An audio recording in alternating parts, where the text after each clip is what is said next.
That means the presentations I discuss with you, right? So already the module is there, and the same time here you can see the uh, presentations which I used to have discussion class, right? So all the chapter 9, the slide decks have already uploaded, so therefore go through this as well. So this is in very brief form, right? But in your module, so it is little bit discuss the things, right? So as last week also I mentioned, so if you feel certain things not much clear, so use some search engines or some generative AI tools. So copy paste the content what you are looking for. That means if you read certain things, if it is not clear, so copy paste that one into the Gen AI, whatever the chat GPT or whatever the Gen AI tool, right? So then ask, so elaborate this with more simplified manner. So then they will elaborate it. Otherwise, if you just go through some topics only, so sometimes they will give some incorrect answer, right? Because it is generative text. So sometimes the results are incorrect. But if you give a lot of information to the Gen AI, so then they can work on that and do some more reliable answer, right? Okay.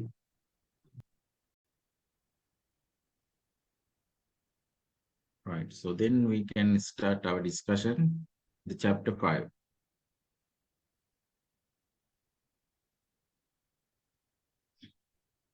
Computer software.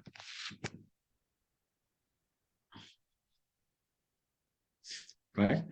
So simply the software is so set of instructions or programs that will telling computing devices to do specific tasks. So simply we can say, so those are the instructions that will tell to the computer to do what we want to do, right? So simply that is the applications or apps, right? So without having software, you cannot work in any hardware device, right? So if you take a computer or a laptop or a desktop computer, so you can have a lot of hardware items. But so if you want to work with this hardware item, you have to have a software component. So then only we can interact with that hardware. Otherwise, we can just touch and feel, but you cannot work on that hardware, right? So therefore, we call the software as the language of computer. So without having the software, so your computing device would be useless, right? So this is how we can classify the software. So the computer software, we can basically classify it into 3 groups: system software, application software, and programming language. Again, if we get the system software, we can classify those things into mainly 3 parts: the system software, operating system, utility software, language translator. Again, if we get the application software based on different criteria, we can classify, right? So based on free and open source software and proprietary software, or you can use some standalone software or bundle package, something like that. Later we'll see how we can classify the application software, right? So in the programming language also, you can classify high level, low level, right? So different programming language, right? But in this course, we just talk about these things, right?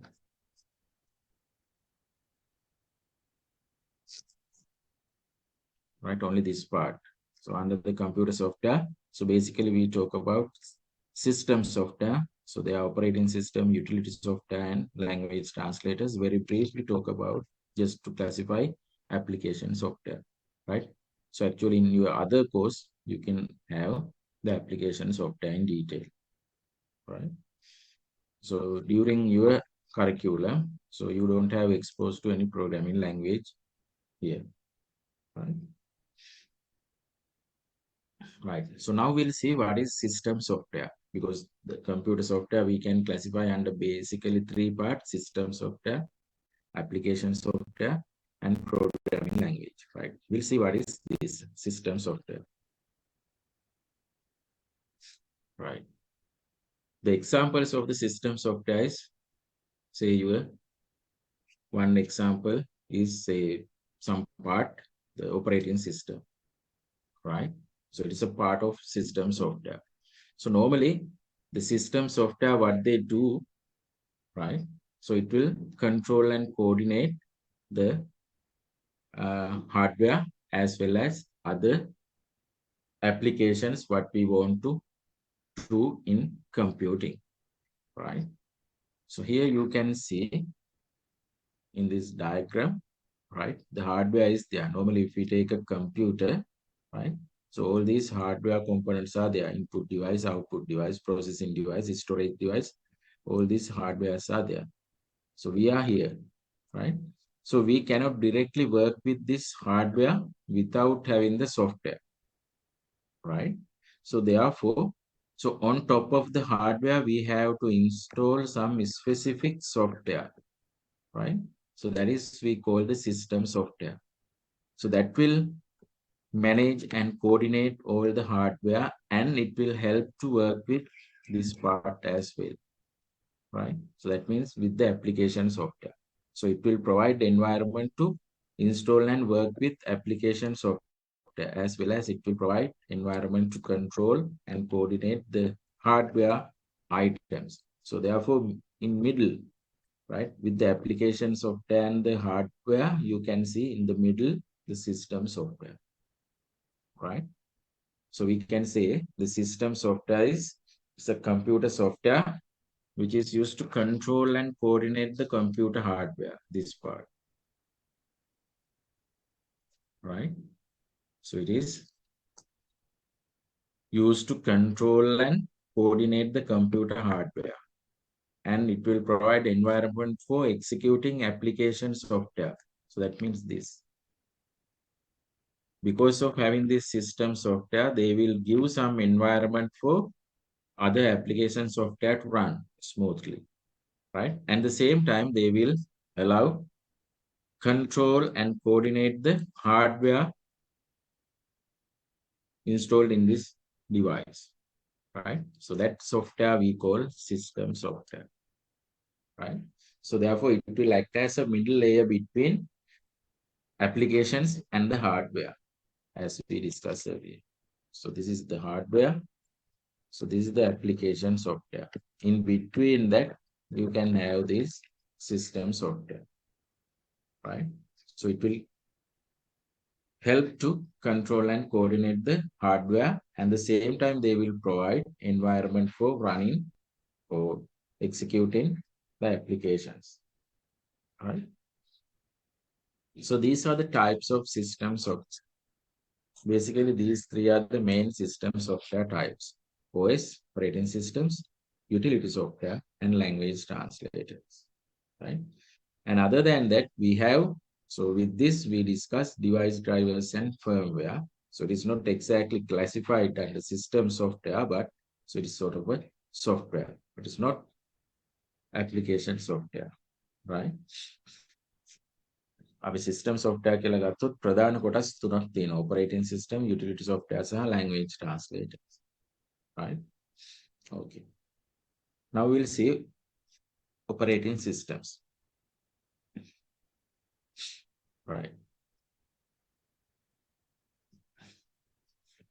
So now you can see here the operating systems. One very good example is, so now many of you are having the Windows. So the Windows is a, right, operating system, right? The people who use, say, Android phone, the smartphone, right? The Android is one operating system. If you have Apple iPhone, so then iOS is the operating system, right? Now we'll see. So in the system software category, this operating system is the most prominent part, right? So this is the most prominent examples of system software is operating system, right? So operating system is So it is a specific software that manage computer hardware resource, software resources, and they will provide common service for computer program, right? So what it means, because it is a system software. So normally the system software control and coordinate the hardware, and it will allow us to run or execute application software. So therefore, this operating system is a major part of a system software. So therefore, they manage computer hardware resources, they manage computer software resource, and so it will provide some common service for computer applications to run or programs to run, right? So this is the operating system, right? So actually, so if we look at the previous diagram, this one, hardware, system software, application software, here you can find, so this is the hardware part, right? And this is the system software, all these things together. So this dotted area is the system software, right? On top of that, you can have application software. So then you can see the human user. So therefore, you can see the human user cannot directly work with hardware. So they cannot directly work with hardware, right? So the one way is, so we can install some system software or the operating systems. So then the human user directly work with operating system, and then operating systems can directly work with our hardware. Or else the human user can directly work with application software like Word, Excel, PowerPoint, right? So these are managed by the operating systems. In normal computing, the Windows, right? The Windows manage the Microsoft Word, Excel, PowerPoint, whatever the application software, right? And through that, so it will connect it to the hardware control. So this is how human can work on the hardware devices, right? So directly you can't, but with the operating systems, they can do. So sometimes assume if you don't have any application software, right? Even you can work in the computer. Why? Because the operating system itself give you some activities to do with the computing, right? So create folders, so create files, so that sort of things. The file folder handling management are possible with if you have the operating system, right? But if you want to do different tasks, writing a document or creating a budget, so that is specific application software need, right? So therefore, if we have the operating systems, so they will manage computer hardware resource as well as the software resources here, right? And at the same time, they will provide some common service for the computer programs or apps to run. Clear? Right. So this says it works as an interface between human user and the computer hardware. Without computer operating system, computer would be useless, right? So if you want to perform any tasks in a computer, definitely you have to have an operating system, right? So otherwise, that device is useless, right? The other important thing is each operating system is different. So most operating systems provide GUI, graphical user interface. So all the operating systems, they provide CLI, command line interface. And some OS, they provide graphical user interface. But today, what we use mostly with the GUI, graphical user interface of the particular operating system. Maybe Windows, maybe Android, maybe iOS, or maybe Linux, right? So mostly people work with GUI, right? So what are the examples of operating systems? Here, there are a couple of examples. The DOS, diskette operating systems. So then the Microsoft, they develop Microsoft Windows, the Linux, Unix, Android, the Mac OS, and iOS. So all these are having different versions. So today we are having, say, Windows 11 and 12, right? So when you go to the Android, so you have certain versions. in the iOS, certain versions, they are 18 or 18.5. So whatever the latest versions you can see, right? So that means all the operating systems having continuous versioning, right? Right. So if we use only the operating systems, right, as I mentioned earlier, you can do manage files and folders and perform some other tasks with the operating system itself, right? So every computing device, whether it is a desktop or a laptop or a mobile phone, so they require some operating systems to provide with basic functions, right? So in any computing machines, you have to have some basic functionality. Perform that basic functionality, you have to have an operating system. Clear? Right.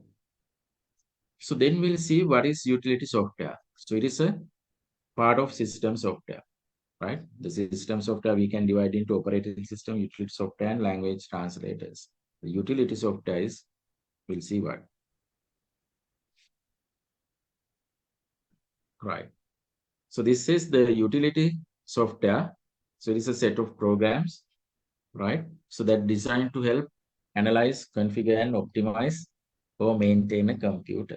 So that means simply, so it will help to optimize the tasks in a computer, right?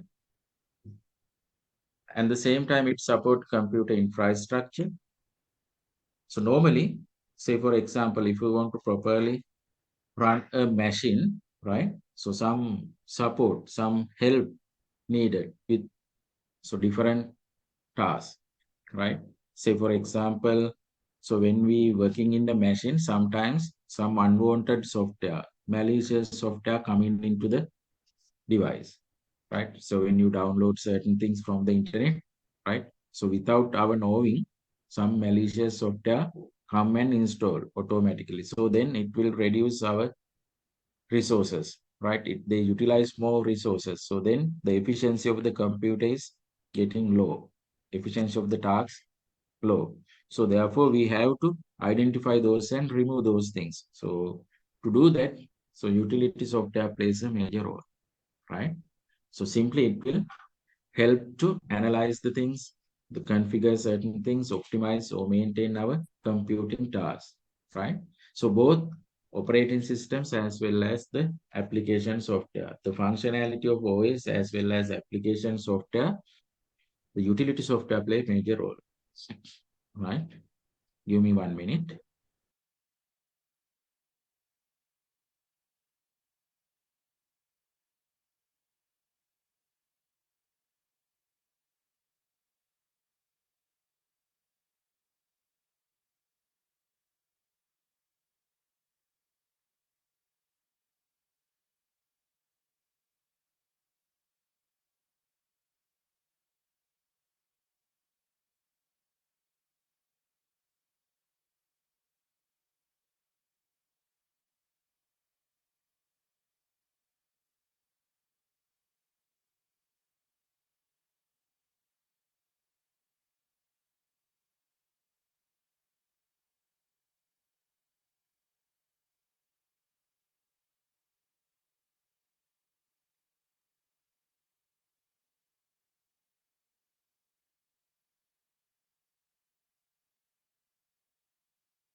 Right.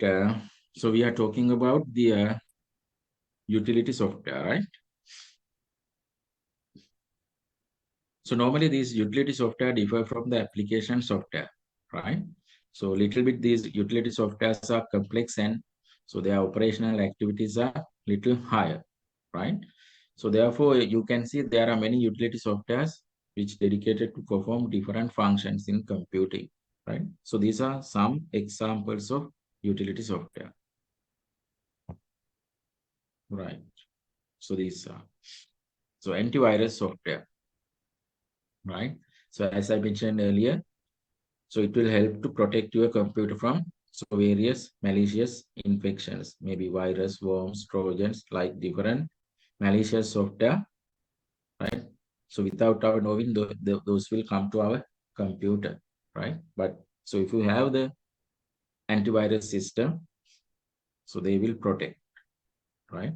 So then it will help to proper functioning of our operating systems as well as the other software, right? The application software. Sometimes certain viruses or maybe some other malicious software will reduce the efficiency of certain application software, right? Sometimes they will take our RAM unnecessarily, right? So therefore, so those type of activities we can reduce. So then ultimately it will help to improve our efficiency of computing, right? So the utility softwares are helpful in that manner.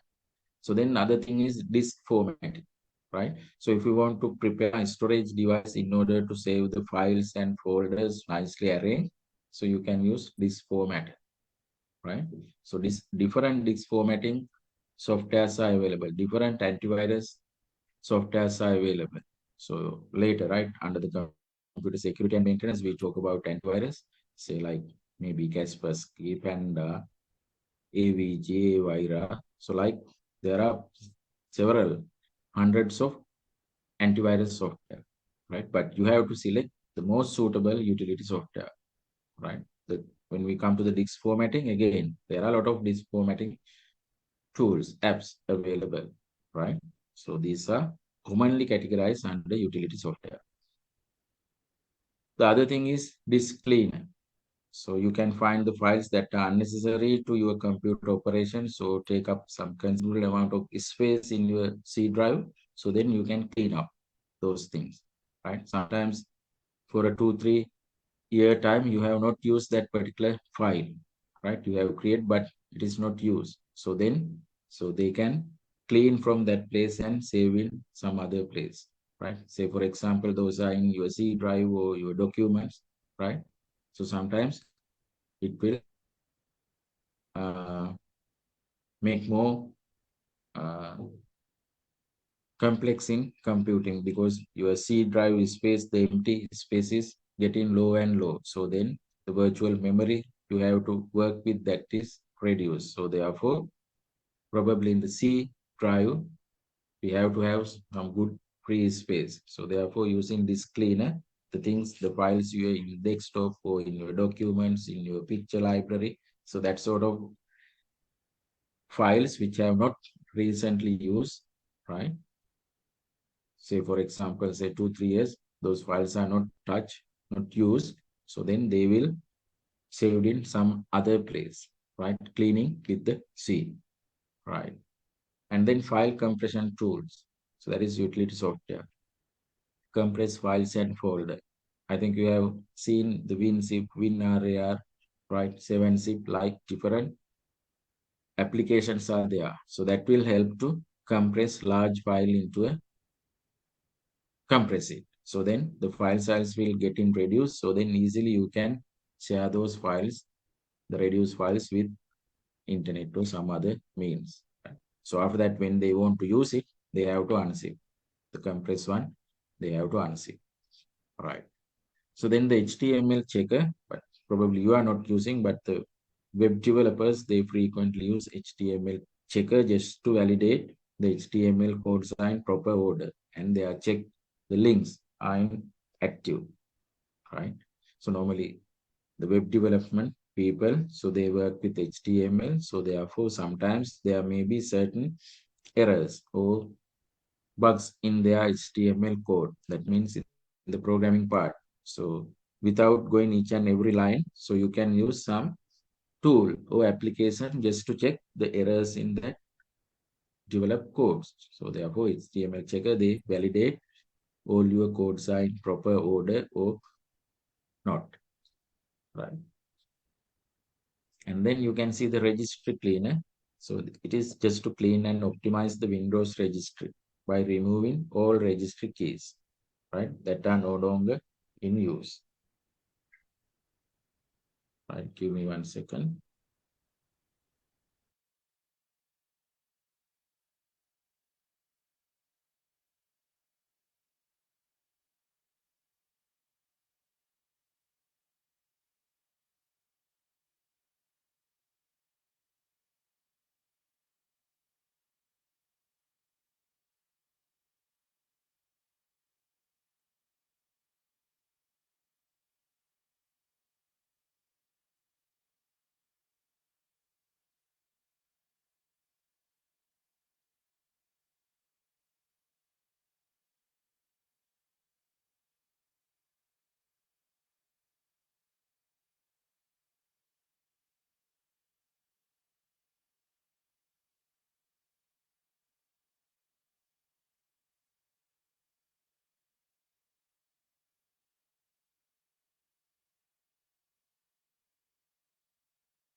Right. So then we'll see the other category of the system software, the language translators, right? So simply the language translators are, so there is some programs so that converts a computer program from one language to another. So simply we'll see what it is, right? So normally the computer programmers, they write the codes in some high level language, something like this, right? So for example, so some human readable, very clear language we can write in program. Say A equals 10, B equals 15. If we can say if A is less than B, so then what to do? Certain things. Else, what to do? And sometimes this sort of things. Assume this is a part of a programming code, right? So we call this is source code. So these source codes are generated or developed by the programmers using mostly high-level language, right? But in our computer, right? So they can only understand machine language, machine code, or machine language. So anything the computer can understand with this, right? You can see in binary format, right? Anything you have written in binary format, then only the computer can understand. So simply we can say computer can understand ones and zeros. That means in binary format, right? So we call this is low level language. Low level language, right? But the programmers, so they do programming with high level language. High level language, right? But computer can understand only the low level language. So in other words, simply the binary, or we call it is machine code, right?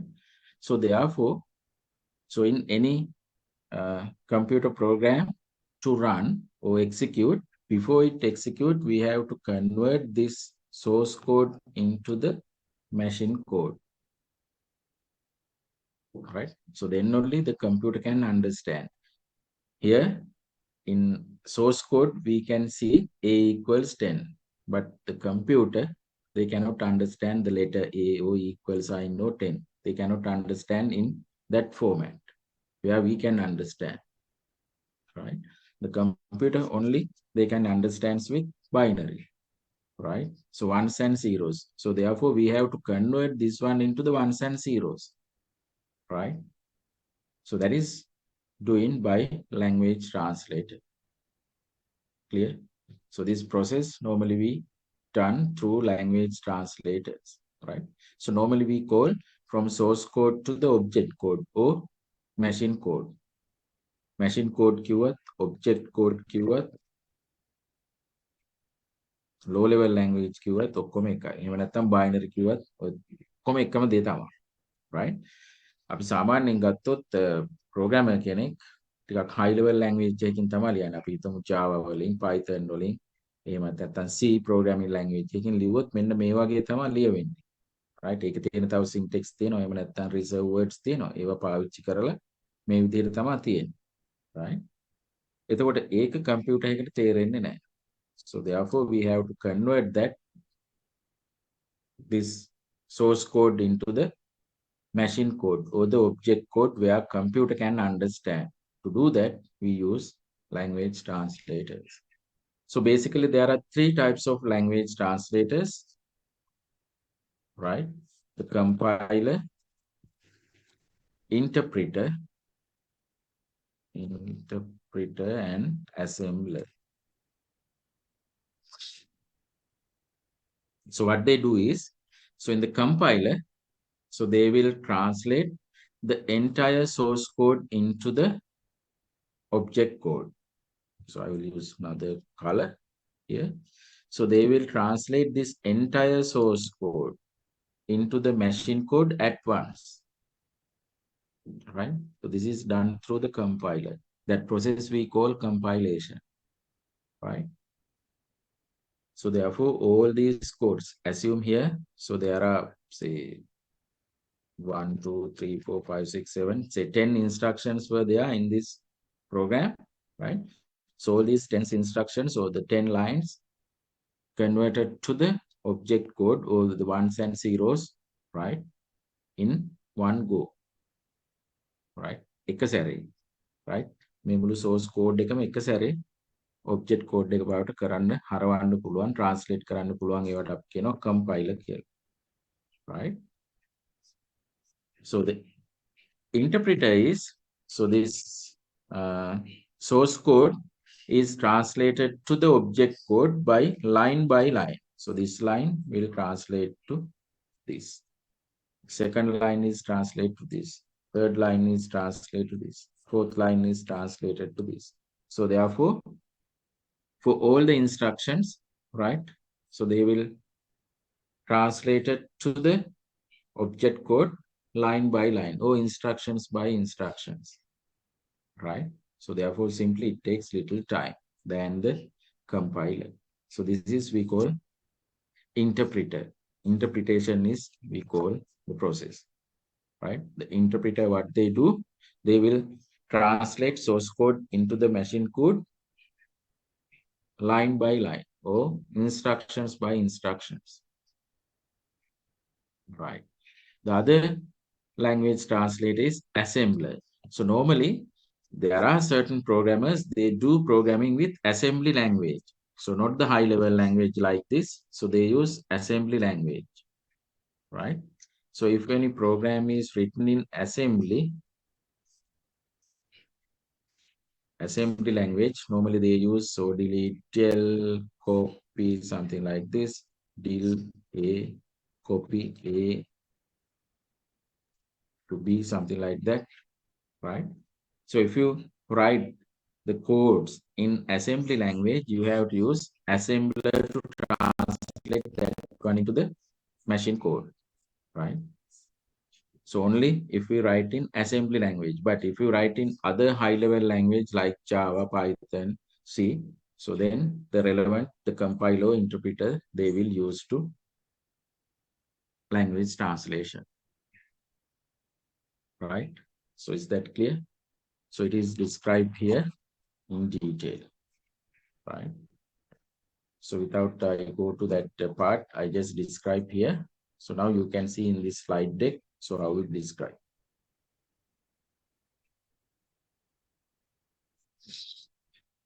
Right. So this says generally, the computer programmers prefer to use variety of high-level programming language for create the codes. The programs written in high-level language is known as source code. So however, the computer cannot understand source code. So they can only understand the machine code, which is written in binary, right? So therefore, before it can be run, that means before it execute, the source code must first be translated into the machine code where computer can understand. So source code we have to convert into the or translate into the machine code. So that process we call language translation. So these are the three types of translators that we discuss. The compiler. A compiler takes source code as a whole and translate into the object code all in one go. Right? ඒ කියන්නේ මුළු source code එකම එක සැරේ object code එකක් බවට එහෙම නැත්නම් machine code එකක් බවට translate කරනවා. So once it converted, the object code can be run unassisted at any time. This process is called compilation. So once it is converted, right? Once it is translated to the object code, so they can be run unassisted at any time, right? In the interpreter translates source code into the object code one instruction at a time. So instruction by instructions, they will translate. So it is similar to a human translator translating what a person says in to another language, sentence by sentence as they speak. Right? අපි translator කෙනෙක් ගත්තාම අපි වාක්‍යයක් කියලා ඉවරෙච්චාම එයා ඒ වාක්‍ය translate කරනවා. ආයෙ අපි ඊට පස්සේ වාක්‍යයක් කියනවා. ඊට පස්සේ translate ආයෙ ඒක translate කරනවා. අන්න ඒ වගේ process එකක් තමයි interpreter වල වෙන්නේ. compile එකේ වෙන්නේ අපි සම්පූර්ණ කතාව කරාට පස්සේ ඒකේ translation එක එක සැරේ කවුරු හරි translate කරන එක. Right? මෙතනදී sentence by sentence translate කරන එක තමයි නිකම් සාමාන්‍ය අපි කිව්වොත්. Right? So in the assembler, so assemblers are used to translate program written in low-level assembly language into the machine code or the object code. So files, so it is can be used and executed by computer, right? So those are the three basic language translators. So now the things what we talk is system software, operating systems, utility software, and language translators. All these are system software, right? So then we'll see the device drives. Oh, right. So simply I will go through this and then explain. So virtually every hardware requires associated software component to enable that hardware to communicate and functions with the operating systems and other applications and other hardware component of the computing device. So this software component is referred to as device driver or driver software, right? So at the same time, it says the type of software used to control the hardware connected to the computer system, right? And until you install the proper driver software for a particular hardware component, So that hardware component remains logically isolated from the rest of the component of computer, right? So what it means, right? So think about in a computer system. So you have something like this,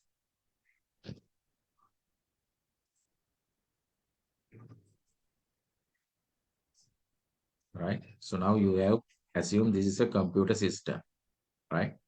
So you have keyboard, mouse, right? And some input devices are there, right? So then assume you want to connect some new device to here, right? So this is our computer system. So this is our computer system. It is already functioning. So now you want to add some new devices to this computer system. So this is a new device, new component, right? So when you add this new component, right? So we have to tell, so what sort of device this is, whether this is an input or output, or whether this is a storage, and how you connect with this device with the operating systems, and how you work this device with some other applications we are having. So how this device connect with other hardware item, right? So then everything we have to tell to this computer system. So how to tell? By using a simple software, right? So that software we have to install into this system with the hardware. So then they identify. So newly added hardware is sort of maybe input to output to storage, and how it works with other application software, how it interact with operating system, and how it interact with other hardware device with the existing system, right? So until we install this software, right? Even though we connected this hardware item to the system, but this is logically isolated. Why? So still this, the system not knowing what is this, right? To do what tasks we need this newly added device. Still this system, they don't know. So therefore we have to tell to the system by using some instructions. So these instructions are appear as a just simple software. So that software we call device driver, or simply we call driver software. So therefore, with any new hardware, we have to have the driver software. Old days, so with the hardware, they give the device driver or the driver software in a floppy disk, or sometimes in a CD or DVD drive. Floppy or CD or DVD drive, they come the driver software, right? අපි උදාහරණයක් කිව්වොත් අපි ඉස්සර මොනවා හරි අපි හිතමු printer එකක් එහෙම නැත්නම් scanner එකක් ගද්දි ඒ scanner එකත් එක්ක ඒකේ තියෙන driver එක එහෙම නැත්නම් මෙන්න මේ විස්තර ටික එක්කෝ CD එක එක්කෝ floppy disk එක දාලා දෙනවා, right? So after that what we do, just plug the scanner to the computer system and install the software in the floppy or in the CD or DVD. So then they can understand, they can realize, so what is this newly added hardware? So then all the other hardware items here, so they will communicate with newly added hardware in proper manner, right? So otherwise you cannot properly work the other hardware device and the software as well as the operating systems within this system. The newly added one is not properly work. So that is why it says logically isolated, right? But once you install this software, it will properly work, right? So that software is called the device drive.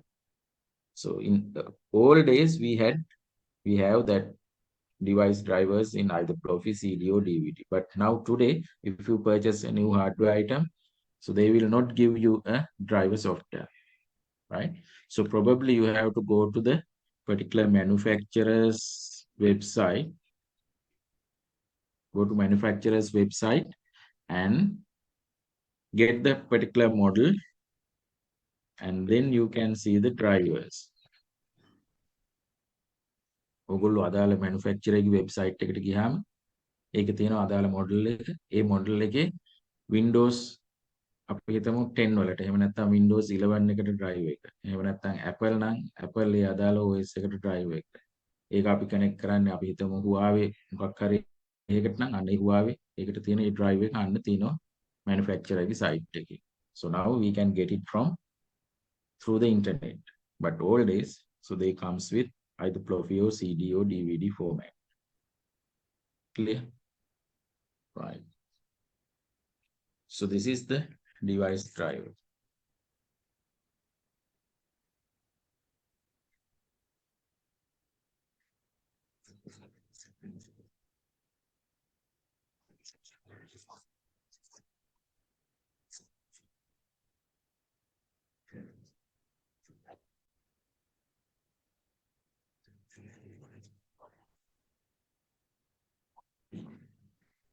Clear?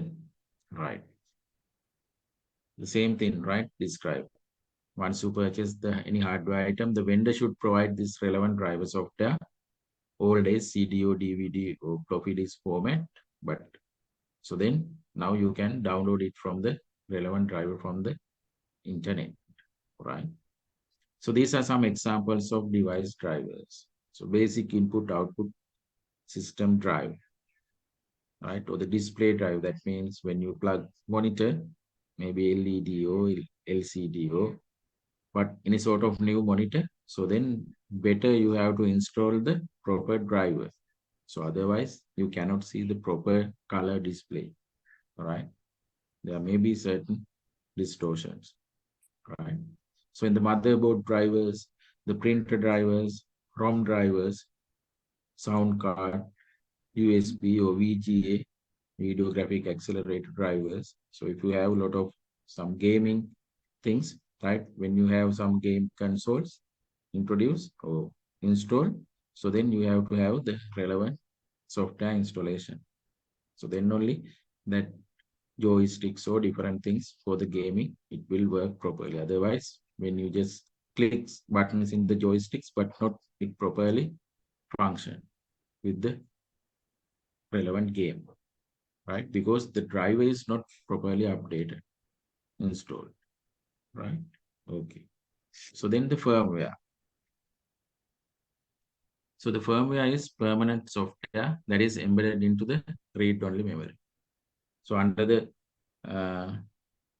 hardware items, we talk about ROM, read-only memory, right? So that is the same, the firmware, right? So it is a set of instructions permanently stored on hardware device. So it provides essential information regarding how the particular device interact with other hardware and sometimes how the particular device operate, right? So all these instructions are permanently stored in this specific hardware. So that is we call firmware. So the firmware is non-volatile. That means, so when you switch off, the data inside or the instructions inside in the firmware will not erase, right? So therefore, all the time that data is there, right? So that is non-volatile. So you can see here the firmware, which is added at any time, the manufacturing can be updated using firmware updated.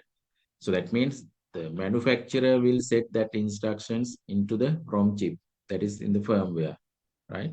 So it is already there. But if you want to do simple change or updating, so you have to get the firmware updated, right? So then only you can do. Some good technicians, they can do firmware updating, but not everybody can do the firmware updating because sometimes, so in the firmware, there are some instructions they have written, right? So when you updating, assume if there is a simple mistake, maybe in a comma, maybe in a dot, right? So sometimes the entire code will not work. So therefore, your computer will not boot, right? And sometimes your computing tasks become hold, right? So they will not perform if certain things, unnecessary things happening with this firmware. So therefore, the good technician can update this, right? You can see the firmware, right? Say in your uh, some smart devices, right? Say in your uh, say washing machine or air conditioning. So there you can see certain firmwares, right? And some EV vehicles, right? You can see firmware. Say for example, say Leaf, Prius, like EV vehicles. So they will give say at a particular point, say 20% of their battery, right? So then they will notify you, replace the battery, replace battery. So they are not booting or they are not starting the device. You cannot start your vehicle, right? So they will give some error message, replace the battery, right?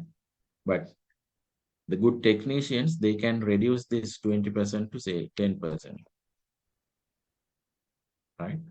So then until the battery drains up to the 10%, they will not showing that notification, replace the battery, right? So therefore they can do using some firmware upgrading, right? So they have to have a lot of entries, right? Instructions they have to use just to do this task. But anyhow, they can do. The good technicians using proper firmware updater, they can update it, right? So these are some examples: the basic input-output system, the computer peripherals, consumer applications like say your refrigerator or air conditioner or washing machine. So they have certain firmware parts and the embedded systems. Right. So that is all about the system software.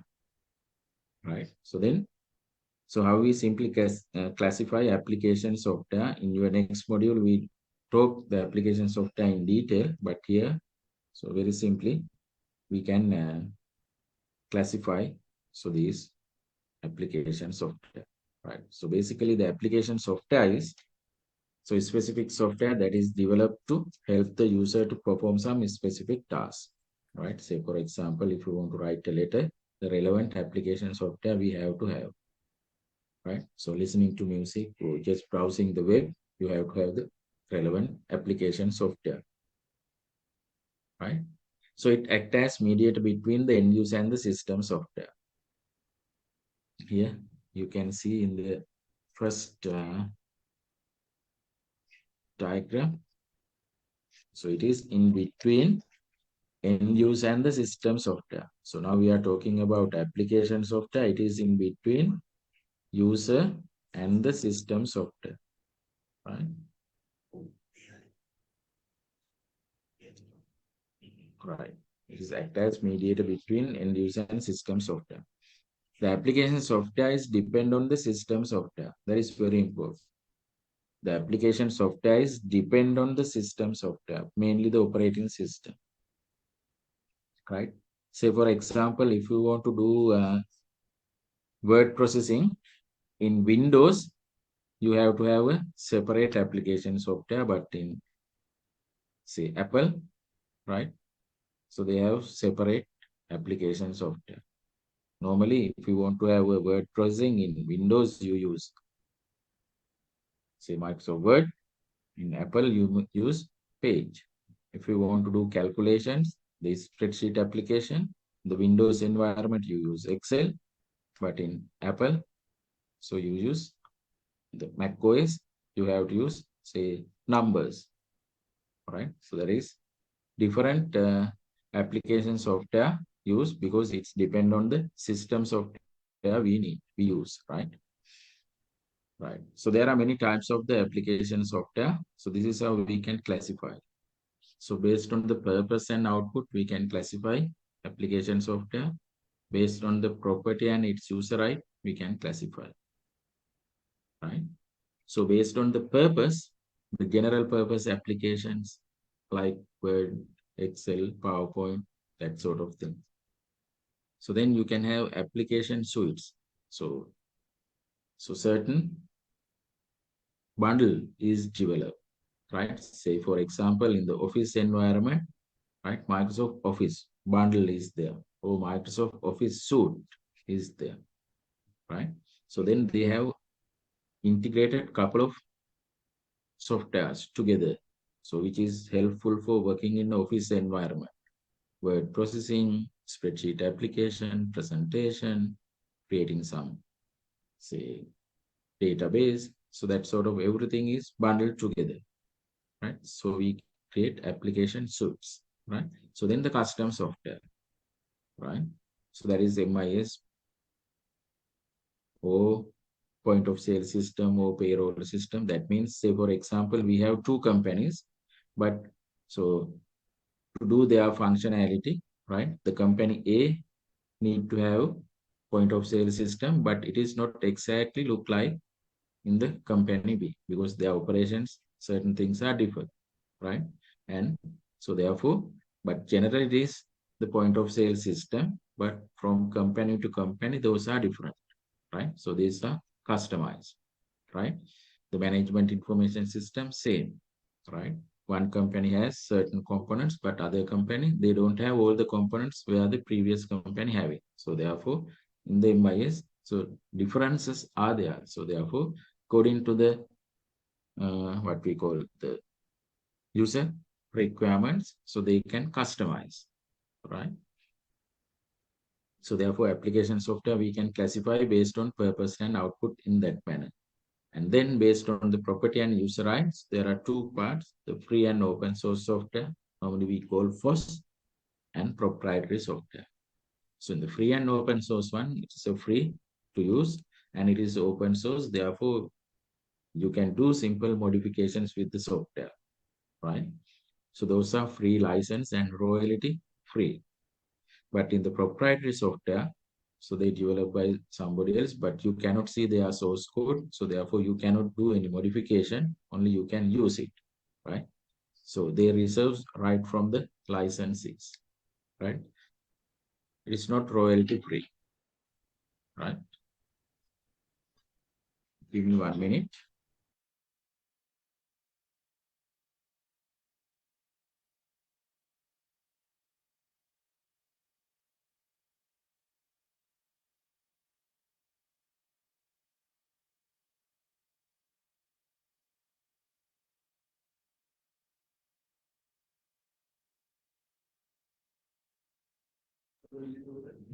All right. So then we have to little bit talk about the operating systems, right? In your module, it has described in further, but here, so I will just summarize the things, not describe all the things, right? More important things we will discuss here. So very first, the importance of OS, right? So it make computer system convenient to use and utilize computer hardware in efficient manner. So that means in your computer, you have different hardware items, right?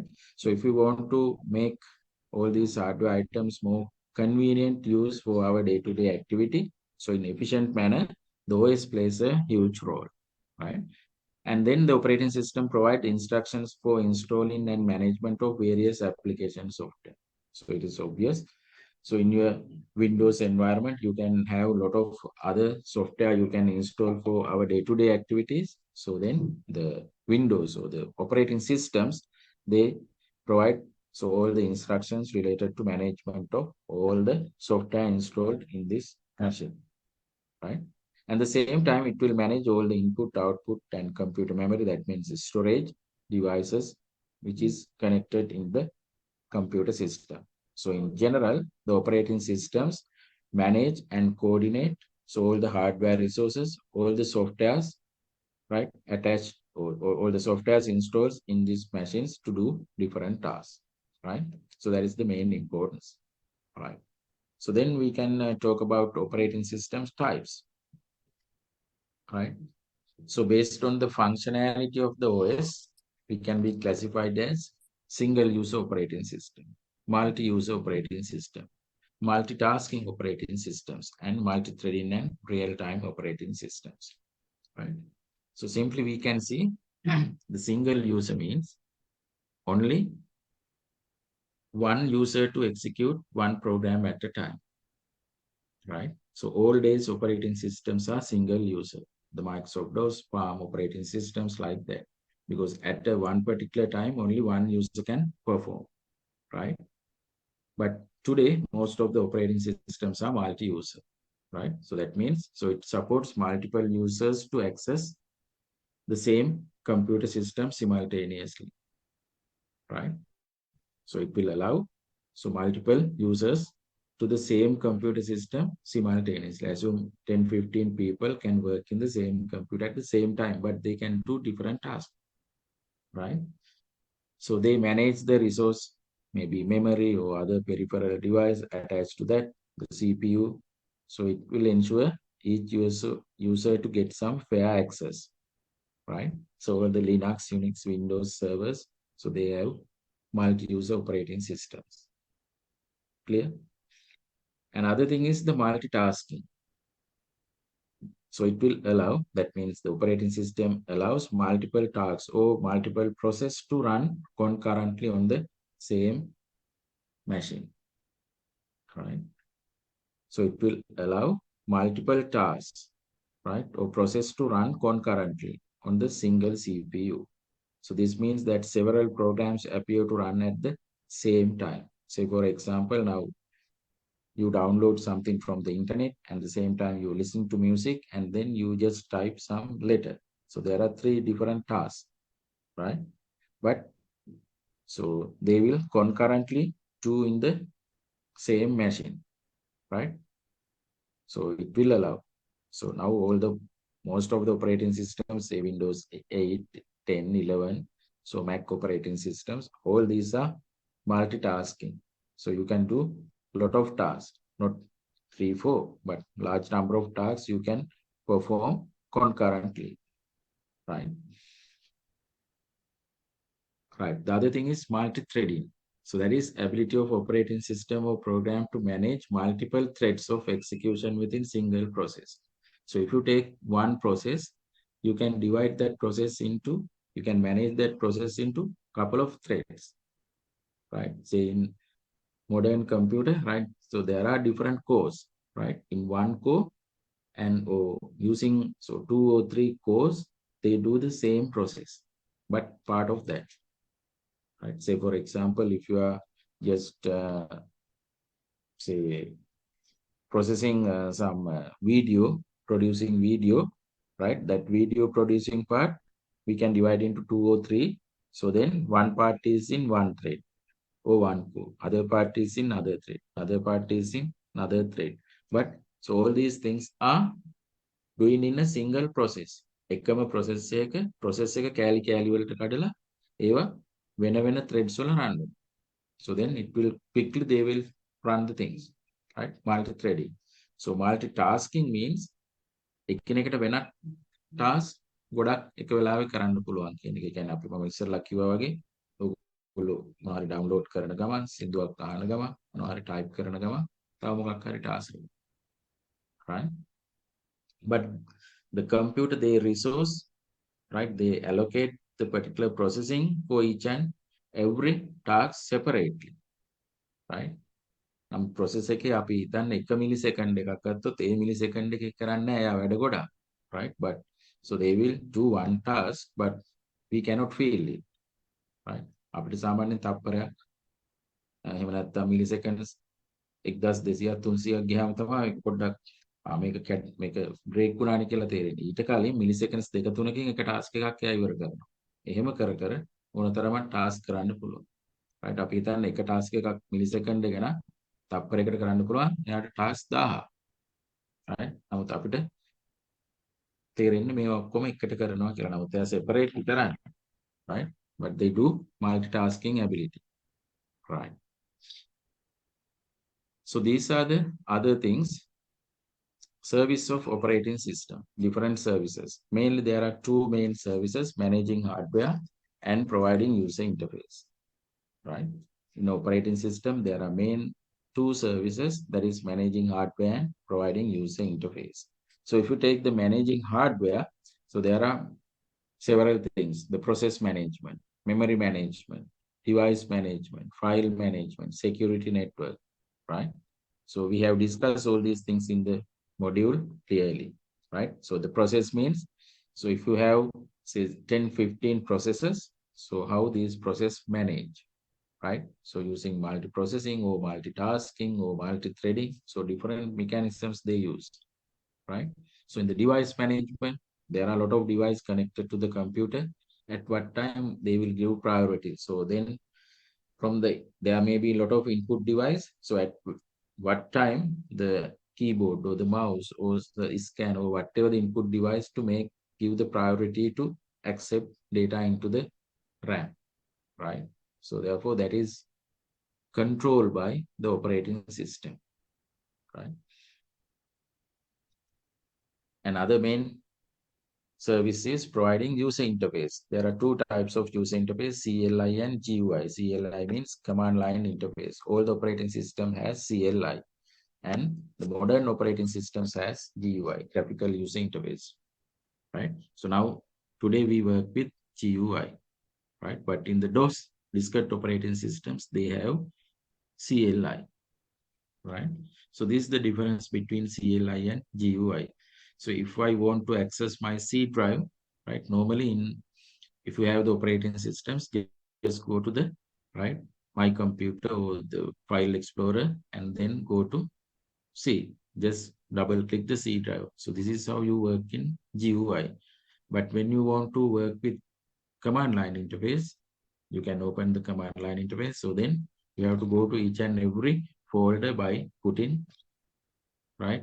So changing the directory, right? I will show just, so after that, if you want to just see the directory, you have to use commands, dir, dir, just to search or see the directory. But when you double click in the command line, sorry, the GUI, it will open, right? So therefore, same tasks you can perform both in CLI and GUI, but GUI very user friendly, very simple. But the CLI, it is complex because you need to know the proper syntax, right? The coding, that means the particular, what we call the commands, you have to remember. Otherwise, difficult to access the content through CLI, right? So this is how we can just see it. So now when I want to move to my C drive, right here you can see the desktop. So then you to the file explorer here, go to file explorer. So after that, here this PC, now you can double click the C drive. Now you can see all the folders and 3 files. So if you go into the users folder, you can just double click, right? So now in the command line, CMD, so this is the command line, right? So now if you want to go to the C drive, now I am in C drive user and my folder, right? I want to go back, CD, backward slash. So then it will go to the main directory. So now I am in C, but the content is not listed. So therefore, if you want to see that, click drive. You have to type drive. So that is show the directory in C. Now you can see it is exactly look like this. Say C drive. Just double click the C.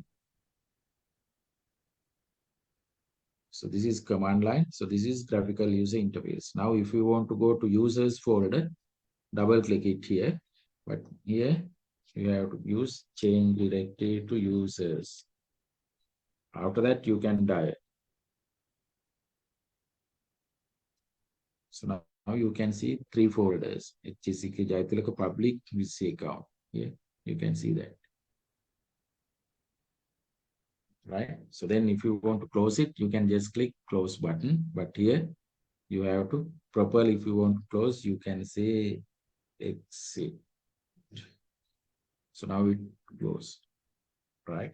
So this is how we can work with CLI and GUI.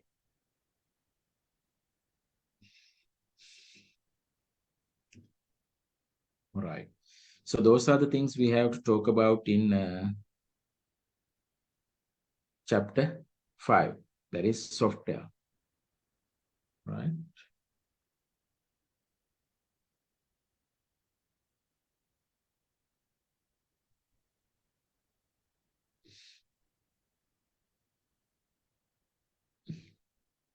Right. So then we can talk about the data representation. We can take some, say, 10 minutes break. So after that, we can start. So meantime, if you are having any issues, you can put in the chat. So then when I start the session again, I will answer for all the queries, right? So if you have anything to ask, put in the chat. So within 10 minutes time, again, we can continue the session, right?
Shall we discuss the chapter 6?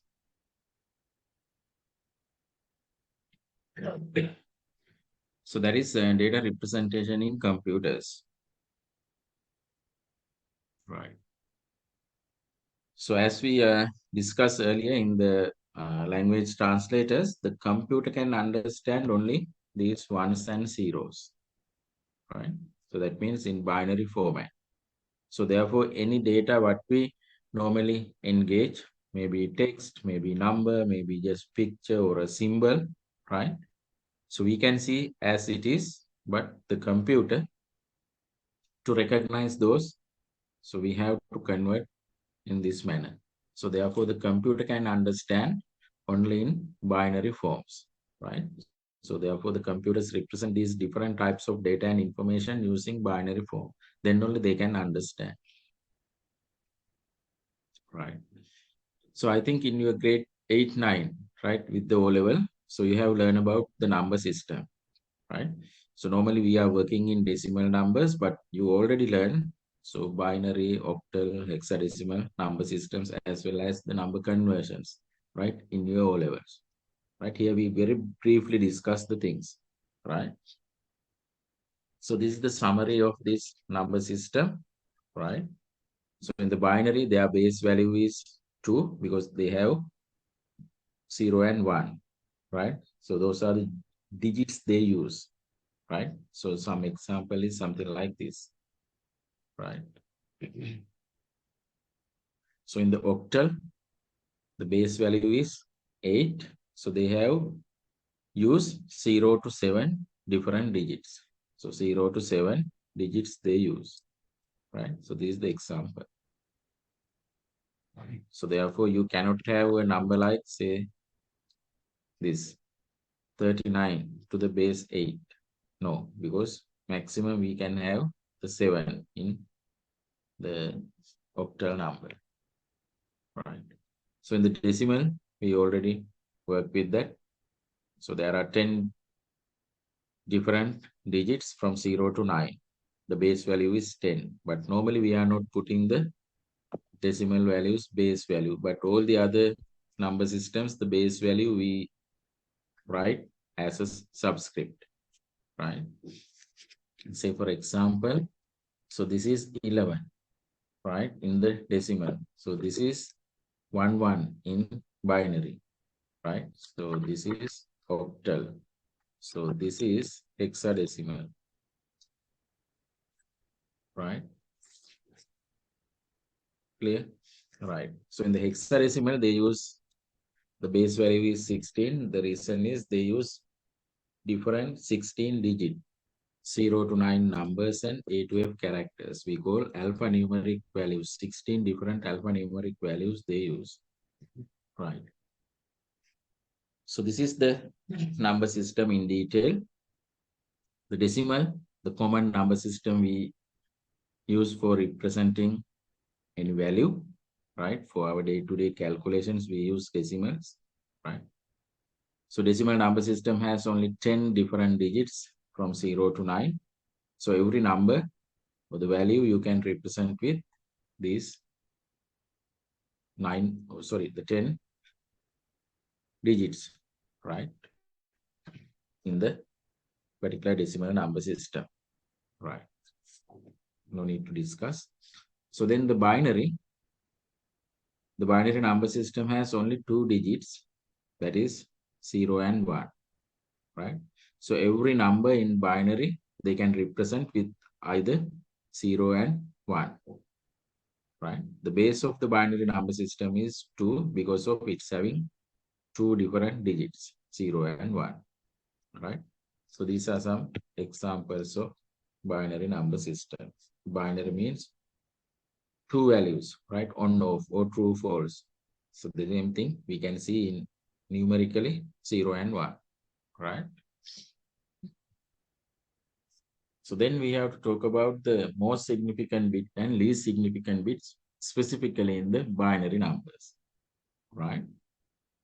The bit is shortened form for binary digits. Binary digits කියන එක shortened form එක තමයි bit කියලා කියන්නේ. So bit represent either 1 or 0. Right? Bit එකක් කියලා කියන්නේ බිඳුව හෝ එකට. Not 0 and 1. So bits are 0 and 1. Right? The binary forms are 0 and 1. But a bit means, so it represent either 1 or 0. Right? In numbers. Right. So normally if you take whole number, so we read it from left to right. Right? ඕනම වෙලාවක අපි whole number එකක් ගත්තොත් ඒක left to right තමයි read කරන්නේ. The value in the right extreme is the least significant bit, and the value in the left extreme, which is not 0, is the most significant bit. So that means when you take a whole number, so these two examples are having whole number, right? The right extreme value we call least significant bit. Right extreme value. So this is the right extreme is the least significant bit. And the value in the left extreme. So this is left extreme, this is left extreme, right? So value in the left extreme, which is not 0, is the most significant bit. So therefore here, so this is MSB. But here, so this is 0, this is 0. This is the most significant bit. Because it says, which is not 0 in the left extreme, which is not 0 is the most significant bit. That is in whole number. So then, decimal number, the binary decimal number, the value in the right extreme of the decimal point, which is not 0, is the least significant bit. And the value in the left extreme of the decimal point, which is not 0, is the most significant bit. අපි මේ decimal point එක ගත්තාම decimal point එකෙන් දකුණු අත පැත්තේ තියෙන බිඳුව නොවන right extreme එකේ තියෙන බිඳුව නොවන එක්කෙනාට අපි කියනවා least significant bit. The left extreme, which is not 0, is most significant bit. Now make a decimal binary එක, right? එතකොට ඒකේ decimal point එකේ ඉඳලා දකුණු අත පැත්තේ කෙරවලේ තියෙන ටික තමයි right extreme එක. ඒකේ බිඳුව නොවන right අගයට තමයි අපි least significant bit කියලා කියන්නේ. Right? ඊට පස්සේ decimals වල left extreme එකේ තියෙන අපි ගත්තොත් මේ කොටස අන්න ඒකේ බිඳුව නොවන අගයට තමයි most significant bit කියලා කියන්නේ. Yeah? The value in the left extreme of the decimal point, which is not 0, is the most significant bit. Right. So then the octal number. The base value is 8. The octal number has only 8 digits from 0 to 7. Every number represent with 0 to 7. Right? The base of the octal number is 8 because it's having only 8 different digits. Right? So this is some examples of octal numbers. So in the octal numbers, you cannot have the number 8 and 9. Right? අපි ගන්න value එකේ 8 9 තියෙන විදිහක් නැහැ octal වල. Right. So then the hexadecimal. The hexadecimal number system has 16 different alphanumeric values from 0 to 9 numbers and A to F characters. So every number represent with 0 to 9 and the A, B, C, D, F, right? The alphanumeric values in the number system. The base of the hexadecimal is 16 because it's having 16 different alphanumeric values, right? So now here from 0 to 9 you have, so then other things, 11, 12, 13, 14, 15 represent respectively A, B, C, D, E, F, right? So this is example of an hexadecimal number.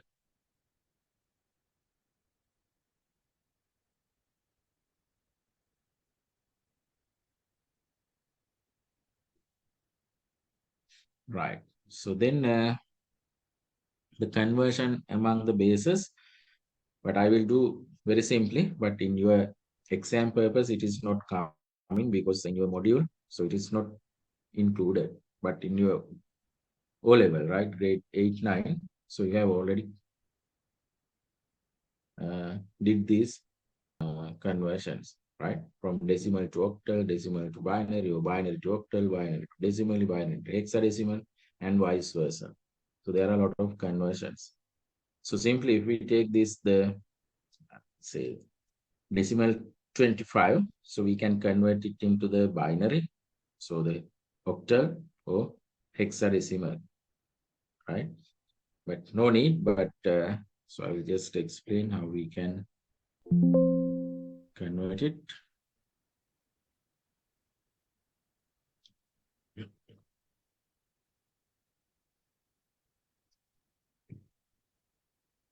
Right. So if you take the 25, so this is decimal 1. So if we want to convert decimal to the binary, right? So you have to divide this one by 2, right? And then the remainder, you have to put this many.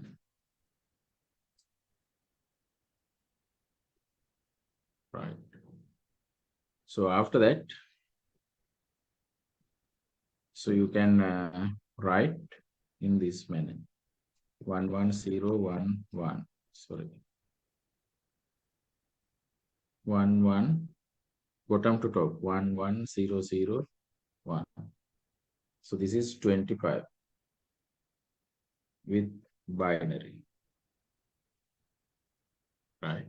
So then 25 in decimal equal to 11001 with binary, right? So now, so how we convert this binary value to the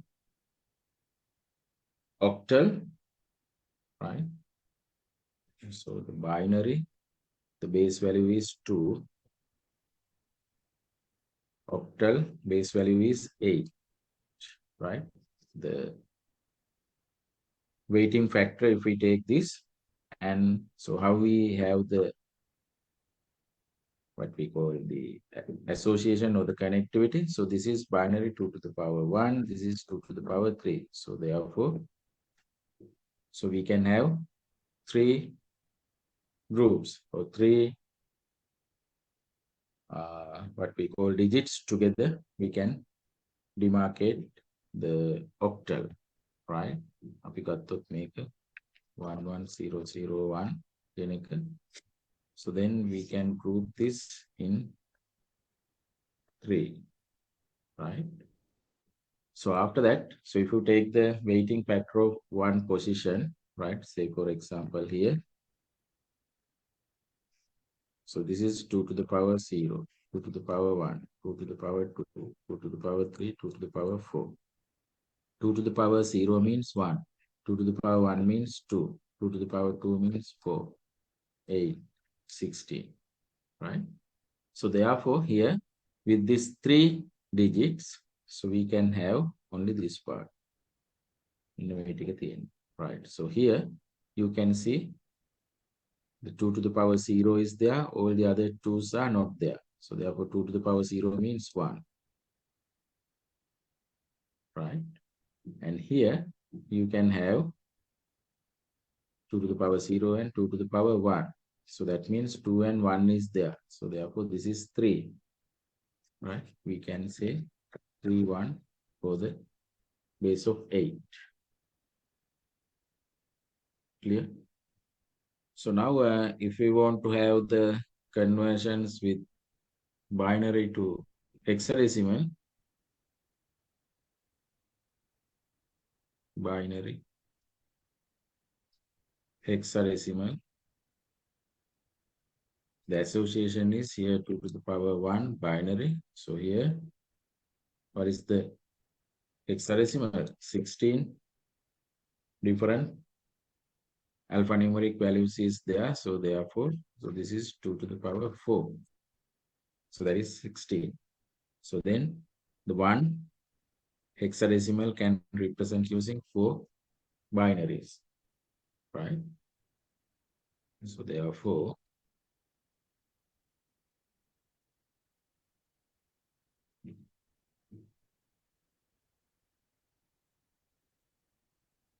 right here, this is the 25 in binary, 11001. So then when you group this into 4 bits, so here we have another 3 zeros, right? So then you can see here 2 to the power 0, 2 to the power 1, 2 to the power 2, 2 to the power 3. So 2 to the power 1 means 1.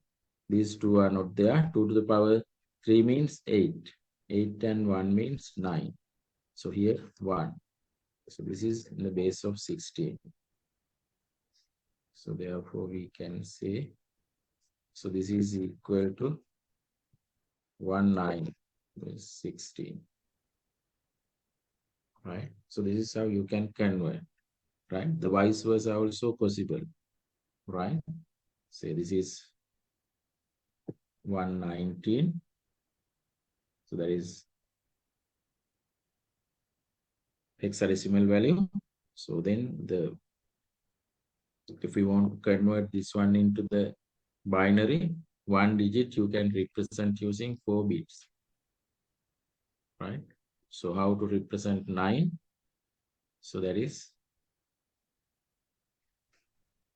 1, 2, 4, 8, 16. So how to create the 9? This one and this one. These are not there. So therefore we can say 1001. So how to create the 1? Only this one. Only this one. These are not there.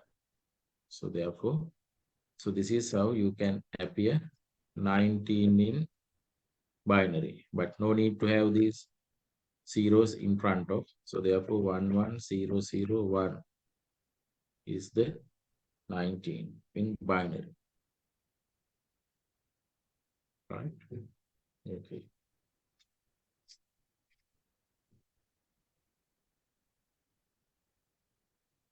That is the conversion, but no need, right? Just to give you some idea how to do the conversions, right?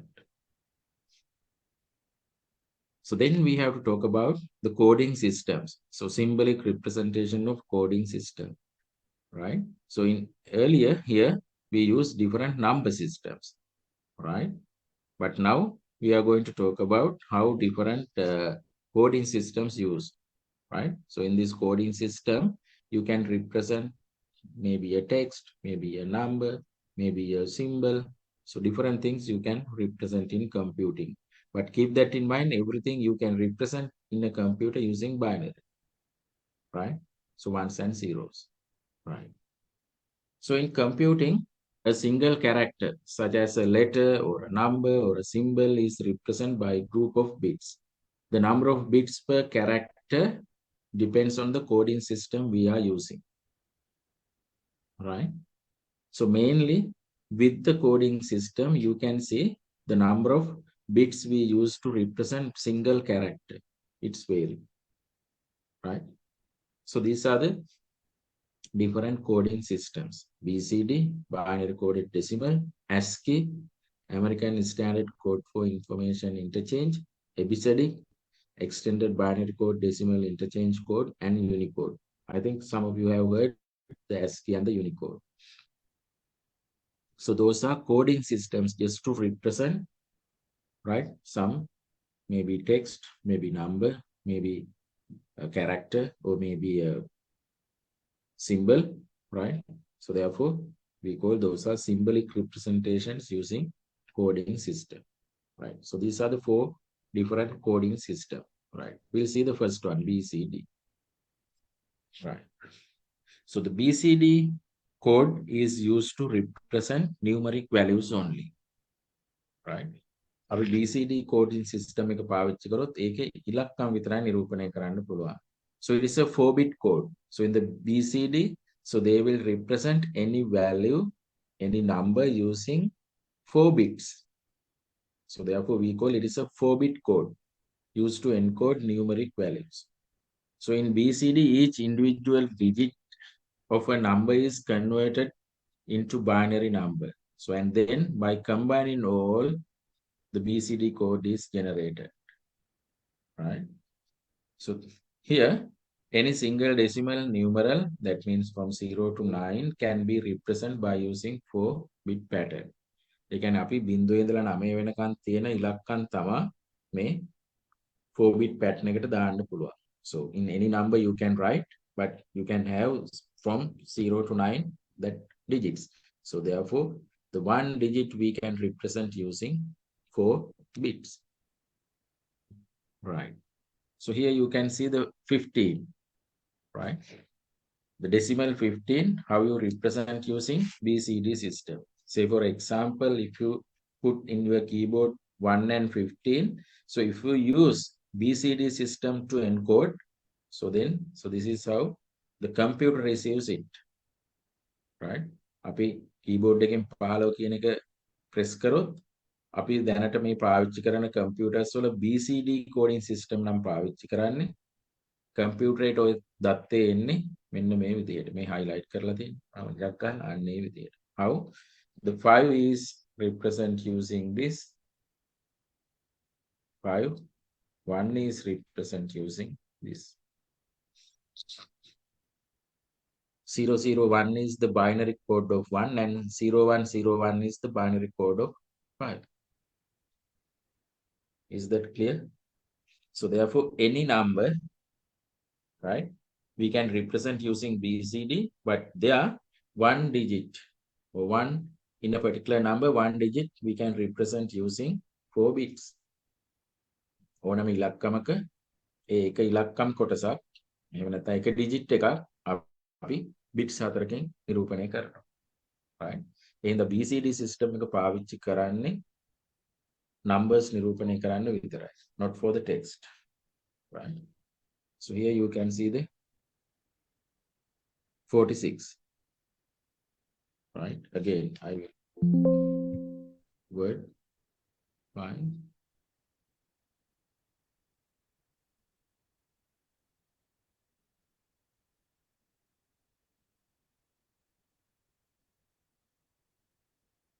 Right.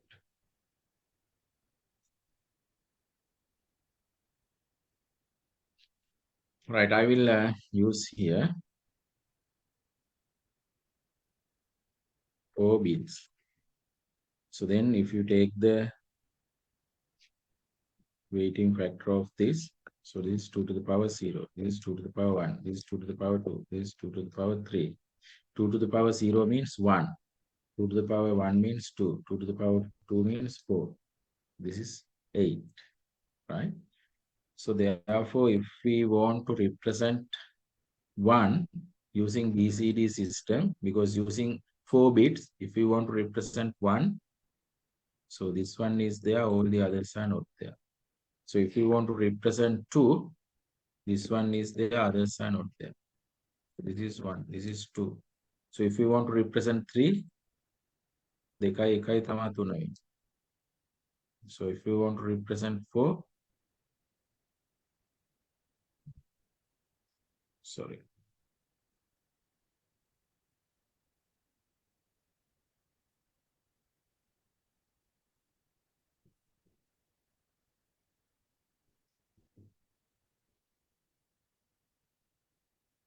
Right. So if you want to represent 4, what is the thing you have to have? This one. This one is there, others are 0. If you want to represent 5, this one and this one.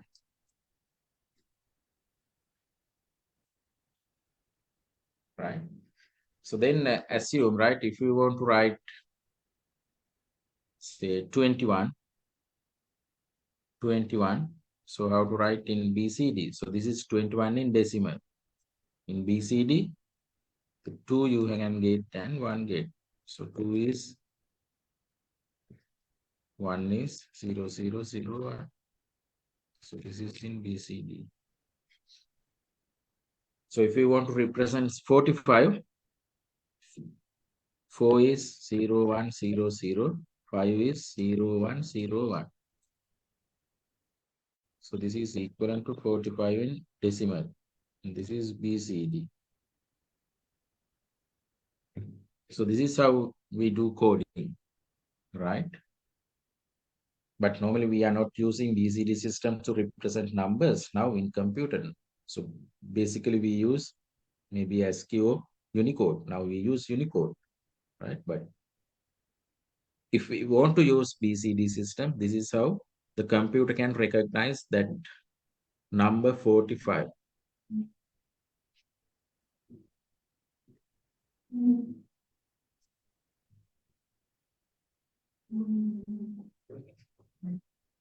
Is that clear?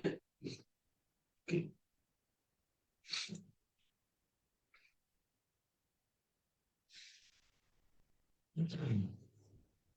So then we can move to the other coding system.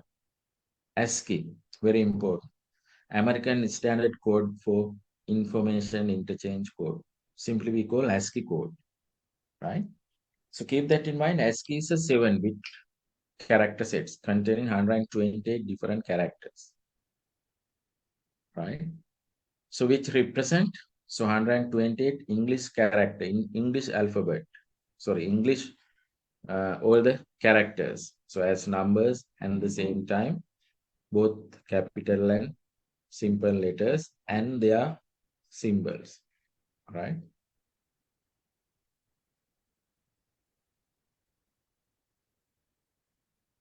Clear?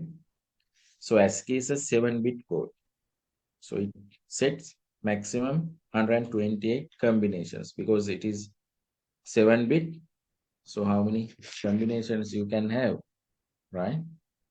So if it is 7, right? The number of combinations you can have is this one, right? So then 128, 2 into 2 into 2 into 2 into, right? Right, 2, 4, 8, 16, 32, 64, and 128, right? Clear?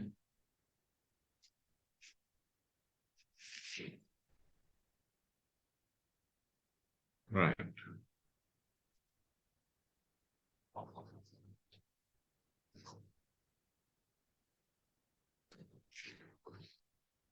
So it is, here you can see from 0 to 127, right? That means altogether 128 characters you can represent. So with this character, you may have letters, capital simple, numbers, and some symbols, equal sign, plus sign, greater than, and some commands like delete, null.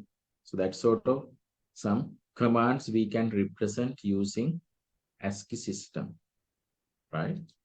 So this says it contains the numbers from 0 to 9, uppercase, lowercase English letters from A to Z, and some special characters. The character sets used in modern computers in HTML and on the internet are most of the things are based on ASCII, right? So we have to have ASCII table, but you cannot remember everything. Only one or two lines you can remember. So then you can synthesize all the things, right? So this is the thing you have to remember. So in ASCII, the capital A we can represent using decimal 65. And in ASCII, the simple A we can represent using in decimal 97. Right? So if you can remember that, so you can convert any text into ASCII format. Right? Assume our computer is using ASCII system, right? So when you press the letter A in your keyboard, right? The computer will see this because in your keyboard it will digitize, convert that analog one into the digital one or the binary. But if we use ASCII code, it has to convert like this, right? Clear? Okay. So we'll see the ASCII table. So then you will realize what it is. So this is the ASCII table.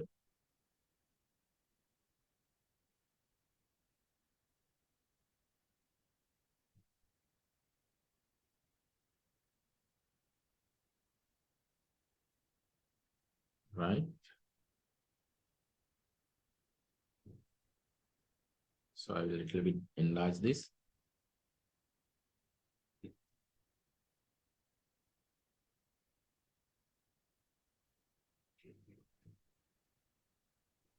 Right.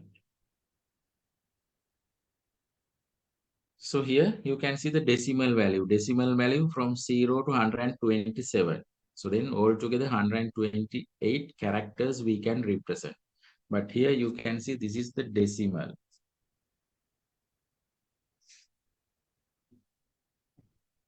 Right. So this is decimal. Right. So this is decimal. Sorry. Right. So this is decimal value. Right. And related the binaries here. 0 means all 0. But normally in this table we represent a byte. In a byte we have 8 bits. But in ASCII it has 7 bits. But just to represent as a byte, we have here 8 digits. මේ හැම එකම 8ක් තියෙනවා. 1 2 3 4 8. But only in ASCII they have 7 bit. ASCII වල තියෙන්නේ 7 bit. ඒ හින්දා මේ හැම එක මේ. So this one, the first bit is all the time it's 0 from start to here. Sorry.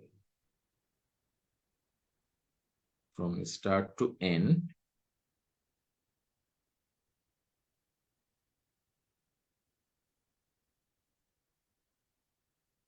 Here 0 to 127. So all the time here the value of the first one is 0.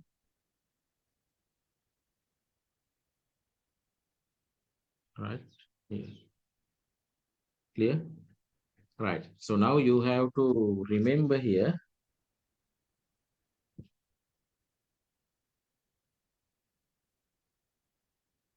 Right. You can remember here.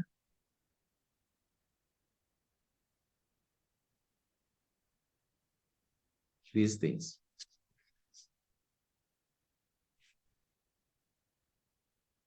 Capital A and simple A. 97. We are the 97. Right. This one.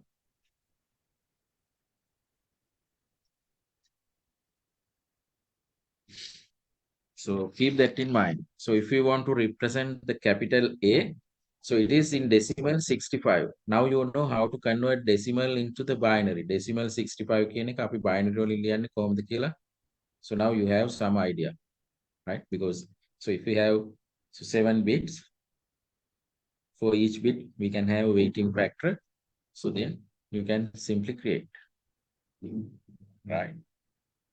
So here you can see all zeros are null, right? And then different commands are there, right? TOT, delete, right?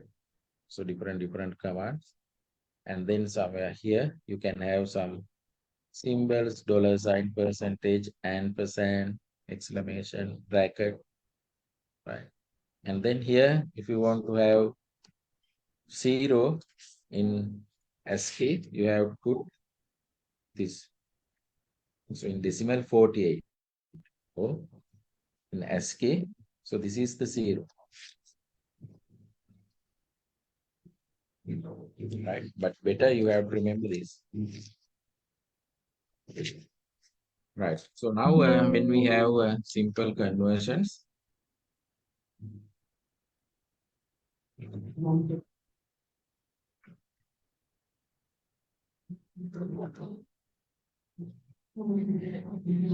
so I will take in one. So assume here, so you have 7 bits. 1, 2, 3, 4, 5, 6, 7. So this is the positional value here, 2 to the power 0, 2 to the power 1, 2 to the power 2, 2 to the power 3, 2 to the power 4, 2 to the power 5, 2 to the power 6. Right? So then the value is 1, 2, 4, 8. Right? So when you add all these things together, so you can have the 128, right? So now if you want to have represent A, we call in decimal 65 is the capital A in English alphabet, right? So therefore, how we have the particular 65 in this? So 65, how we create? 64 and 1. All others are 0. So this is in ASCII. So simply we convert it into digital. So the binary form, right? So now if you want to have a capital B, so that is 66. Capital C, it is 67. So something like that, all the 28 letters, right? So you can have A, B, C, capital letters, right? B is 66. How to create 66? 64 and this one with this one, and no 0. So that is 66. So how to create 67? 64, 66, and 67. 64, 66, and 67. Right? So if you want to have D, that is 68. So how to create 68? This one and this one. So this is 68.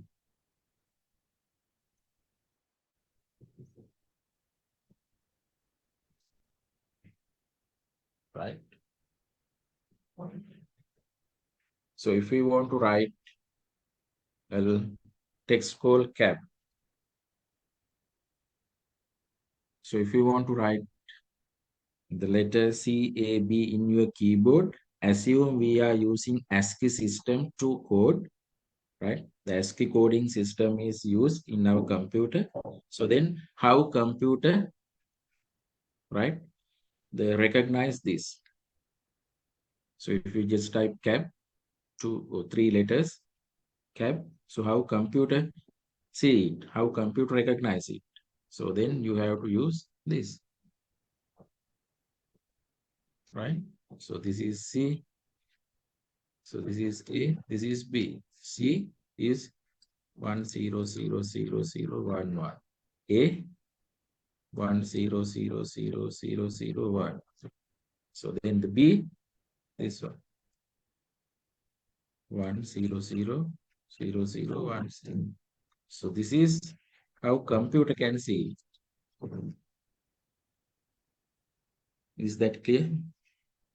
So therefore, if you know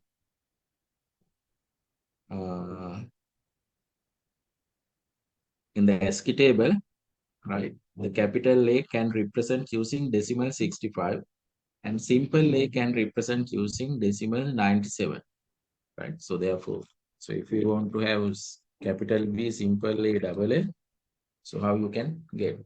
So this is from 66, A means 97, L, so then you have to construct A, B, C, D, F, G, H, I, J, K, right? So then L is what?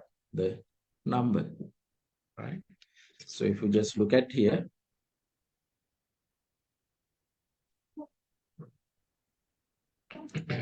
so this ASCII table,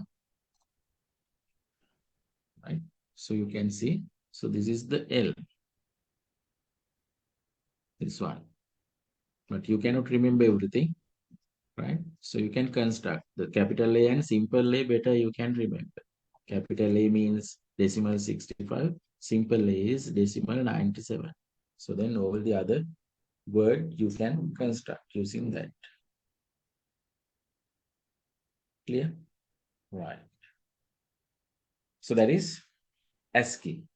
So then the scientists, they need to incorporate other language as well.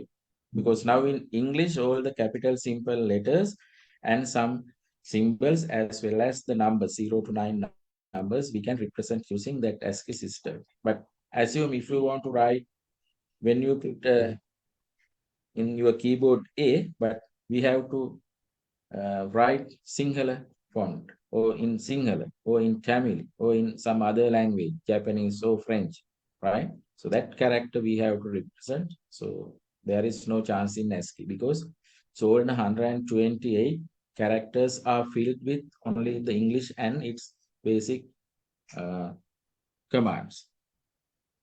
So therefore, no chance for incorporate some other language, right? So here, the scientists, after the ASCII, they developed the episodic extended binary coded decimal interchange code. So it is a 8-bit code. So BCD is 4-bit, ASCII is 7-bit, episodic is 8-bit. So used to that 8-bit episodic is used to primarily for large computers and the compatible equipment, right? So they is called sometimes 8-bit ASCII, but so it will not possible for include all the languages, right? So therefore, the scientists they develop Unicode system, so which include 16-bit, right?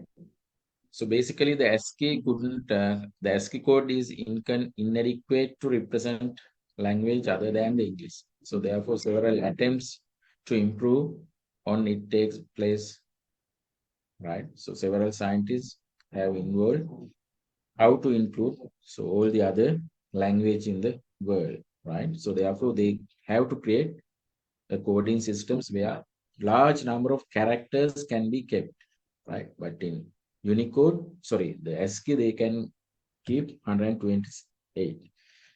So then the episodic, so they can create up to 256, right? So now in the Unicode, it is 16-bit code. So therefore, they can keep up to this maximum 65,536 characters. That means numbers, letters, symbols in different language they can keep, right? So therefore, since the ASCII has that limitation, to overcome that difficulties faced by the aforementioned character codes, a new 16-bit code called Unicode has been developed.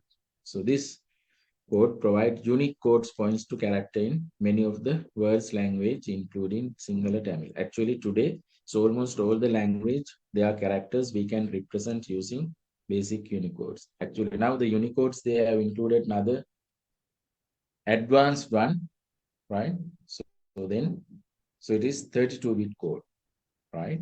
So large number of characters they can represent, but normal Unicode, the 16-bit codes, we can represent all the language, their characters. Right. So then the bits and the bytes, right?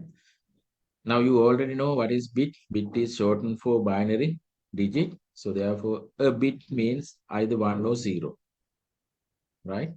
Bit is the smallest unit of measurement used in quantifying computer data, right? Bit තමයි computer එක මොනවා හරි measure කරන්න එහෙම නැත්නම් ඒක quantify කරන්න තියෙන සරලම ඒකකය, right? The binary digits are 1 and 0. Therefore, a bit means represent either 1 or 0, right? So normally, if we have 4 bits together, we call special name nibble. So if we have 2 nibbles, we call it is byte. එහෙම නැත්නම් on the other hand, 8 bits call byte, right? So 2 bytes we call a word. So after that, 124 bytes is kilobyte. 124 kilobyte is equal to the 1 megabyte. 1024 megabytes is equal to 1 gigabyte. So 1024 gigabyte is equal to 1 terabyte. So likewise, you can see bit byte table, right? So simply, a bit means either 1 or 0. So if you have 4 bits together, we call it is a nibble. If we have 8 bits together, it is we call byte, right? So then, right. So this is the storage unit and the byte capacity. So you can see the kilobyte. For kilobyte, how many bytes? 1024 bytes. So 1024 we can represent using 2 to the power 10, right? So then kilobyte, megabyte, gigabyte, terabyte, petabyte, exabyte, zettabyte, yottabyte, chronobyte. So likewise, so there are different storage. That means the what we call the table, right? But here, so in our computing, mostly we use up to the terabyte limit, right? But in servers and other large backups, so they use so large storage units to keep their data, right? The measurements. Clear? Right. So now we'll see with this exercise how many bytes in a 4 GB hard disk. If somebody asks, you have a 4 GB hard disk, so how many data you can save as in bytes, right? So 8-bit is a 1 byte.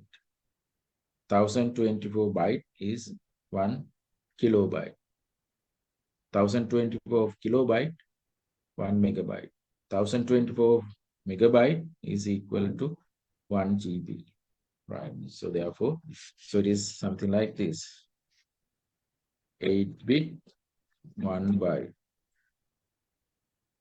1024 byte, 1 kilobyte.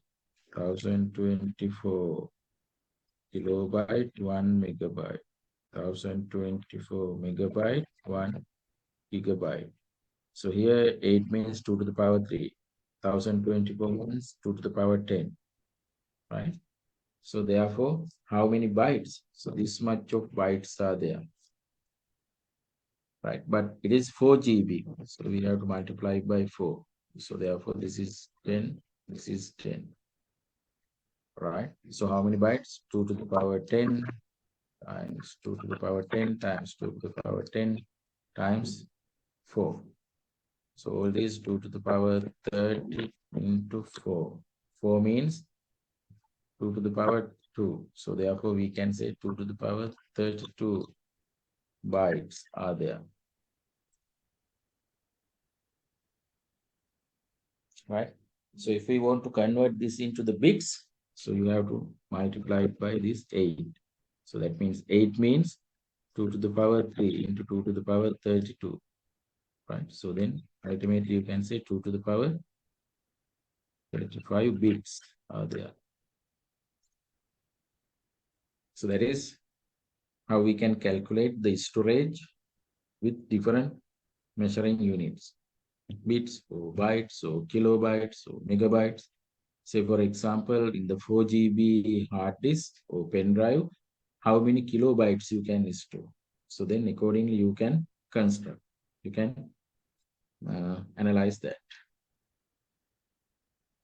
So how you represent the word bad, capital B-A-D in ASCII.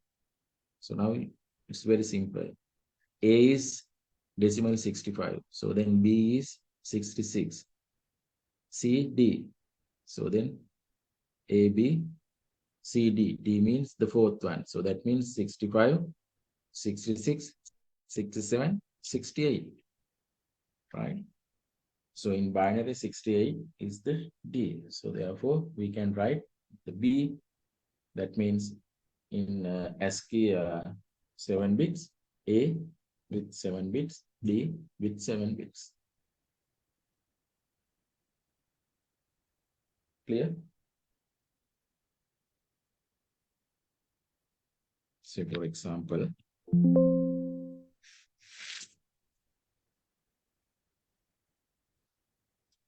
so now 65 is capital A. How? It is 65, how you write? Right? Take 4, 65, this one and this one. All others are 0. Right? So that is A. The B is 66. How to write B? 66.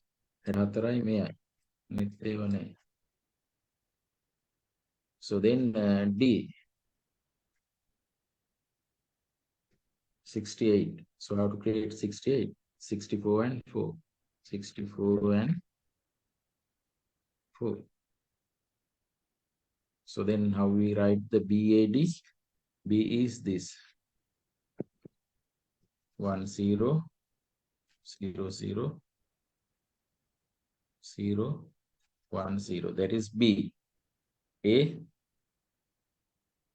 1 0 0 0. So this is B. B can this one. So this is B. A this one. A. So then this is D. So then how we write back? Initially this one. After that this. After that this.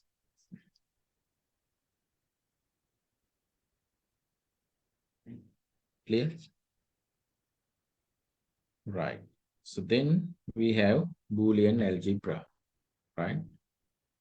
So how to work with gates and different things, right? So I will discuss that one with getting some maximum 10 minutes break, right? I think you have already learned about the algebra, right? And then, so different expressions, variables, equations you have worked with, but if the algebra is in a Boolean manner, right? So then everything is Boolean, right? Later we'll discuss, right? So you can take 10 minutes break. So what is the time? 28. Yes. So 11:40 we can start and then we'll take the lunch break. But only 10 minutes break now you can take, right?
Right.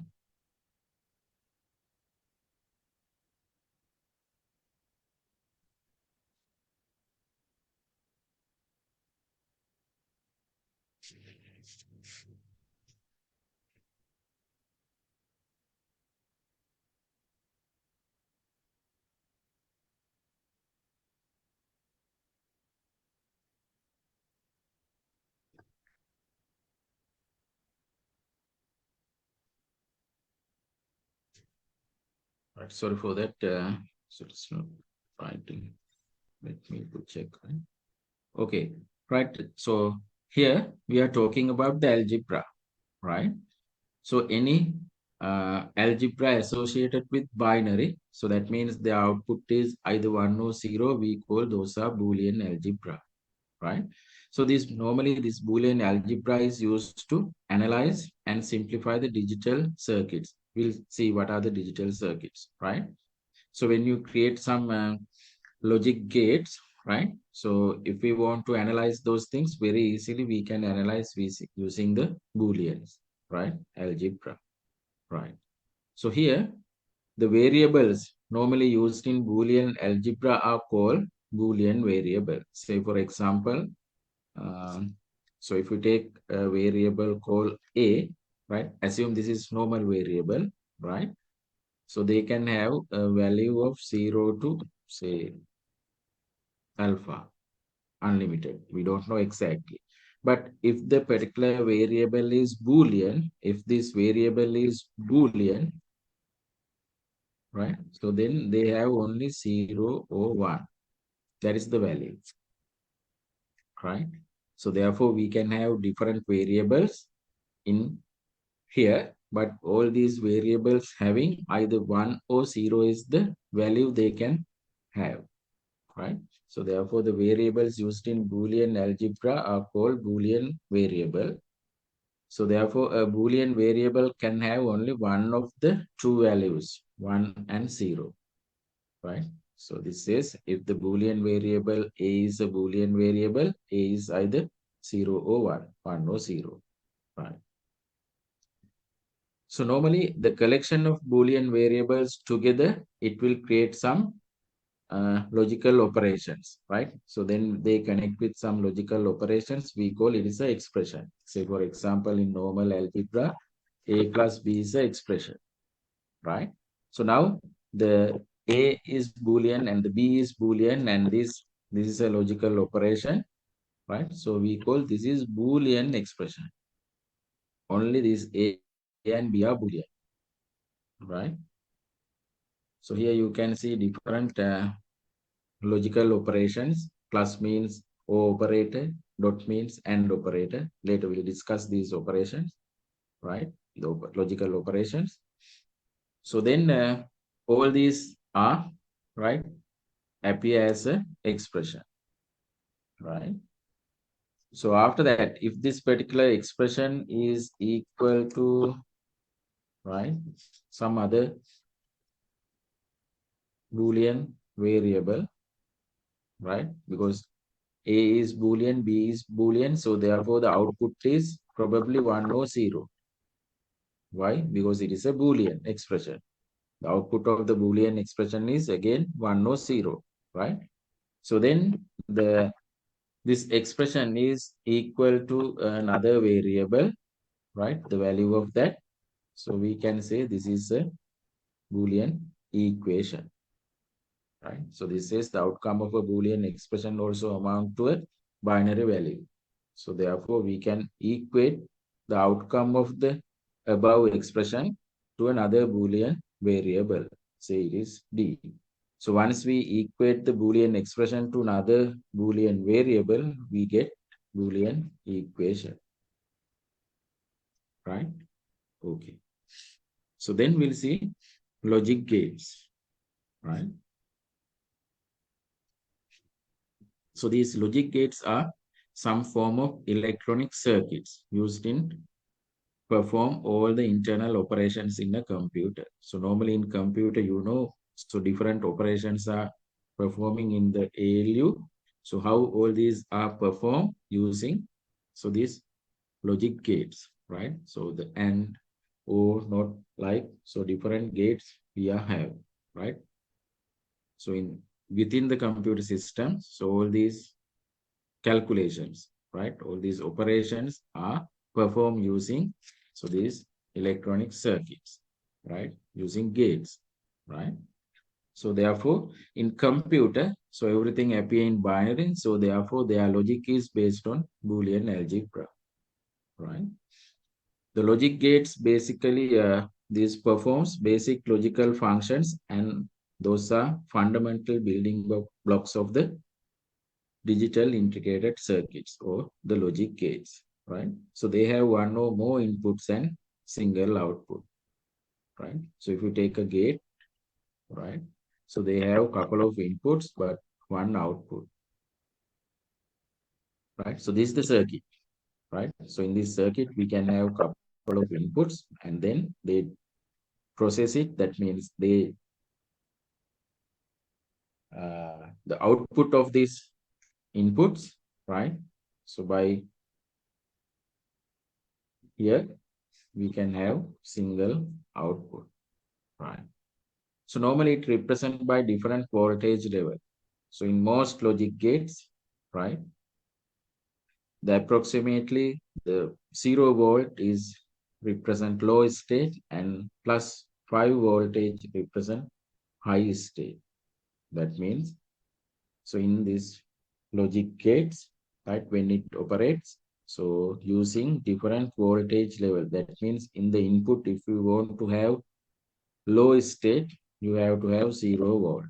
So if you want to give high state, you have to have 5 volt. That means 0 and 1, right? 1 represent high state, 0 represent low state. So in voltage, so 0 represents 0 and plus 5, that means 5 volt represent 1, right? Right. So there are a lot of gates, but basically we have to talk about 7 gates, right? So that gates, they represent the logical AND operator, O operator, NOT operator, not O, not AND, exclusive O and exclusive not O functions, right? So we'll see. So what are those in very simply, right? So there are a lot of gates. So these are the basic gates and or not the logical operations.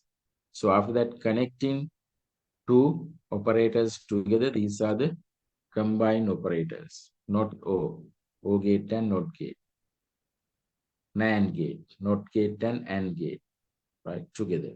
So therefore, these are some combined gates. So this is general logic gates, basic logic gates, right? Okay.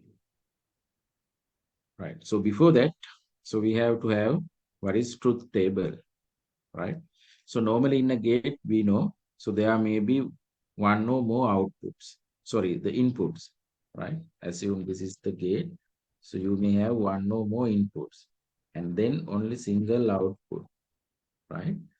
So the truth table is, right?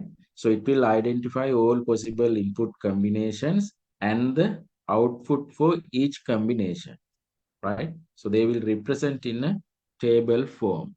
So that is we call the truth table, right? So it will display logical operations input.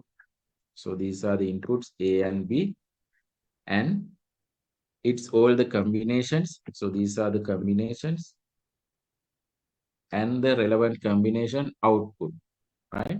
In table format. So that is we call the truth table. By just looking at the truth table, we can see all possible combinations with the possible output where we can generate through that circuit, right? Okay. So now we can go with these different gates, right? So this is the AND gate, right? The AND gate is a digital logic gate with n number of inputs and one output. For the AND gate, you can have any number of inputs and single output. So which performs the logical conjunctions based on the combination of its input, right? Here you have to remember this. The output of this gate is true only when all inputs are true. So that is the thing you have to remember in AND gate. The output of the gate is true or high state when all the inputs are in high. Or else output is true when only all the inputs are in true. True means 1. False means 0. Right.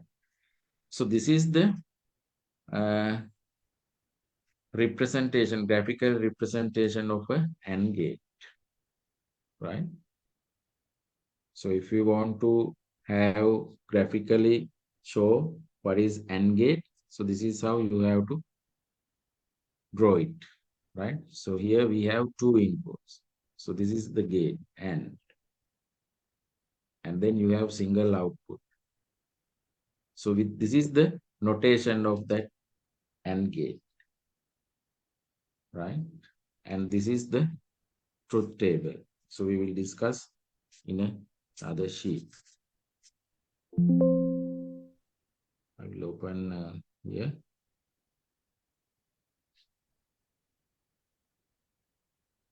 Right. So this is the AND gate, right? This gate we represent using, so this is the input and this is the gate, right? There are 2 inputs. Assume then the output is this, right? So when we have this A and B here, we represent A and B, or A and B. So this is the notation of having that, the output. අපිට output එක මෙහෙම ලියන්නත් පුළුවන්, A and B. එහෙමත් නැත්නම් A and B. Or else shortened form AB.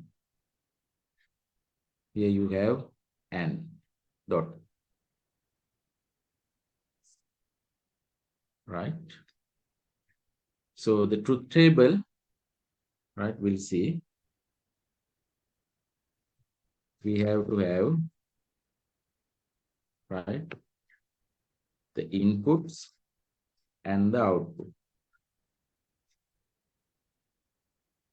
So how many inputs? 2 inputs. Now these are the 2 inputs, right? So this is the output. And then we have, so what are the combinations? So all possible combinations for A and B, right? For actually, for the A, what are the values you may have? Because these are Boolean variable, right? Boolean inputs. So therefore, maybe 0 or 1 for the A. And for the B, 0 or 1, right? A is having 2 state, B is having 2 state. So then, so how many possible combinations we can have? So this is binary. So therefore, how many inputs you have? N number of inputs, 2 to the power now A and B, 2. So therefore, all possible 4 combinations you can have here, right? So then how we can create the possible combinations? This manner, 0, 0, 1, 1, right? This is the format we can create. So in the B, 0, 1, 0, 1. So this is the whole possible combination we can have with AND gate, right? So after that, with the AND gate, so its feature is, or its conjunction is, if all inputs are true, then only the output is true. Otherwise, output is false. That means 0, right? So here I can use.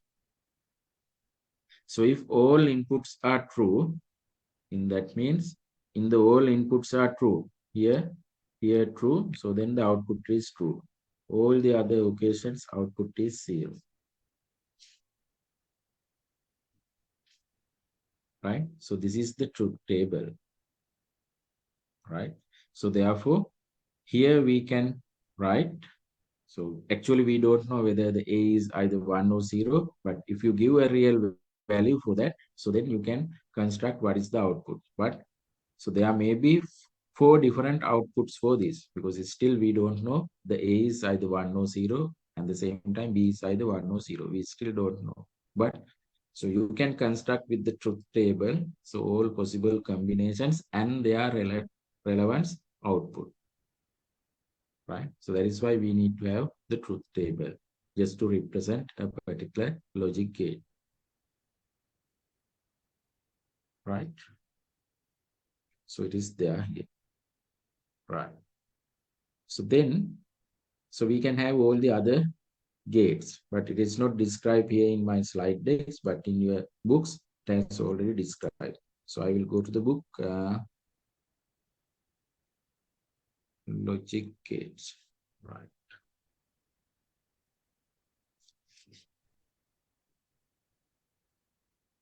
So now we have to go to the other main logic gate, OR gate, right? So this says the OR gate is digital logic gate with n number of input and again 1 output. So you can have any number of inputs, but 1 output. That performs logical conjunctions based on the combination of its input. The output of the OR gate is true only when 1 or more inputs are true. Right? So that is important. So it says the output of the OR gate is true only when 1 or more inputs are true. If all the inputs of the gates are false, then only the output of the OR gate is false. In all the other occasions, it will have true. So normally the plus sign is used to show the O operation. The symbol and the truth table of O gate is with two inputs are shown below. So this is the symbol, the graphical representation, this one.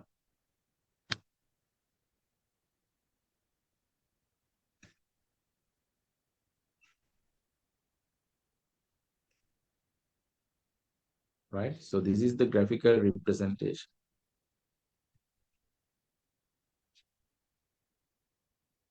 Right? So this is the graphical representation. Right? And this is how you can denote using, right, O gate. Right? Say for example, if you have two inputs, you can say A, O, B, or else you can say A, O, plus sign B. Both are the same. And then if you have graphics, so this is how you have to draw the O gate, right?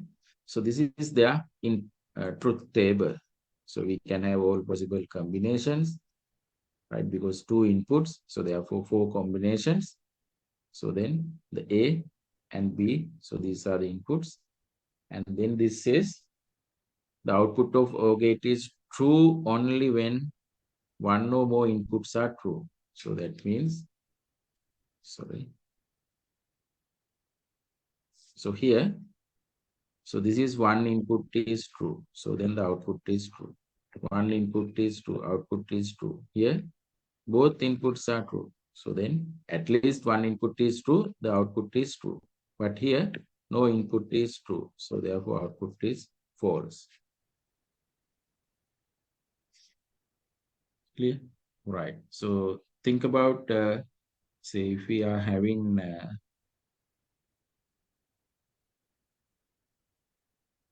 couple of inputs.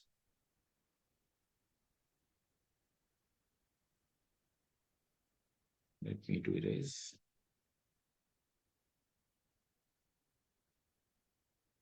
Right. So assume you are having three input situation. Something like this. So this is the gate. So this is O gate, the graphical representation.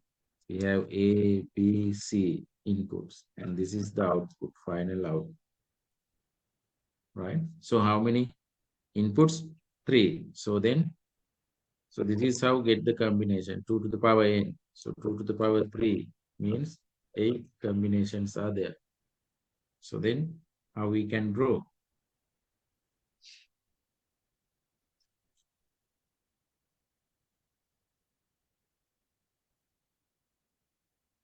Right? A, B, C, and this is the output. Right? So then this is how combination we can write, because altogether it's 8. So therefore in the A, right, 1 and 0, B 1 and 0, C 1 and 0. So then the possible combination. This is how we can write, because altogether it has 8 no. So then 4 zeros and 4 ones, right? So in the second input, right, you can divide this one and half of this, 0 0 1 1. Again 0 0 1 1. So after that 1 here, 0 1 0 1 0 1 0 1. So then you can see it start from all 0 to all 1.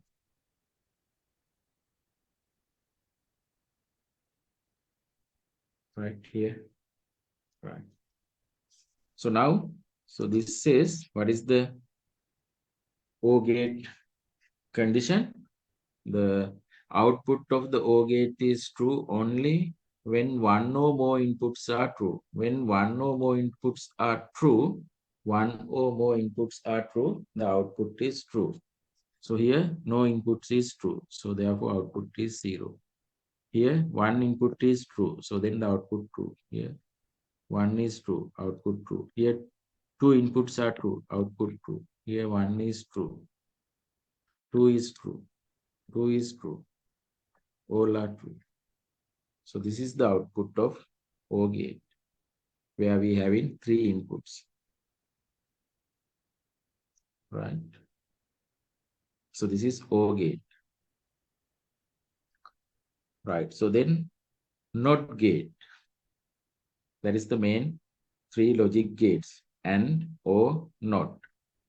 So what this says, the NOT gate is a digital logic gate with one input and one output. So that is very important. So it has one input and one output. So that operates and inverter operations of the input. Input take inverter inverse, right? The output of the NOT gate is the reverse of the input. So when the input of the NOT gate is true, the output will be false and vice versa.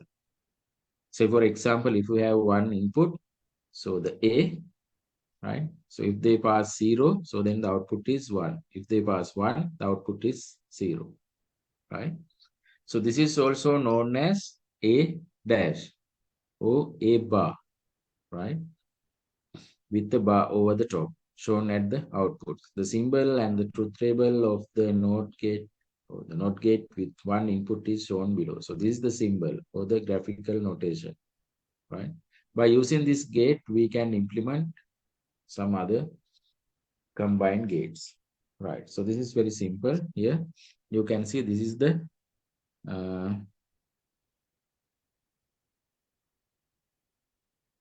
symbol, right, for the NOT gate. So it is something like this, right?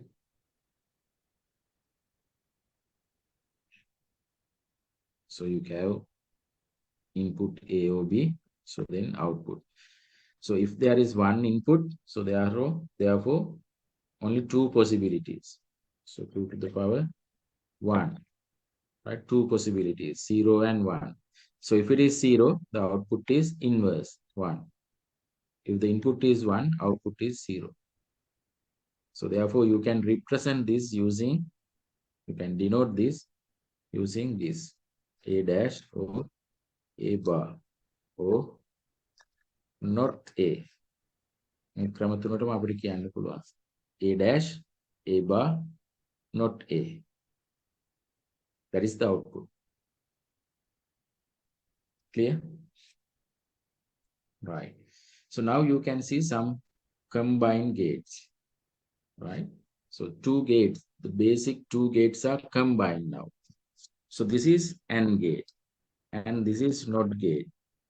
AND gate and NOT gate. Once we combine these two together, we call NOT AND, or else we can say NAND.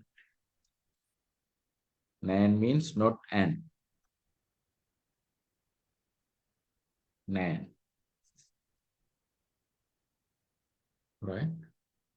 So this is the NAND gate graphical representation.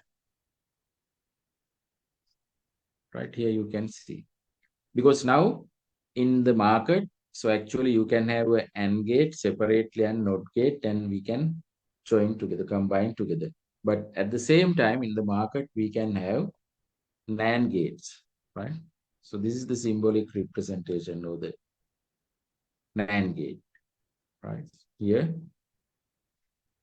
AND gate වලට මේ NOT කැල එකතු කරනවා මෙහෙම. So this is now we call NOT AND, NAND gate, right? So this is the graphical representation and this is the notation. A and B dash or A and B bar, both are correct. AB bar means A not NAND B.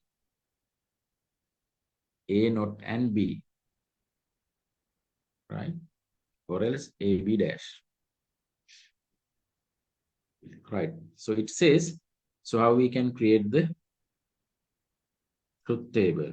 Because now you know A, B, and the AND gate, the inverse of that is NAND. Very simple, right? So here you can see the NAND gate is the digital logic gate with n inputs and one output. The performs operations of the AND gate followed by the operations of NOT gate. AND gate taking pass a NOT bueno. NAND gate is designed by combine and NOT. The output is false if both inputs are true. Otherwise, the output is true. If both inputs are false, both inputs are false, right? This is what? Output is false if both inputs are true. Both inputs are true with the output false. All the other occasions, output is true, right? So therefore, using symbols as well as, so this notation, we can represent the NAND gate, right? NAND AB, right? Not AB or not A and B. Not AB, not A and B, NAND AB, right? So this is how we can write it. Clear? Okay.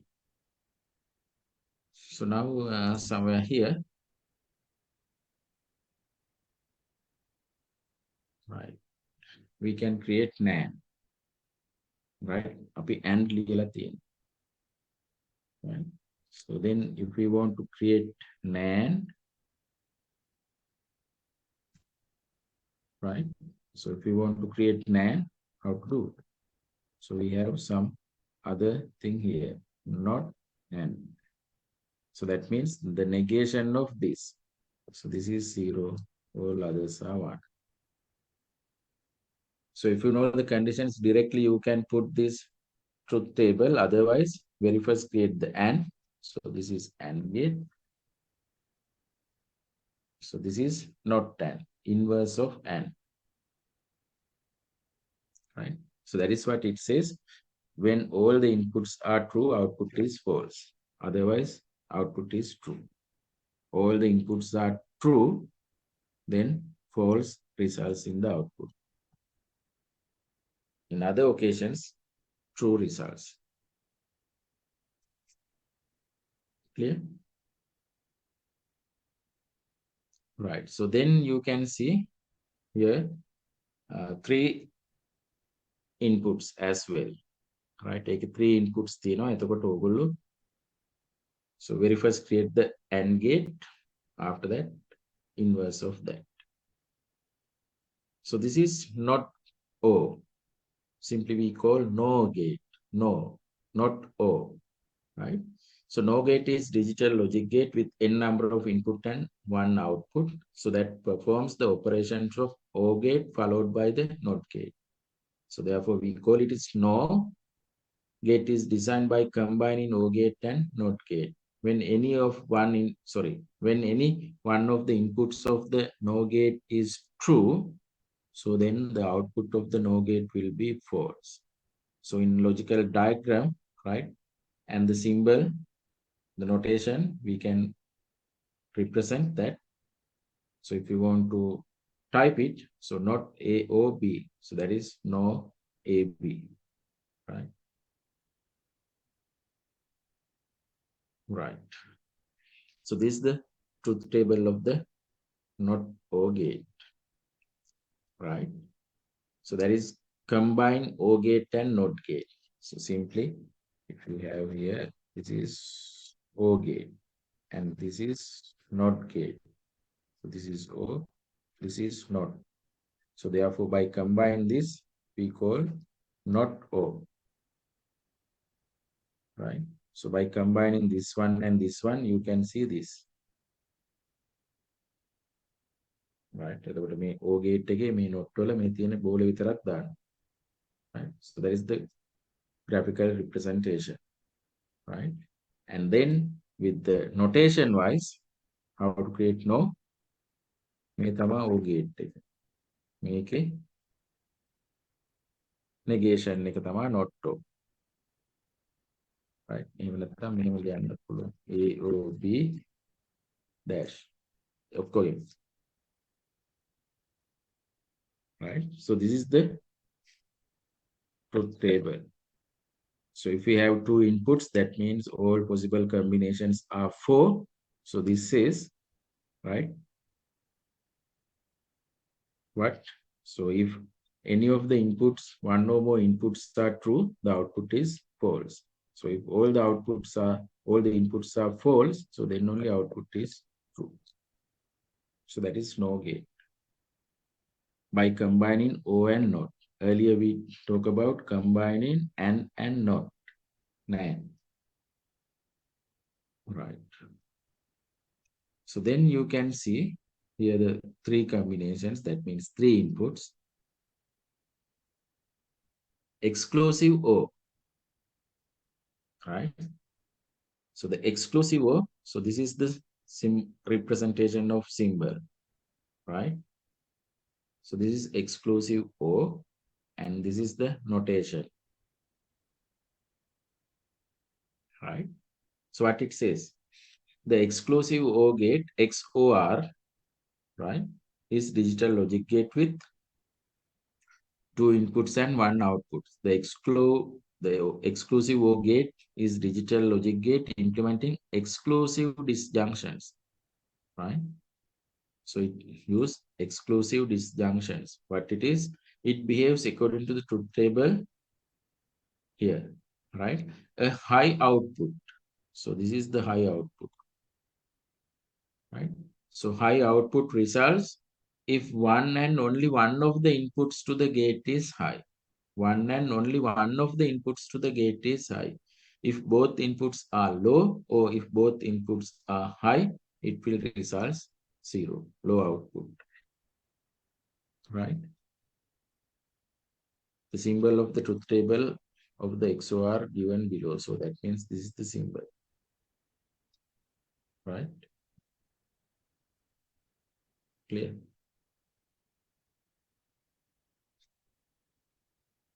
So this says,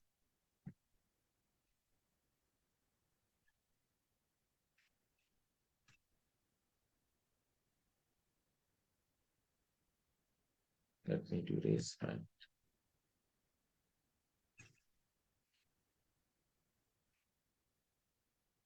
Right. So it says the high output results. So high output results if one and only one of the inputs to the gate is high. High output එකක් හම්බෙන්නේ මේ inputs වලින් එකක් පමණක් high වෙලා තියෙන වෙලාවෙ විතරයි. එහෙනම් මෙතන එකක් high output high. මෙතනත් output එක high, මෙතන high හින්දා. හැබැයි මෙතන inputs දෙකම high. එහෙම උනායි කියලා output එක high වෙන්නේ නැහැ. Right? If one and only one of the inputs to the gate is high, right? So this is exclusive O. So this is the notation, and this is, this is the graphical representation, and this is the notation, right? අපිට ලියන්න පුළුවන් A exclusive O B, right? එහෙම නැත්නම් A exclusive O B, right? So then the next gate is exclusive not O, the negation of this, right? Exclusive O වල inverse එක we call exclusive not O, right? So this is exclusive not O gate.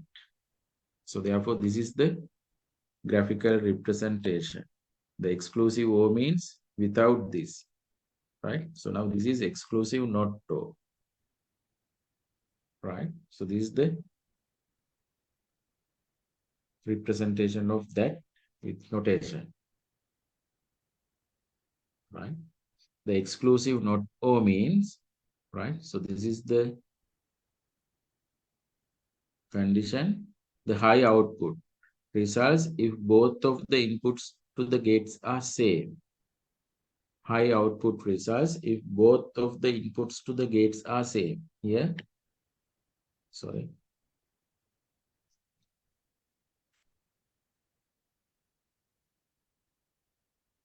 Here, both of the inputs to the gate are same. Here also, both of the inputs to the gates are same. So then it will produce high output. That means 1. In all the other cases, it will create low output. Right? So this is exclusive, not O. A exclusive, not O, B. So in that case, you can have only 2 inputs and single output. Right? Okay. So in summary, you can see, so all are the conditions, right? In a particular gate. So what is the conditions? Based on that conditions, we can have the output. AND gate, OR gate, NOT gate, exclusive O, not AND, not O, and exclusive, not O, right? So better you can remember these things. So then you can construct the truth table according to that, right? But if you know basically the AND gate, OR gate, and NOT gate, so the combinational gates you can construct based on that. Because inverse of that is the NAND and NOT O. So again, you have to know exclusive O. So then you can construct exclusive NOT O.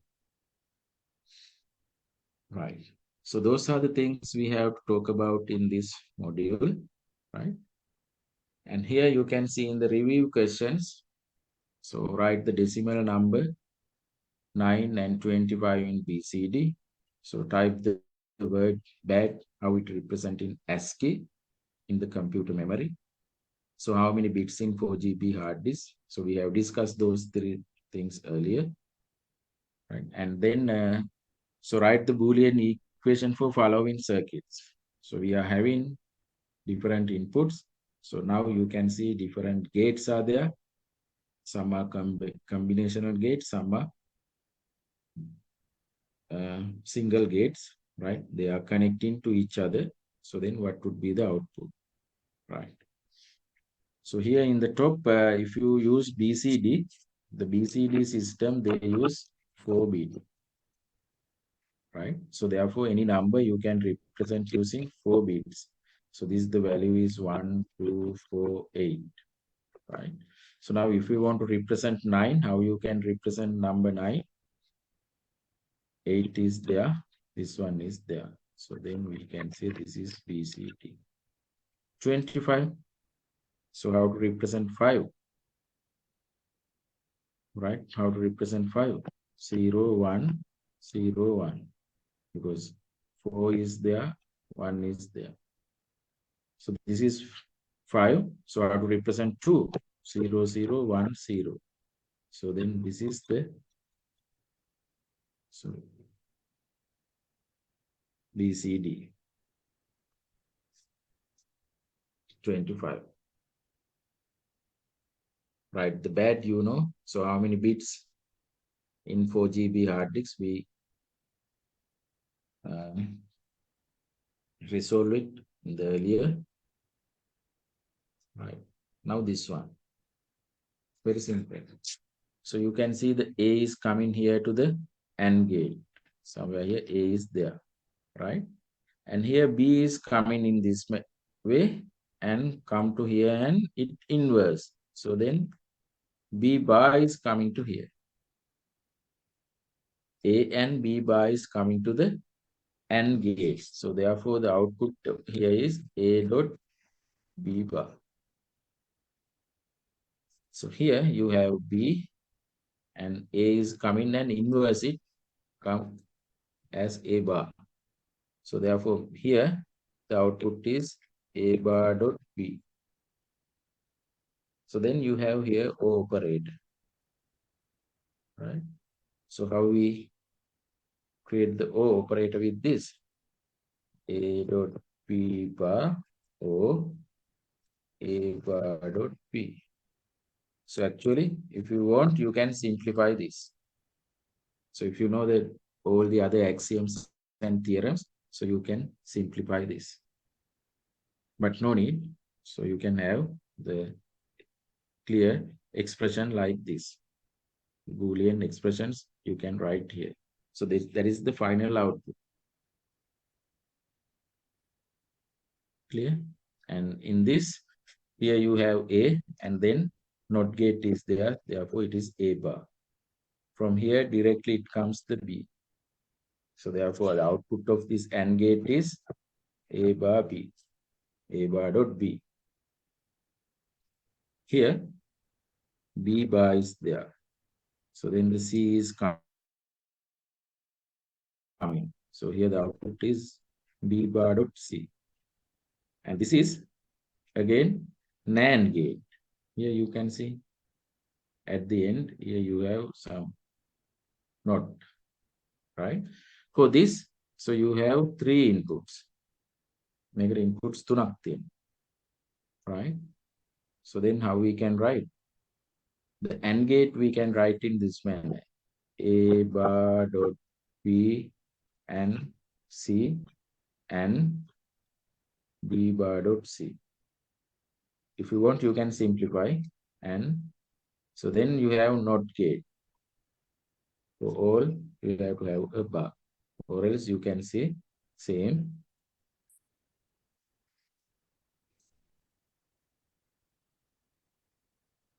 dash. The entire expression dash inverse of that. Again, me ඔක්කොගෙම ටිකේ output එක බිඳුව නම් මෙතන ඒක dash කියලා කියන්නේ එකයි. Because all these are Boolean variables, so therefore we use Boolean expressions. So with that Boolean expression, the result is either 1 or 0. Right? Clear? Okay.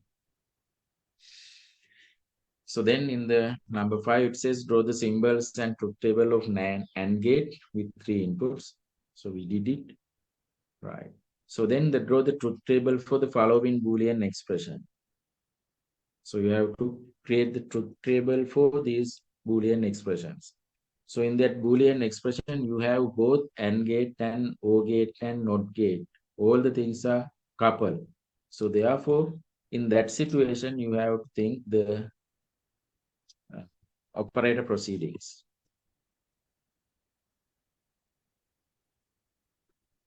Operator proceedings you need to consider. Sorry.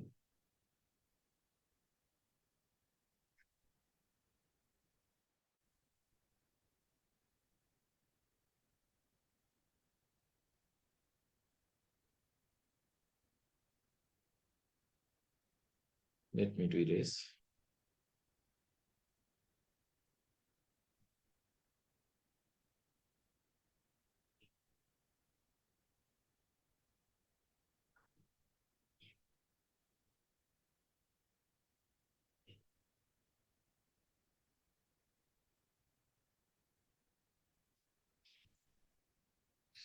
Right here, you have to think about the operator proceedings, right?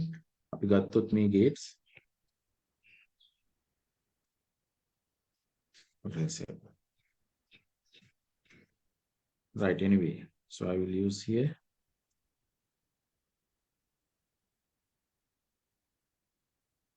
Right. So if you take different gates, right? Oh, and so out of these 3 gates, so this is the first priority one. Not. So after that, this. So this is the first one. This is the second one. This is the third one we have to solve, right? So then if you have a expression like this, A, O, B, and C, so then if you want to create a truth table for this,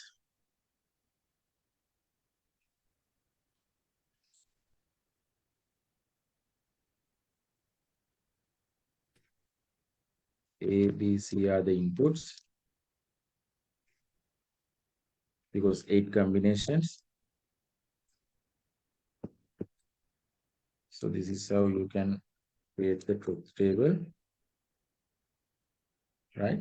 So after that, you cannot use the an O operator. A or B you cannot perform, right? Because the high priority is with B and C. So therefore, very first you have to go B and C. So that means, so these two, right? So it is AND, right? So if both inputs are true, so then the output is true. So in here true and here true. All the other cases, output is false, right? So after that, you can have what? A O B dot C. So now B dot C already we find. So then B dot C O A. Then අපි බලන්න වෙන්නේ මෙයයි. This one and this one. A, O, B, and C, right? So then if any one of the input, at least any one of the input is true, the output is true, right? Here 0, 0, 0, 0, 0, 0, 0, 0, 0, 0, 1, 1, 1, 0, 1, 1, 0, 1, 1, 0, 1, 1, 1 means 1. So this is the output.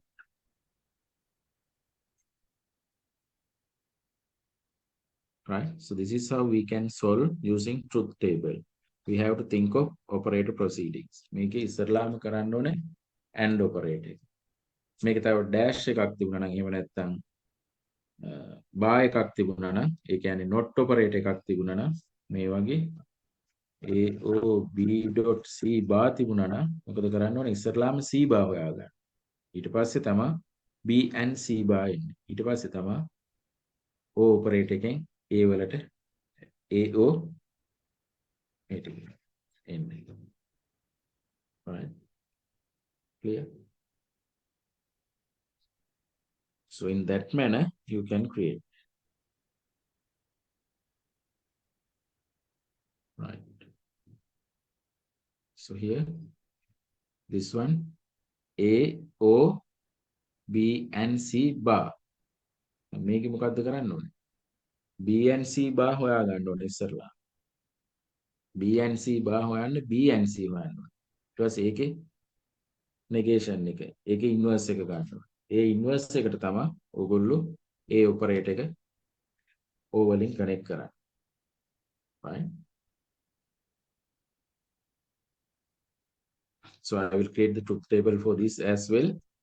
A, O, B, and C bar. Right?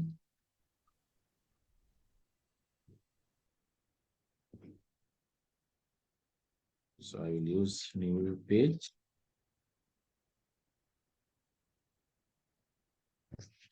A, O, B, and C bar.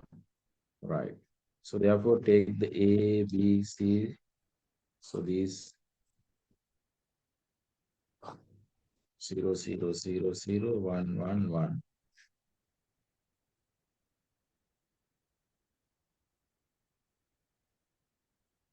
One. So 0, 0, 1, 1, 0, 0, 1, 1, 0, 1, 0, 1, 0, 1, 0, 1. So then very first you have to find B dot C. After that B dot C bar. After that A O B dot C bar. Right? So B and C, B dot C means B and C. 0, 0, 0, 1, 0, 0, 0, 1. The negation of that means 1, 1, 1, 0, 1, 1, 1, 0. So then this one with this one with this one through the O operator. Right? So here 1%, so therefore output is 1, 1, 1.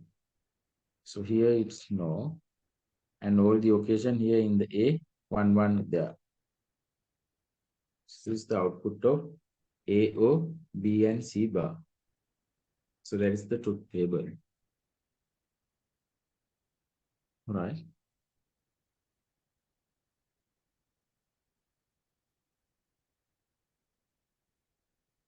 So therefore, inside the computing, so how they performs, just like using these gates, right? Okay, so this is the end of this morning session. So now we have already completed 6 chapters.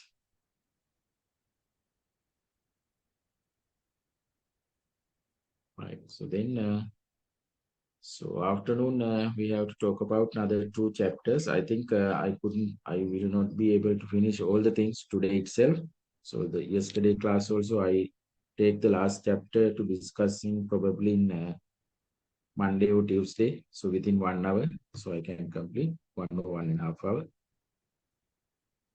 But today, so I will cover the chapter 7 and 8. So anything to ask? Anything to clarify?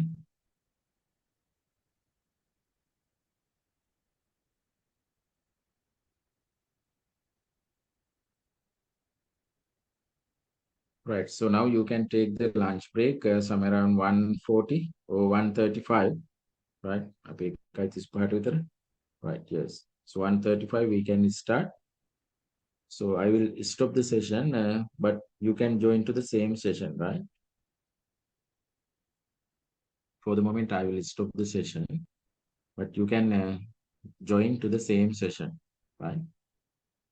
So 1:35, right?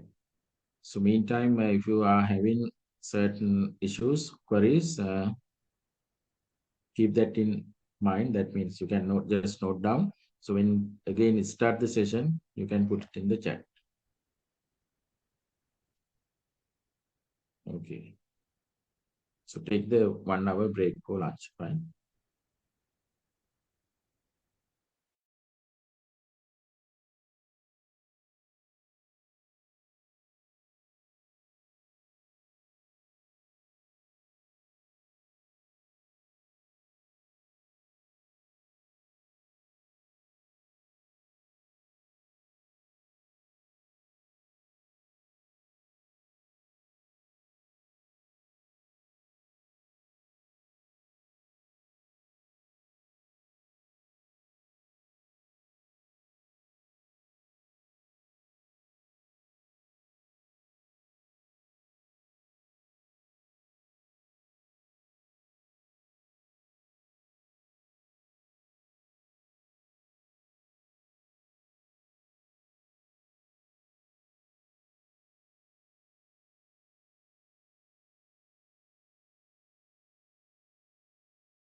Good afternoon, sir. Good, sir. Right, okay, thank you. So we'll continue. So now we can move to the chapter 7, the data communication, right? Right, first we'll see what is data transmission. So if we want to communicate with two devices, maybe your computer and the, say, mobile, right? So in between any two devices, right? So process of transferring data between two or more devices simply we call the data transmission, right? So in other words, so it is the process of sending maybe digital or analog data over the communication media to one or more computing or network or communications, right? So simply we call that is transmission, right? So probably in computing here, so we use both digital data as well as the analog data, right? So they can transmit over different medium to in our networks, right? So therefore, in between different electronic devices, right, we have to transfer that either data or information in between so different devices, right? That data may be in digital or analog form, right? For that, so we have to have the different uh, medium as well as we have to identify the sender and the receiver, right? So and different modes, right? So those things we are discussing in this session, right? So then we'll see what is analog data and digital data, and then analog transmission and digital transmission.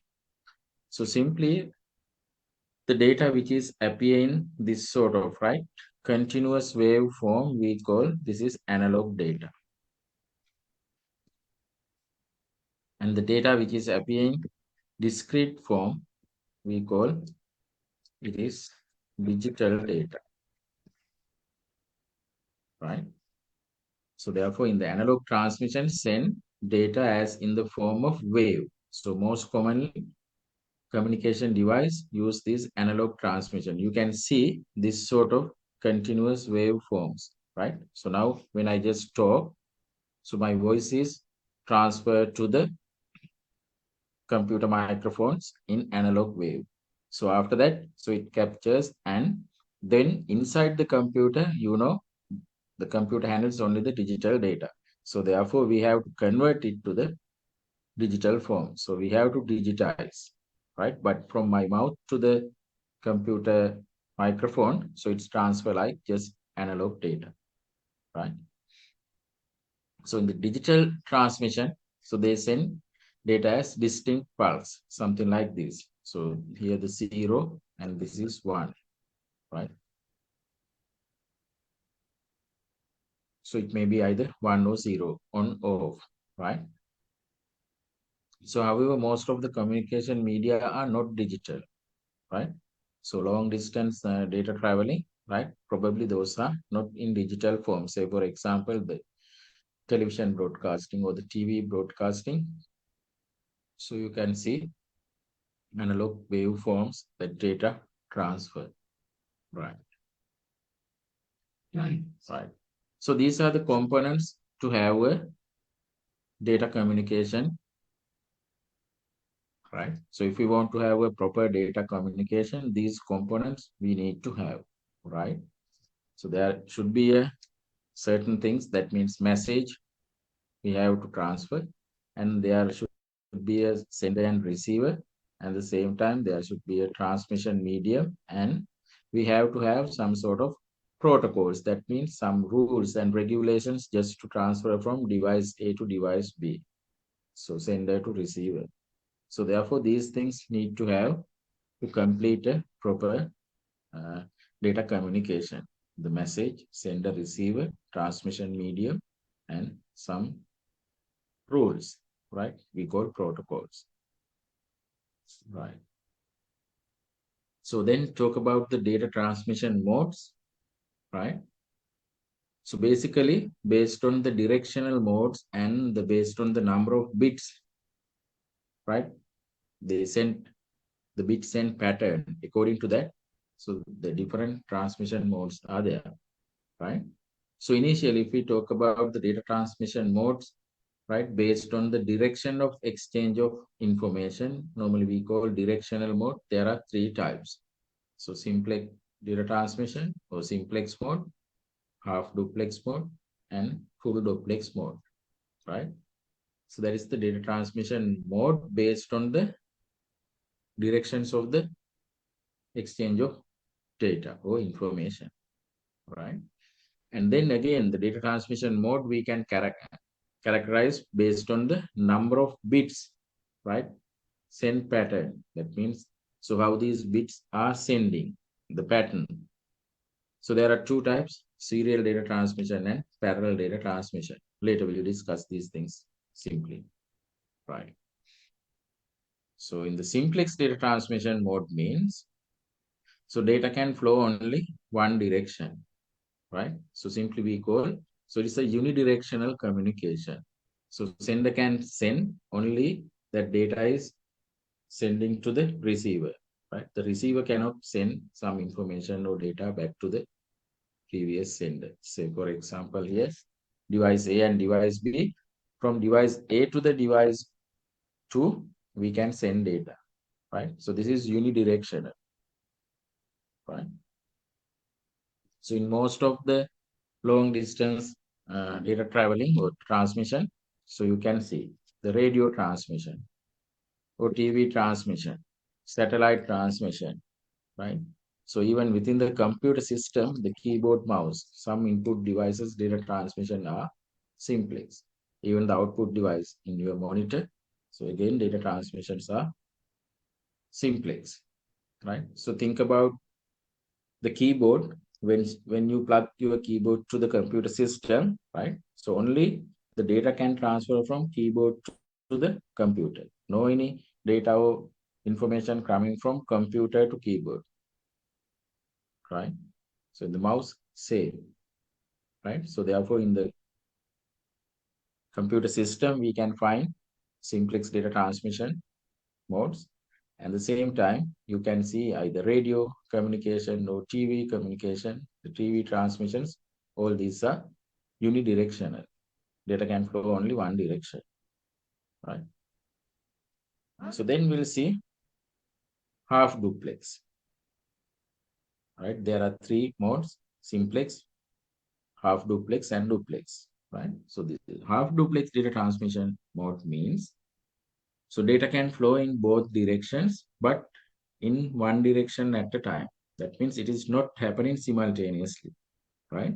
So data can flow both directions, but in one particular time, they will transfer only one direction.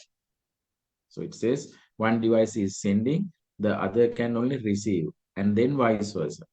Once it is finished, the data transmission in one device, so the other device can transmit to the other side, right? So therefore, the entire capacity of the channel can be utilized for each direction, right? The one good example is walkie-talkie. So when you are talking with the walkie-talkie in one end, so you can first talk. So after finishing that data transmission or talk, the other end can speak, right? But at the same time, the both end, they cannot transfer the data in both directions, right? At the same time, but in different times, so they can transfer. Another thing is browsing the internet to get information, right? So that is also half duplex, right? So then the full duplex, so sometimes we call duplex data transmission. Duplex or full duplex means same, right? So that is the data can flow in both directions at the same time. So therefore we can say bidirectional data transmission with simultaneously, right? එකම වෙලාවේ දෙපැත්තටම data transmit කරන්න පුළුවන්. So sender to receiver and receiver to sender. So this mode is used when communication in both directions is required simultaneously. The good example is telephone conversation, right? Telephone network. So then you can talk and the other people can listen at the same time they can also talk, right? So therefore that is full duplex data transmission, right? So then according to the base of data send pattern, so there are two types of data transmission, serial data transmission and parallel data transmission, right? The serial means the data bits are sent one after the other. So that is we call serial at a time, right? So assume this is the sender and this is the receiver.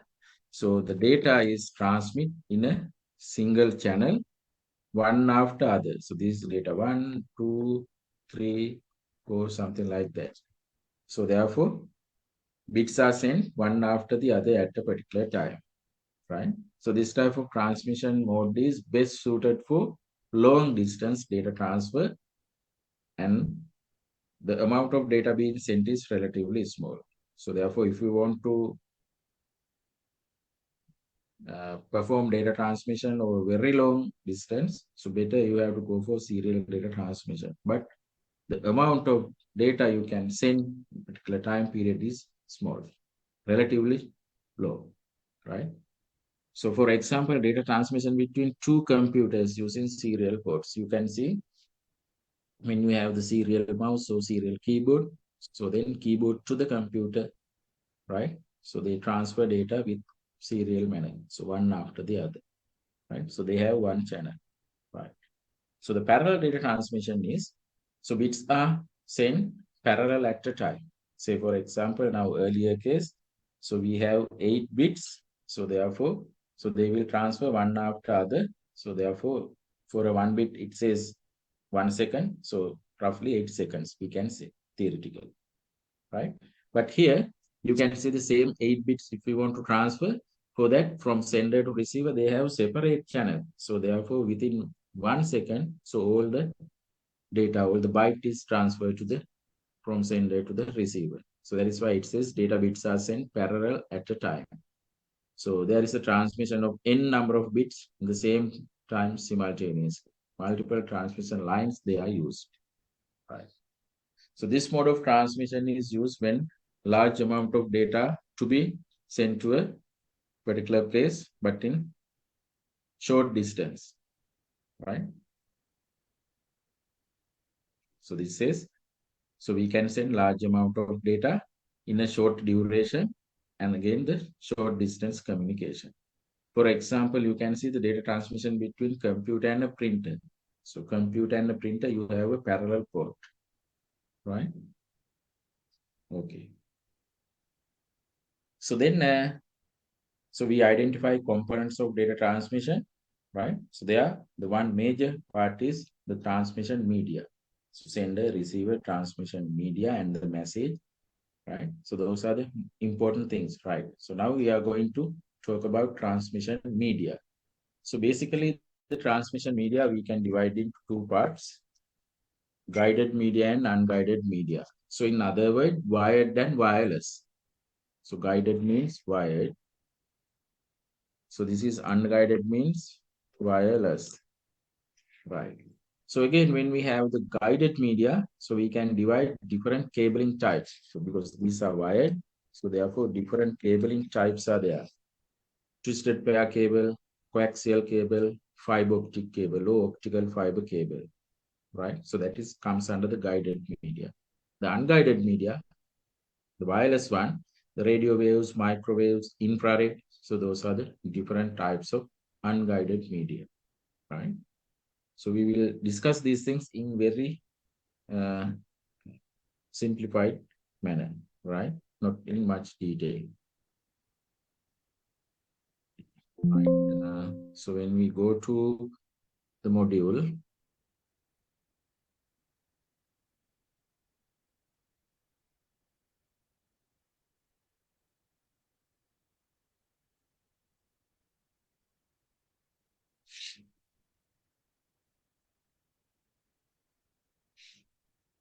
right here you can see the twisted pair cable, right? So mostly in the networking, we use UTP, unshielded twisted pair, right? So this is the cable type, right? You can see here, the cable are just like twisting, just like a rope, right? So here, you can see, so if we have the high voltage equipment, even the sun can be source of noise, right? So that means here, so if we want to reduce that noise, so we can have this twisting, right? So there are two types of twisted pair: unshielded twisted pair and shielded twisted pair. So this is unshielded twisted pair, and this is shielded twisted pair. So here you can see some wrapping, right? So just after the particular, so these twisted cable. So therefore, so if we just compare the unshielded and shielded twisted pair, very commonly unshielded twisted pair are used, so low cost than the shielded twisted pair, but somewhere around say 100, sorry.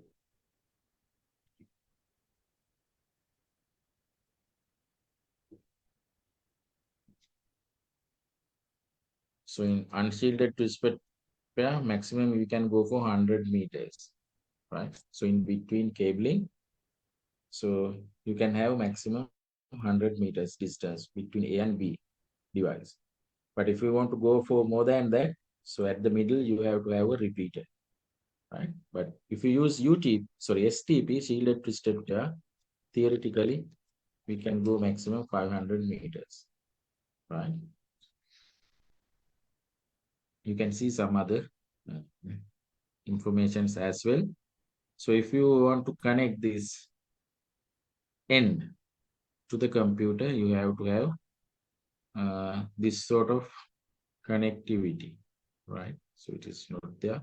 RJ45 connect you have to use, right? It is there here. So this is the UTP unshielded twisted pair cable with at their last end. So you can have this sort of connector. So then it will fix to the your computer or even in the faceplate, right? So in your computer you have the desktop, you have this sort of network interface card. So there you can connect these cables. So this is RJ45, registered jack 45. But I think many of you may have, if you have the SLT phone, right? So then the internet connections you are given. So there you can see RJ11 connectors in telephone line just to connect your telephone to the main cable or your router to the cable, right? So the RJ11 connections are there, but normally in the UTP, you can use RJ45 connectors, right? So then other cable type is coaxial cable. It is just like your TV antenna cable, right?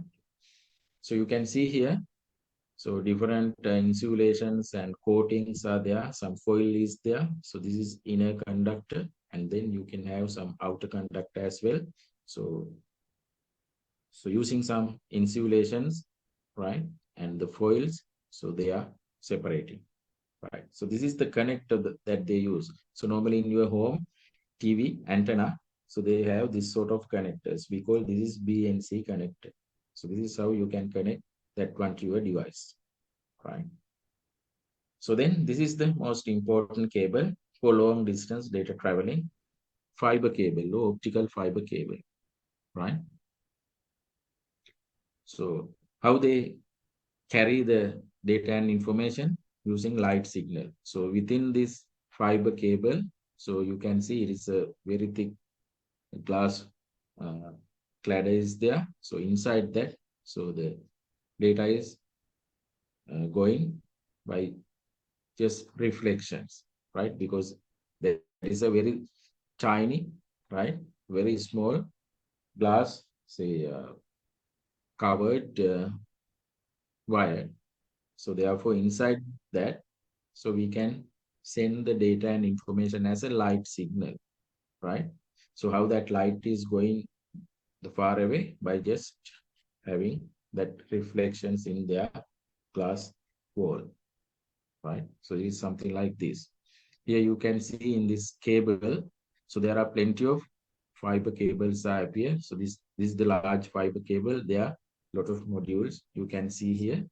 So if you take one tiny cable, it is something like this. So we can have a middle glass core. So it is covered by glass cladding, right? So then it will help to do a lot of good reflections, right? So then some buffer and secondary buffers are there. If you take one single cable, so this is the appearance and the structure of the cable. right? So this says the main advantage of this cable include lightweight. So capacity and the bandwidth will be increased. Signal attenuation is less, and disadvantage are high cost, fragile, installation and maintenance is difficult and unidirectional, right? Because for the installation, we have to have expertise knowledge. So these are fragile because this having glass cladding. So if we bend, like say 90 degrees angle, probably this glass cladding will be broken. So then it will not use for data transmission because the reflection will not be there. So therefore, the light signal cannot pass. So therefore, we cannot bend these fiber cables drastically, right? The cost wise, these are very high cost, right? So that is all guided media or wired media. So now we have to unguided media, that is wireless, right? So here you can see the radio waves, right? And the same time microwaves and then infrared, right? So those are the different wireless uh, media which we can help to transfer the data and information, right? So you can just read out these things. So I'm not going to discuss in detail. So these unguided media, right?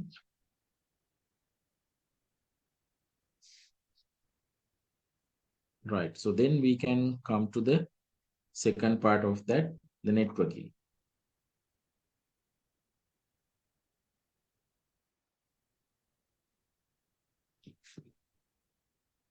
Right. Give me 1 minute. Oh,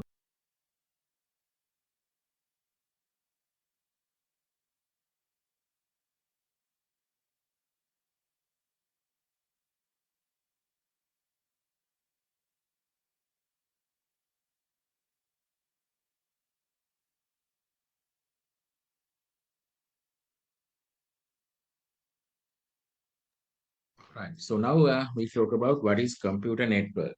So simply the network is if you connect two or more computing devices together, we call it is a computer network, right? Right. So this says a collection of computing devices so that are connected together in order to communicate and share resource, right? So that is one purpose of having network. So if we are having a couple of computing devices which are connected together in order to just do communication and data sharing or sharing resource, we call it is computer network. So this network, right, can be implemented using physical or wireless mechanism, right? The wired or wireless mechanisms we can use just to connect computing device together, right? So this is a rough sketch of a computer network. You can see, so most of the devices, normally what we can find in the network are appear here. So this is a sketch, right? So sometimes in your home network, you don't have all the device. So sometimes you have the router or the Wi-Fi router and sometimes a couple of your personal computing device like laptop, mobile phone, tablet, and directly you can, those things are connected to the Wi-Fi router and this will connected to the internet. So maybe it is your home network. But if you go to some different organizations, so they are having sometimes the servers, so sometimes they are having different client machines, maybe network printer, or maybe network some storage, right? Say storage area networks, so different things, and probably you may have either hub or switch, right? Sometimes maybe repeater. So those type of different equipments are available in common network, right? But this is just rough sketch, right? So then we'll look at why we need to have a network. So when your computer is connected to a network, so that will allow you to what sort of things. So what are the advantage of having network? So those are the things we discussed. So there are plenty of advantage having network. So I have listed couple of advantage. The main advantage, easily share the files and data. So if you want to share your files or data with somebody else, so you can connect with the network and easily you can share, right? The other thing is we can share resource such as printer and internet connection. So think about in your home, assume 5 members are there. For all the 5 members, you may have 5 different, say, computers or laptops, but you don't have 5 different printers in your home, because the one printer you can share with if you are connected. Say, for example, so if you connected to your VLAN, the wireless local area network, so then you can give the print command to all the printer that you have. Say when you come to here, the ICT Center Markandura, we have around 100 computers in the lab, but only we have one printer. So therefore, so all the students who use that lab, if they want to get print, so they can give print command to the network printer. So therefore, all the computers are interconnected, and so they can send print command to the printer, right? So nowadays you can see through your mobiles, you can give print command to your home printer as well. So then it will connect in 2 different networks. So again, you can do the task, right? So therefore, resource sharing is very important. And the same time, if you want to share the data and files with you, again, you can possible. So then the other thing is communicate with other network users. So then email and instant messaging or video conferencing, you can see you may have Gmail, so your other fellows has say Yahoo or MSN, but easily you can share the information with these things, because they are, even though they are in different networks, we can share the information. So therefore it is very important. Another importance is, or the advantage is, we can store data centrally. So therefore using a file server in case of access or backups, so that is very important. We can save data in central location. Say, for example, now when you go to banks and different things, right? So all these bank informations are not saved in their local machines or in the particular branch. So all these are saved in, say, the regional office or even in the main office, head office, right? So there we can have some main server there. So all the data is saved in a centralized location. The other thing is keep all our settings centrally, so we can use at any workstation in any time. So if we keep our settings in central location, so easily we can share that configurations with the any machines which is connected, or yes, any machines connected to that network. Say, for example, now here in Makandura ICT Center, for each and every machines, we have not installed the virus guard or the virus antivirus software. We installed it in our server. So then easily we can implement from the server all the settings to the other workstation or the client. So if we install clients individually, so all the updates we have to do manually or individually for each client. But if we connect that one into the server machine, from the server machine, we can deploy all these instructions, or that say what we call the virus updates from server machine to all the machines which are connected to that server. So easily we can do it. So that is why we can have network environment, right? So those are some of the uh, advantage having computer network, right? So then we can discuss what are the disadvantage of having network. So that means when your computer is connected to the network, so what are the disadvantage you are having, right? So there may be again lot, but I have listed couple of disadvantage. So it's vulnerable to hackers, right? So if your computer is not in a network, so nobody can get the data, right, from some other place, right? But physically they can come, and so without you knowing, they can log into your device and get the data, but virtually they cannot do it, right? But if you are in a network, the hackers or the intruders, they are not with you. So in any place in the world, so sometimes they can access your device online, and so they can get. So therefore, there is a chance of getting revealed your information, getting hacked. So therefore, that vulnerability is there. So if the network breaks, many tasks become difficult. That is obvious. So if something happened to the network, since you are now in the network, you cannot get the services from its server or some other place. right?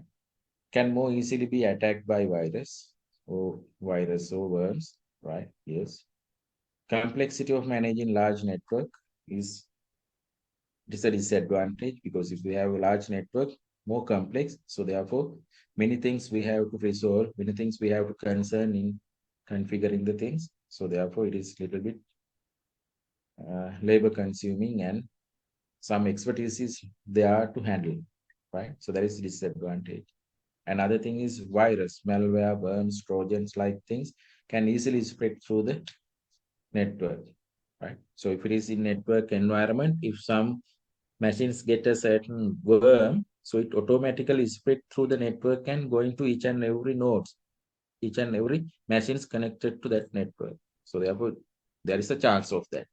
So that is a what we call a disadvantage, right? So here I have listed couple of disadvantage, but in your module you can have there are more.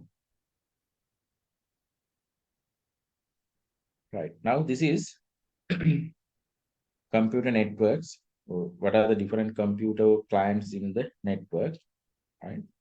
So you can see computer connected together to create a network falls into two categories. So that is peer-to-peer and client server. Peer-to-peer network and the client server network.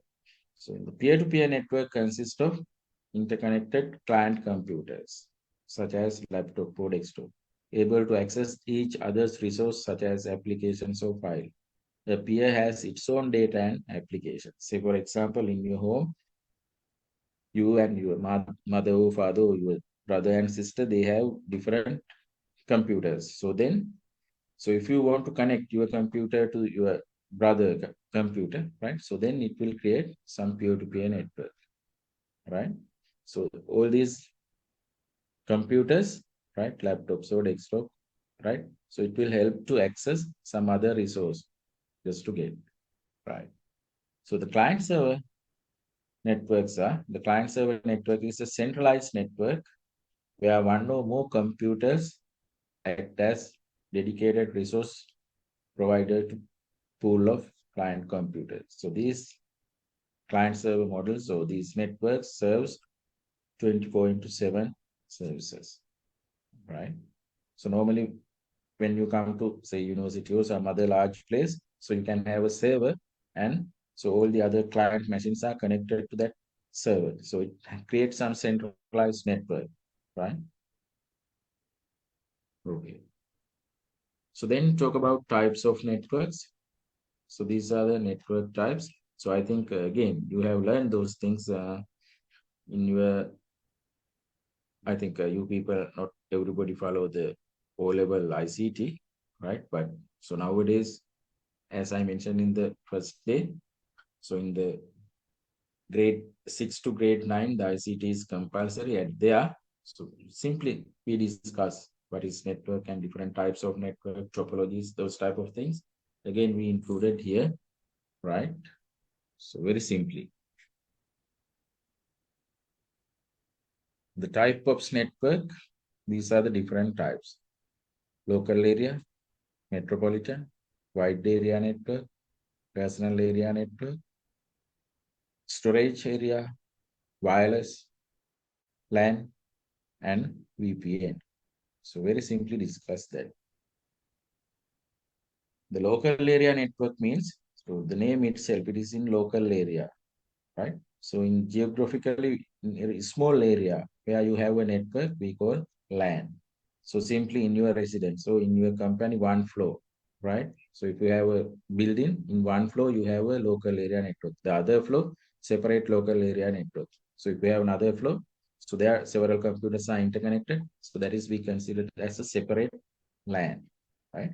So therefore, the LAN is a private network, so which is belongs to the particular organization or business, because LANs are geographically small. So they usually use probably the cables or some low power radio waves, the wireless for connectivity, right? So think about if you are working in a company, so they have a couple of computing devices are interconnected. So there is a property of that company. So that's local area networks belongs to that, right? Likewise.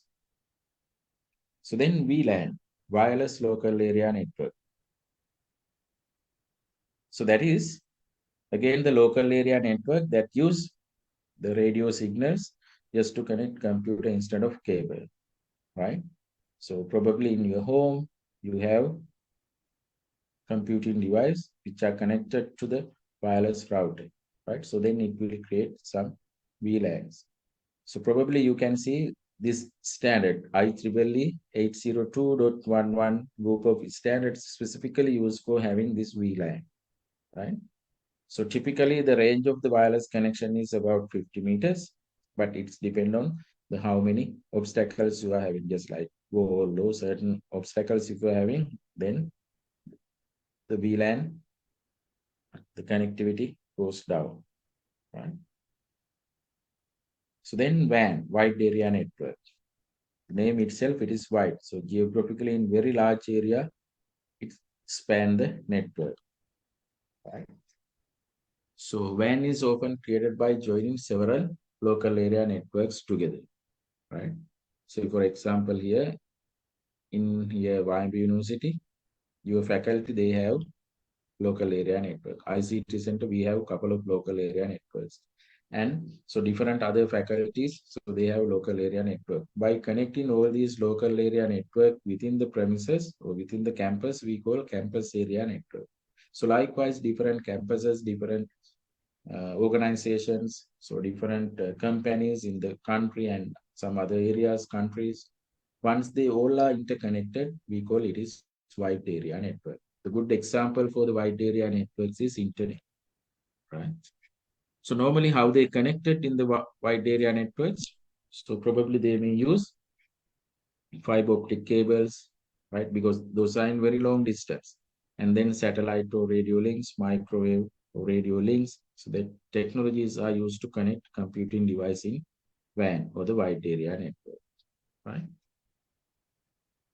So then in between local area network and the wide area network, we can see this metropolitan area network, right? So simply we call MAN. So it is large network that usually span several buildings in the same city or town, right? So you can see here in this diagram, right? So a couple of branches are there. All these branches are interconnected. These branches may be having different locations, but all these are interconnected and create some metropolitan area network. So that is why it says the MAN is much larger than the local area network, but it is not large as wide area network, right? So then we can see the PAN, other network type, that is personal area network, right? So it is the computer network that enables communication between computer device near a person, right? Say for example, in your home, you have say laptop. So then the mobile phones, then you have a printer, sometimes scanner, some other computing device. When all these devices are interconnected, we call it is PAN, personal area network.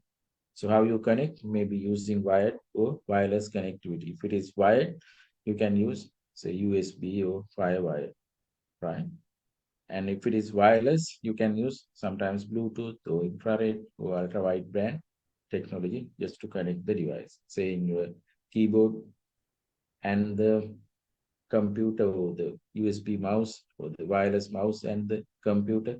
So how they connect using maybe infrared, right? So that is part of personal area network. Right. So then the storage area network. So that is so if you want to maintain proper storage facility in your network, right? Better to have so those storage in some separate area, right? So this says the storage area network is sub-network of storage device that are shared with one another high-speed network connection. So therefore, it is not advisable to keep in the same location your backups, but you can keep those backups in some other places where you can have very good high bandwidth, high speed network connectivity, right? So then storage area network, those are little expensive, not little, but comparatively expensive than having normal local area network, right? But specifically, those are designed just to have a lot of storage facility, maintain high storage facility. Right. So then VPN, I think many of you have already used VPN. So they are what they do. So they will create secure tunnel between two or more devices, right? So it will create secure tunnel between two or more devices. So then actually how it expand? So it will create a private network by creating that secure tunnel over the public network. That means it is again in the internet, but so you can create some secure tunnel between two devices, right? Say for example, if you want to work with work from home concept, your company and you have VPN. So then the others, they cannot see what are the things or the data and information you are sharing with that secure tunnel, right? So therefore, the VPN normally allows user to securely access private network and share data remotely through the public network. That means using the normal internet, we can create some private access to some particular place, right? So therefore, say for example, in here, Sri Lanka, the TRC, they can regulate certain things. Say for example, if they ban certain things, right? So they will look at, so what are the uh, access or links what we create from our end, right? But when we create certain secure tunnel, not in local, but some other foreign countries, right? So therefore, from our computer to directly they create some tunnel from here to say Canada or USA or Maldives or some other place. So after that, we can access some banned sites or restricted sites in Sri Lanka through that tunnel because we directly send the request through the tunnel to that Maldives or whatever the other place, but we create the tunnel, right? From there, they can access. There is no ban from Canada or USA to access the restricted site from Sri Lanka. So therefore, we can create that path. So that is how normally you can use this VPN software, what they do, right? But normally when you use VPN software, there is a chance of getting uh, reveal our information to third party because with that software installation, the VPN, so there will be certain unnecessary malicious software also installed in our machine, right? Without knowing. So sometimes they will send our personal information or whatever the information is in our machine to some other place. But there are reputed, reliable VPN providers, right? So normally, sometimes when you visit certain countries like China or certain places, they are not allowed to use some social media like Twitter, Facebook. But so if you have VPN, so then they can bypass that restriction and visit or you can browse that facility, right? So that is one type of networks, the virtual private network or VPN. Right. So then we can just see, so what are the communication devices in the network? Here you can see all these things are in the module, right? The network switch, repeater, network bridge, router, modem, right? So different devices are there, right? We will discuss very main important device, modem, right? So simply the modem is a hardware device so that can encode digital signals into analog and the vice versa. Analog signal into the digital and digital signal into the analog, right? Why it is needed? Because you know the computer, they can handle only the digital data. But think about, so if you send that information through the internet to some other place, say for example, you have assume you use SLT network, right? So in the SLT, they have cable line, right? The PSTN, public switch telephone transmission network. So it is purely analog line. So because it is a cable line, the data is going through as an analog signal. But your computer, all the data works in digital. So therefore, if you want to send some information from your computer to the SLT line, right? Because SLT line carries analog, but your computer having digital. So therefore, you have to convert that digital data to the analog. So then only it accept the normal PSTN line. That means the telephone network line. So therefore, from computer to PSTN line, you have to convert the digital data to the analog. So that process we call modulate, right? And the other end, again, if certain data coming through analog line, that means the telephone line, so then this data can come to your computer, but the computer can understand only digital. The data is coming with the telephone line analog. So therefore, before it enter to the computer, we have to convert this analog to digital. So that is we call demodulation, right? The device which do modulate and demodulation, we call modem. You can see in the modulation, we take MO. In the demodulation, we take DM, DEM. So then the device we call modem. So that do translate or transform digital data to the analog and vice versa, right? So therefore, in any network, you can see the large or smaller size modem that we do, right? Right. So then we have to talk about topologies. So again, we can take say 5 minutes break, 5 to 6 minute break.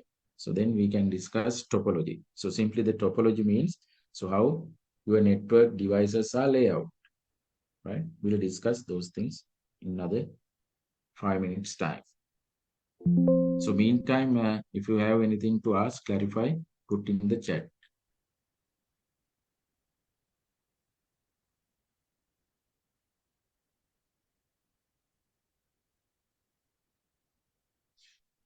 Right.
So this is,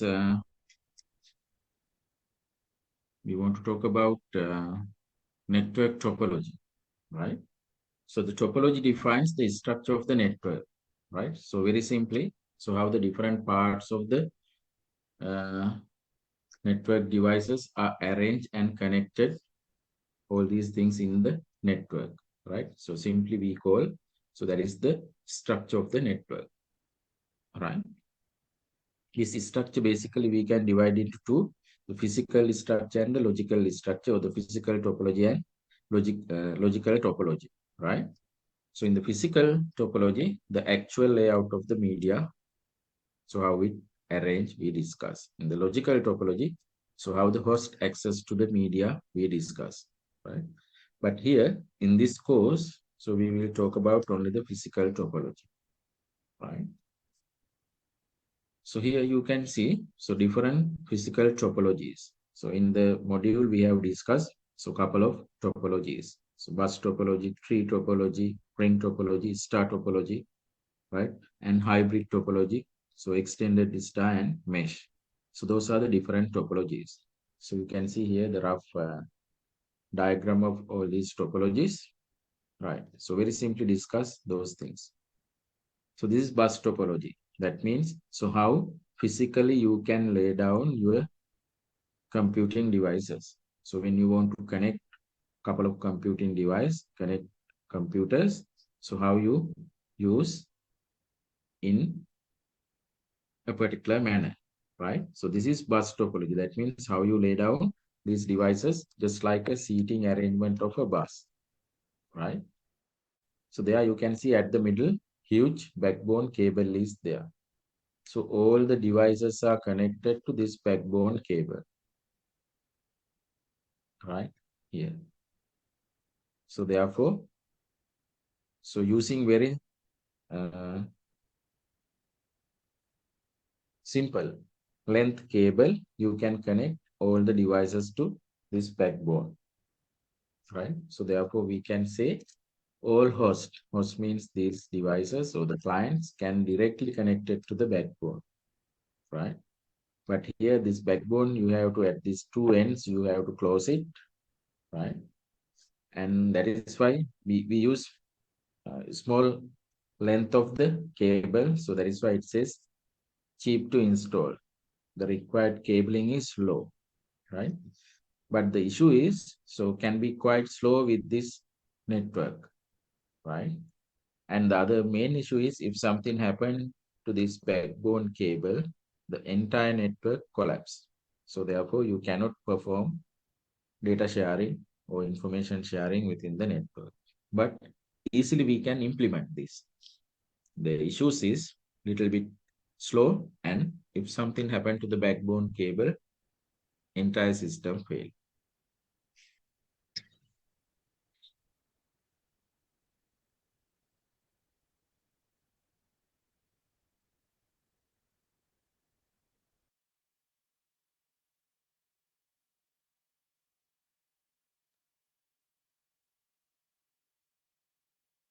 Right. So this is the ring topology. So you can see, so it will connect. So each device or the host to its next host in this manner. One host to another, that host to another computer, another host, something like that. And then final one to the first one, right? So actually this creates some physical ring of a cable. Say for example, in a particular area where you have say a couple of buildings, so 5, 6 buildings are there. So simple LANs. So then we can connect all these buildings in just like a ring, right? So then the connectivity we can create, establish, so all the buildings, right? So therefore we can span this in large distance network, right? That is one advantage. Say, for example, say in the university or in some other, say, department. So we have the buildings in very different, that means little large distance places. Even we can connect as a ring, right? So this is star topology. So it will connect all the devices, maybe server and their clients in a central point of concentration. So all these connections are come to a central point, right? So that central point you can have hub or switch, right? So it says connects all devices to a central point of concentration. This point is usually hub or switch. Yes. So this is the most common network topology in LANs. So if you go for a simple LAN, so then you can see this star topology. The one reason is very easy to install this, but it requires a lot of cabling, right? Because if you have two computers very nearby, but you have to connect from here to there, right? Because the central point concentration is assumed, say 100 meters. So then even the two computers are very close, but you have to connect 200 meters cabling because just to connect these two computers, right? But in a ring, if you use ring topology, so here to here, say 1 meter cable is enough just to connect these two, right? But here in star topology, so 200 meters are needed, assume, right? So therefore, quite expensive to install, right? So one malfunction in node, if something happened to this node, it will not affect to the rest of the network. So therefore, it is very helpful. So there may be certain issues in certain computers, but it will not affect to the network, right? So if something happened to this middle hub or switch, so then there will be a issue, right? So then the system will collapse, right? We cannot establish the connectivity because of having this hub or switch is failure. So this is extended star. You can see this is one star, what we discussed earlier. So this is separate star. Likewise, so couple of stars are connected to another central concentrations. So this is another star. So then we call this is extended star. So it's made up of all the connected individual star topologies, right? Clear? And then you can see some hybrid topologies as well. Here you can see bus topology, this is ring topology, and this is star topology. So all these are interconnected, right? So in this star, one cabling is connected to the ring, another cabling is connected to the bus, right?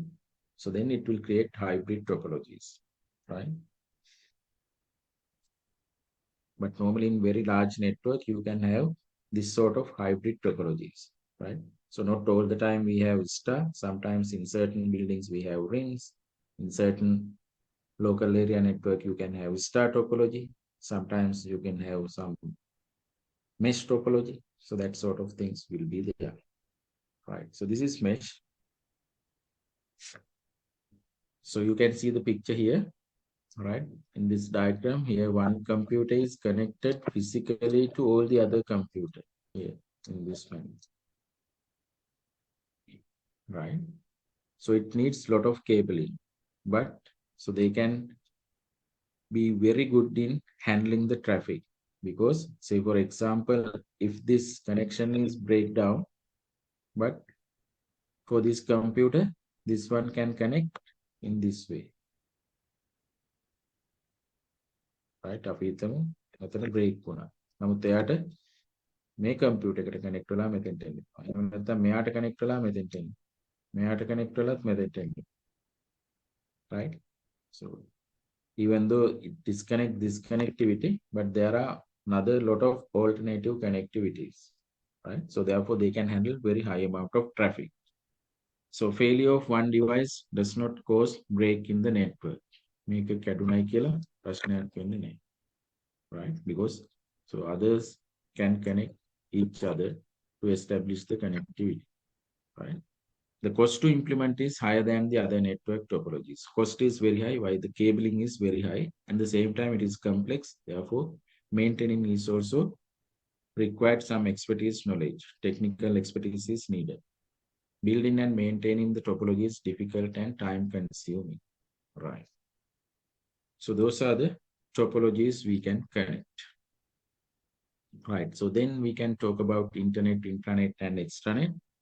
So internet we can talk about later, right? So this is the diagram where we can have everything. So internet is this large network, right?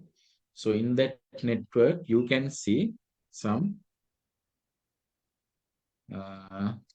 private networks, some restricted one. We call those are extranet, right? And some another private one we call intranet. We'll see what it is exactly. Right. So simply the internet is the global system of interconnected computer networks just to link everything in the worldwide. Right. So normally the wide area networks, right, it will create the internet. So one example of wide area networks is the internet. Right. So then we'll see intranet, right? What you have already seen in here in the middle, intranet, right? So it is a private network accessible only to an organization staff, right? The main purpose of having intranet is to share the organizational information and computing resource among the people who work in that company or the employees, right? Say for example, now in the uh, work from home concept, right? So they will create some intranet and then allow all the company people to access that intranet. Others cannot access. Only the company employees can access that intranet. So sometimes they will create some VPN just to access intranet, right? So therefore, the main purpose of this intranet is to share the organizational information among the employees, right? Maybe sometimes the resource among the students. So now here, so if you take our LMS, so it is in the internet, but only the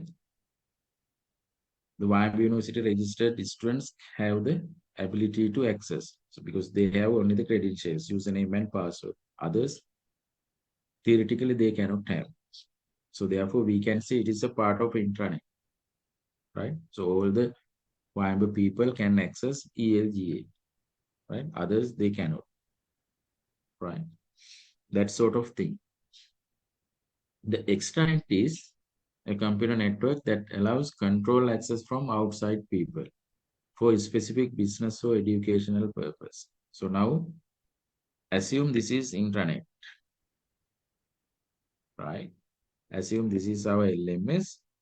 Oh, yes. So then we can give some account or we can give access to say UGC or some other Ministry of Education just to visit the content here, whether the content is organized or the particular things are appear properly in the university system. Say we can give some access to say UGC or Minister of Education, right? So then, so couple of people there, they can just see what are the things inside. So that is we call extranet, including this intranet and these UGC or Minister of Education people who can access, not everybody, but some control access from outside people. So all these things together we call extranet. So therefore, intranet is very small, restricted one. Extranet is little bit expanded one. It is little bit larger than the intranet. And then you can see everything within the internet, right? So in internet, so everything, every part is open. But this intranet and extranet, so all the parts are restricted. It is private, right? So those are the things we have to talk about with this module, right? So then we can see MAC address. You can just read it, right? So actually normally any device, so they have media access control address, right? So therefore, just to identify that, that means if you have, say, hard disk or whatever the item, right? So they have some specific address. So that address is coming from manufacturer part and the serial part, right? So the address of this MAC address, so it is 48 bits in length, right? That means 6 byte. So 3 byte for the manufacturer, another 3 byte for their serial number, right?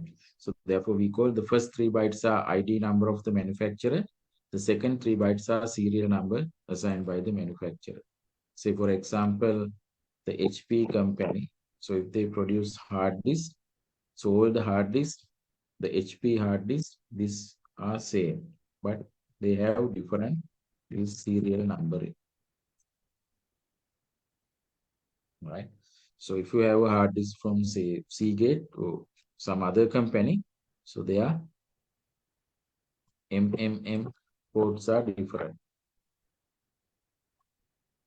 right? අපි hard disk 100ක් ගත්තොත් HP එකේ මේ පළවෙනි bytes තුන සමානයි හැම වෙලේම. මේවා තමයි වෙනස් වෙන්නේ. ඒ කියන්නේ ඒක serial number එක. 1ද 2ද 1000ද 20000ද 50000ද ලක්ෂද එයා produce කරනවා. Right? Clear? Okay, so if you want to get the MAC address, so you can go to any command prompt, and so if you use this get MAC /v, that means all the things. So then you can see the Wi-Fi or Ethernet or Bluetooth, whatever the things, right? So all these devices, Wi-Fi adapter or the Bluetooth adapter in your device, if you are having, so you can see the address, right? Okay. So that is the end of chapter 7.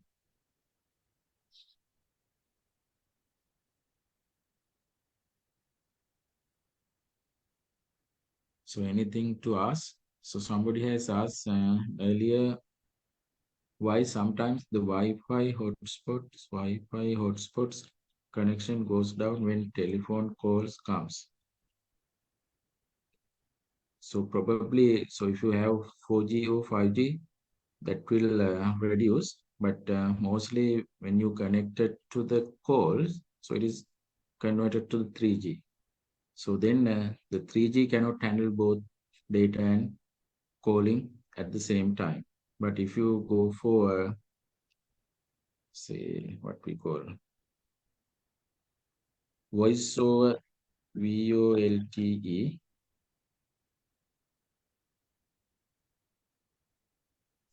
right? Voice over LTE facility. So this is in 4G and 5G,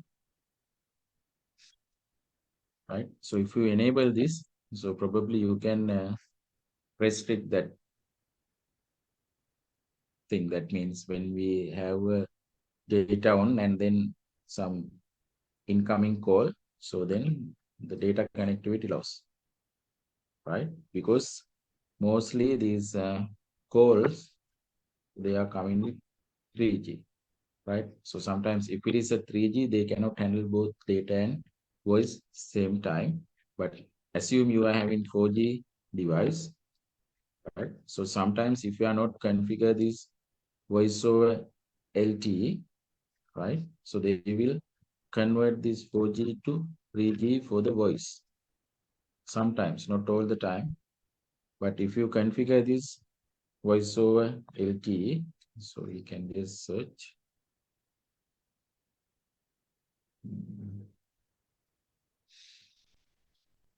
LTE works.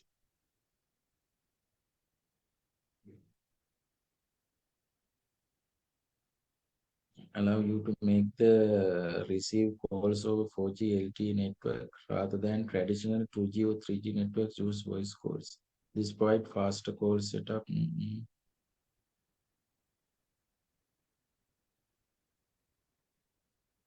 Right, but so 3G, can 3G handle?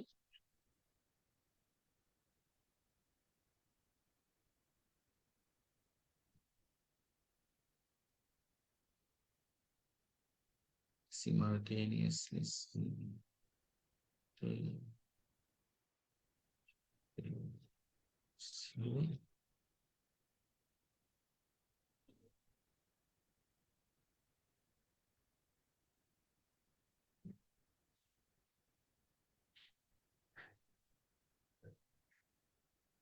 So what this says, the years 3G HSDPA high-speed packet access plus technology allows for simultaneous voice call and data usage. This means you can browse the internet, send email, use on a voice call using the same 3G connection. So if you are having high-speed packet access, so then only you can, but other time you cannot.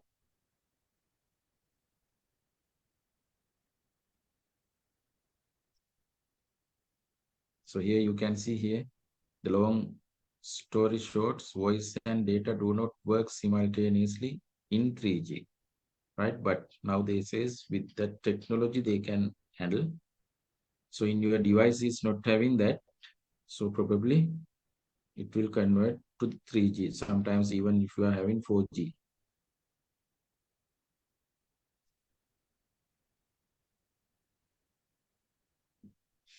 Right. So very simple issue is if you are having 3G, you have the same issue. But if you are having 4G and 5G device, but so if the voice over LTE is not enabled in your network, so again, once it comes to the mobile phone call, so it will convert it to the 3G. 4G even the 3G වලට මාරු වෙනවා call එක. Right? So that would be the one reason, right? So little bit, so we have to search, right? I have not very much clear idea about that. But the very simple thing is the 3G, they cannot simply handle both data and voice. Okay. So then we can move to the last chapter today we can discuss.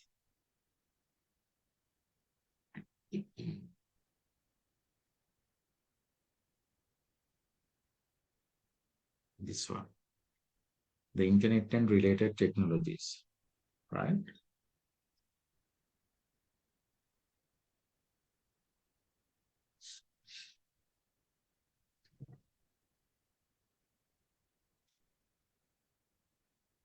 Right. So there is a simple video, but I will not play that. See what is internet. So that is the global network of computing device communicating with each other using some specific rules set, right? So that is we call the protocols. So this is the world's largest computer network. Earlier we talked about because in the wide area network, one example is internet, right? So it is the global network of computing device communicating with each other using some uniform communication protocol.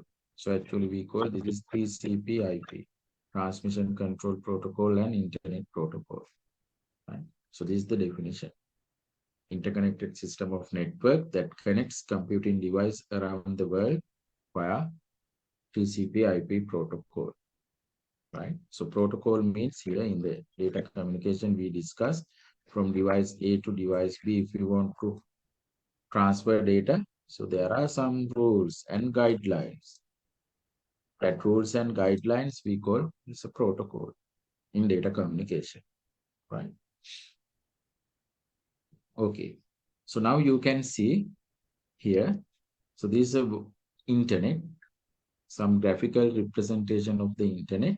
So you can see very small, tiny nodes. So this is a particular node in large view, right? Say for example, now here in the Makandura, so we are having say around 400 to 450 computers, right? So all these computers are interconnected. So that sort of networks we can represent using these tiny dots. So you can see that sort of tiny dots, several millions of tiny dots are appear here. So this is a one segment of internet. Clear? So therefore internet is something like this. So we can have here the Makandura network, say Kuliapitiya network. So in some other country, USA, certain network, say in other countries, say Australia, some place network. So all these are interconnected, right? So how they interconnected the device using TCP IP protocol. So this is the person who create the internet, right? The co-creator of the internet. So this Bob Kahn and Windsurf. So these are the people who developed that TCP IP protocol, right? So because of that, they would create connecting computing device together, right? So these are the two gentlemen, right? So then we will have that protocol and connecting large number of computing device So create this large network called internet, right? So actually, so there are some history about that. Somewhere around 1959 in United States in their defense. So they need to share their whatever the findings with some other part of the defense or in their ministry or some other places, right? So therefore, initially in 1959, they created project Advanced Research Project Agency, right? APA. So at that time, so the chairman of this project, as well as some other scientists, right? These two computers are interconnected initially, right? So just to share their findings with other people, right? But it is not open, so it is very restricted one. So at that time we call, so this is APANET, Advanced Research Project Agency Network, right? So probably some universities and some military related institutions, so they share the informations with that, right? So later with this technology, right? So other peoples also want to connect it to this sort of network, right? So different countries and different universities in those countries, they need to connect, right? So therefore, so this APA network is getting bigger and bigger. So then somewhere around 1970s, they name, so this is internet, right? So actually initially they create this APANET. So later, so a lot of people join together and then it name it as internet, right? So then everybody in the world can connect to that platform, right? So now when you just look at the world's internet usage and population statistics, right? So you can see around, right? Actually now more than 5.4 billion active internet users in the world today, right? You can see, so largely the Asian countries contribute, China, India, large number of active internet connection in the world, right? So then when you think the connectivity, right? So if you want to connect, right here, so all these networks, so we may have wired as well as wireless connectivity, right? But if you just think the different continents, right? The Asia or America or different places, right? So how they connect? So basically through wired network. So this is, you can see, undersea wired network. But so when you go to the ground, so there are plenty of cabling are there. So all these are fiber cables. We learned earlier, optical fiber cabling is there just to connect, right? So this is undersea how they have connected, right? Right. So here we are somewhere here, Sri Lanka, right? Yes, we are somewhere here. So now if you want to connect it to say some services in say USA, right? So this is the one path, right? One possible path. So you can go to here, the Singapore, and there Tokyo. So then Japan, the same Japan can connect it to here. So this is one path. The other path is you can connect it to here, Mumbai. From Mumbai to here, you can go with here. So using this Suez channel and somewhere here, it will connect it to the Europe, say UK. So then there is another connection to the USA. So there are plenty of connections here. Large number of fiber cables are laid down under sea here. Here you can see large number of cables are there, right? And the same time, when you connect it to the Mumbai here, you can have another large number of connectivity to Europe. So again, you can connect. Even sometimes you can go to here, China, or that places, right? And then you can come to here, the Japan, this part, and then again come to from there to here. So this is how physical cabling appear. So large cablings are appearing undersea, and on ground also you can have large number of cabling. So now you have, say, in your home, the fiber cable, the SLT, they have fiber network, right? So likewise here, so very huge fiber cables are there. Here you can see the radius of that cable, right?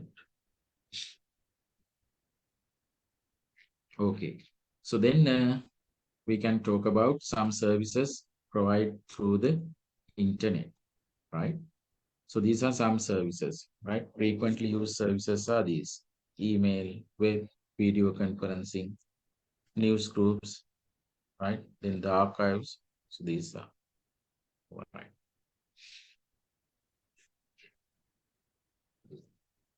So this is a very simple video clip. So this is the person who discovered the TCP/IP protocol, the Windsurf.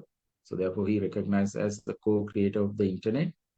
So he will describe, describing what is his inventions and how it used in day-to-day life, right? In very brief, right? So you can watch this video clip. So I will share this with sound. Okay.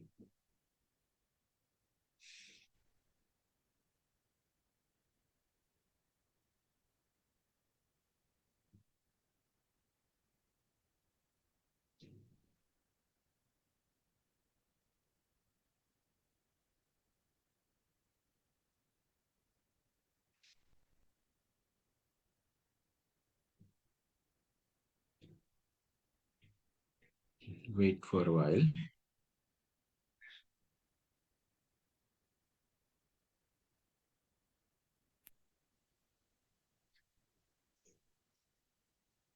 People don't have any idea where the internet came from, and it doesn't matter. They don't need to. It's sort of like asking who invented the ballpoint pen or the flush toilet or, the zipper.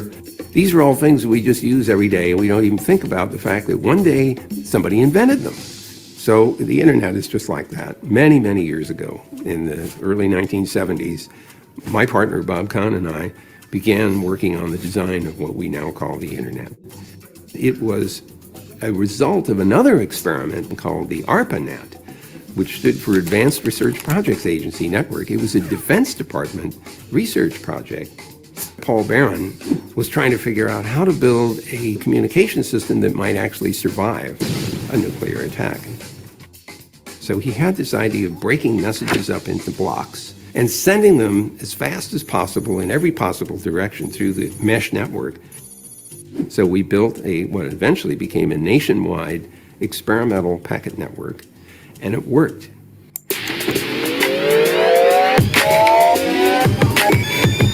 Is anybody in charge of the internet? The government controls it. Elves, obviously elves. The people who control the Wi-Fi, because then no Wi-Fi, no internet. T-Mobile, Xfinity. Bill Gates. Bill Gates. Right? The honest answer is, well, nobody, and maybe another answer is everybody. The real answer is that the internet is made up of an incredibly large number of independently operated networks. What's interesting about the system is that it's fully distributed. There's no central control that's deciding how packets are routed or where pieces of network are built or even who interconnects with whom. These are all business decisions that are made independently by the operators.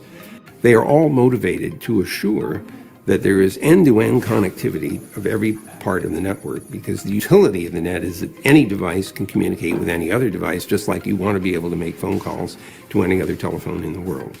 There's nothing like this that has ever been built before. The idea that what you know might be useful to somebody else, or vice versa, is a very powerful motivator for sharing information. By the way, that's how science gets done. People share information.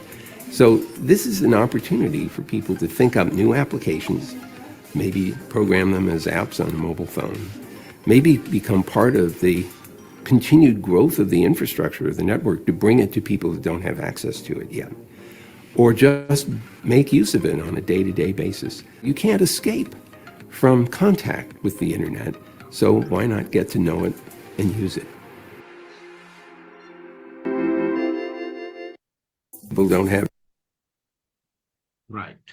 So that is so the person who invented the TCP/IP protocol, and he involved in developing that internet concepts, right? So now we'll see what is web. I think everybody you work with web, you browse web, right? So simply, it is the global collection of documents and resources we link by hyperlink, or we can say it is a system of interlinked hypertext document accessed via internet, right? So this is the founder of the World Wide Web, right? So it says this is the system of interlinked hypertext document accessed via internet. So therefore, to have the web, you have to have the internet. So actually this person, Tim Berners-Lee, he works in a company called CERN, right? So there he has the experience of how to work the hypertext documents with internet. So he just saw the opportunity to see, using hypertext document, how he can share the content with the internet. So therefore, somewhere around 1989, he made the first proposal to develop this concept, right? So after that, in 1990 or 1991, end of the 1990, right? So he would be able to develop this concept, the World Wide Web. That means, so how to create some hypertext documents and create in a server, and then so you can upload that one into the web server and access through internet. That phenomenon or that service he would be able to develop, right? So still he was in the CERN. So therefore, so these services or the World Wide Web was initially belongs to this CERN. So after that, so they thought that because everybody who know how to create hypertext document, that means using HTML, if anybody knows how to create web page, so then everybody can create this web page and save in a server and use just to share the information. Therefore, so the CERN people, they thought that, so it should not belongs to only the CERN. Anybody who know how to create HTML page, so they can have their own web. So therefore, in 1993 onwards, right, they make a decision. So that should be an open platform, not belongs to the CERN. Everybody can use it and create it, the content, right? So that is the history of this World Wide Web inventions, right? So actually, again, I have simple video clip. So that described by the founder of the web, the World Wide Web, the Tim Berners-Lee.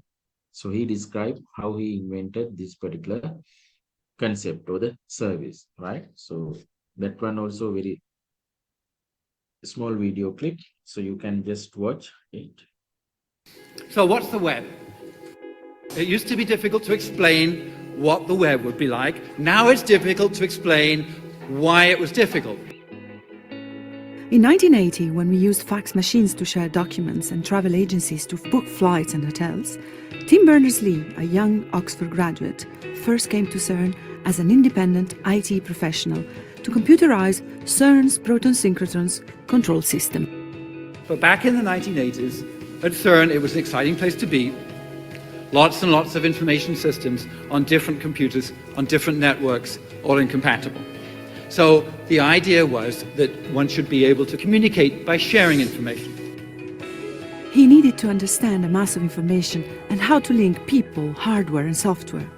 For that, he wrote a program and named it Enquire, after a Victorian reference book he remembered from his childhood, for giving easy access to a mass of useful information. Then he went back to the UK. When he returned to CERN as a fellow in 1984, the laboratory had grown to become a leading centre for data network, and he wrote software that ran over them. In 1989, he saw an opportunity to join hypertext with the internet.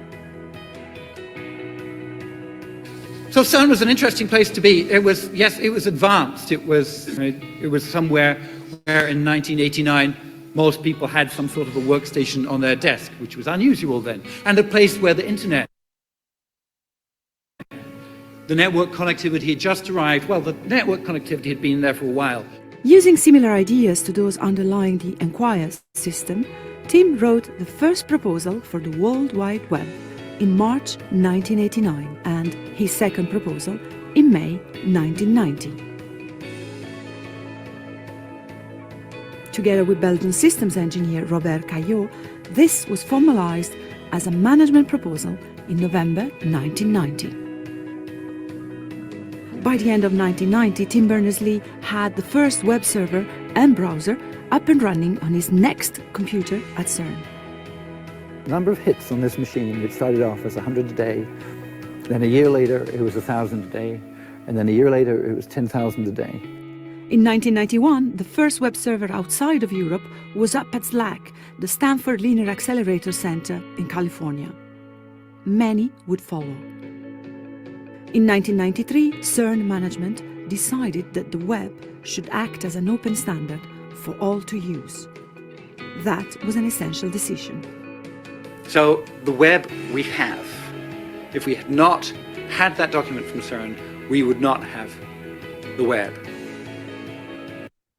Right. So now you have already know about how the invention of this service, the World Wide Web by Tim Berners-Lee. Right. So now you know the internet and the web are two separate things, but people think that the internet and the web are the same, but now you know it is two different things. The web is a main service, comes out from the internet, right? So web is this information sharing model, so that is built on top of the internet, right? Okay. So if you want to just access web, give me 1 minute.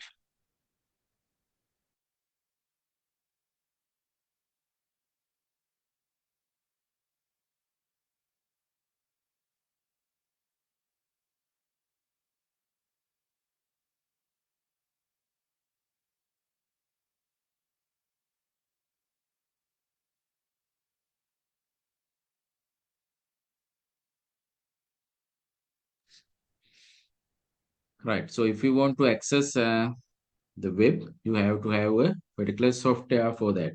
So that is we call the web browser, right? So it is a software application that allows for browsing the World Wide Web. So you can see there are a large number of web browsers available. So now you can see Internet Explorer, Microsoft Edge, Firefox, Opera, Netscape, Google Chrome, Amaya, Safari. So likewise, different browsers are there. But today, if you just look at the market share, the Google Chrome have the highest market share today, right? Then we'll see what is URL, Uniform Resource Locator. So that is synonym for the web address. Sometimes we call this is Uniform Resource Identifier, URI, right? So at this moment, the URL and URI is same, but technically there are certain differences, right? But simply, if you want to access web, you have to have a specific URL, right? The Uniform Resource Locator. So actually we call it is the unique address which identify resource on the internet, right? So this is some URL, right? So if we just look at the parts, so this is we call the protocol. So this part we call host name. So this part wib.ac.lk here we call domain name. And then certain URLs you may have this sort of folder path. Not all the URL. And finally you can have file name, file or object name, right? So again, so if we have a separate one,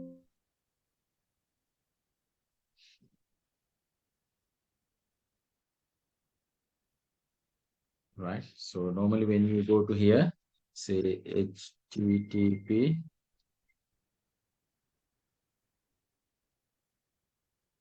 say google.com or else https elga.wyb.ac.lk. So sometimes you have certain things here, right? Page 1 or 2, something like that, right? So then we can say, so this is the protocol. So this is, right, host name. We can say this is subdomain, or we can say this is ELGA's host name. And this part,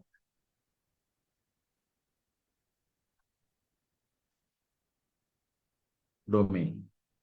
So after the domain, you may have sometimes folder path, or else you may have file name. So when you take this domain, so .com is the top level domain, right? But no need all the things. So this is .com is top level domain, and the Google is second level domain. Second level domain. Both these things together we call the domain name, right? But in technically, the .com is the top level domain. .lk is the country code top level domain, right? So .lk we call CCTLD, country code for top level domain, right?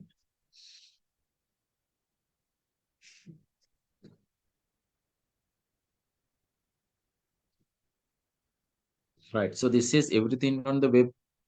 World Wide Web has unique URL, and the structure of a URL is hierarchical. That means you cannot type the host name first and then protocol. www it was HTTP and back. So then it have error message, right? So if you are typing very first protocol, so then host name, then domain, then folder path and file name. Properly you have to follow. But now modern browsers, so without typing these protocol and the host name, you can just type the domain name. So then modern browsers, they will take, right? Okay, so then we'll see what is ISP, Internet Service Provider, right? So that is the organization that provides service for accessing, using, and participating in the internet, right? So here, so you can see the SLT, the VeriSign, and in your ISPs are Dialog, Telecom, say Hutch. So those are the Sri Lankan internet service providers. So company or the organization, they will provide access to internet, right? So basically, the service they provide can offer through simple dial-up or dedicated line, right? So now with the SLT, they have ADSL connection or fiber connection, right? So dial-up as well as dedicated line, right? So in the ISPs, there are local ISPs, regional ISPs, and global ISPs. The VeriSign is a global ISP, and then Starlink, right? So Starlink is a global ISP, right? So you can get the service from either local ISP or global ISP. If you get the service from local ISP like SLT, Dialog, Mobitel, those are very cheap, right? But if you get the World ISP service, VeriSign or Starlink, so those are very expensive because so they directly connect with satellite, right? No any local infrastructure for them, right?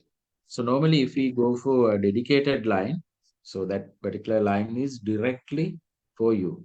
So now the YM University, so we have dedicated line. So digital subscriber line we are using, right? That connectivity is only for us, right? So these are the internet service providers, some available providers in Sri Lanka.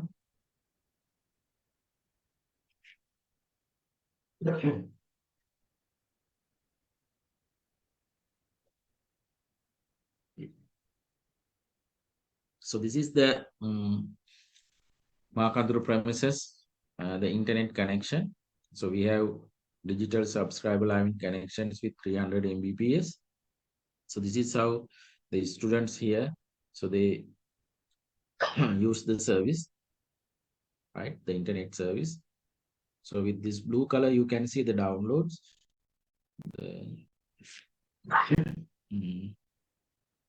The yellow line, so it is the upload. Right.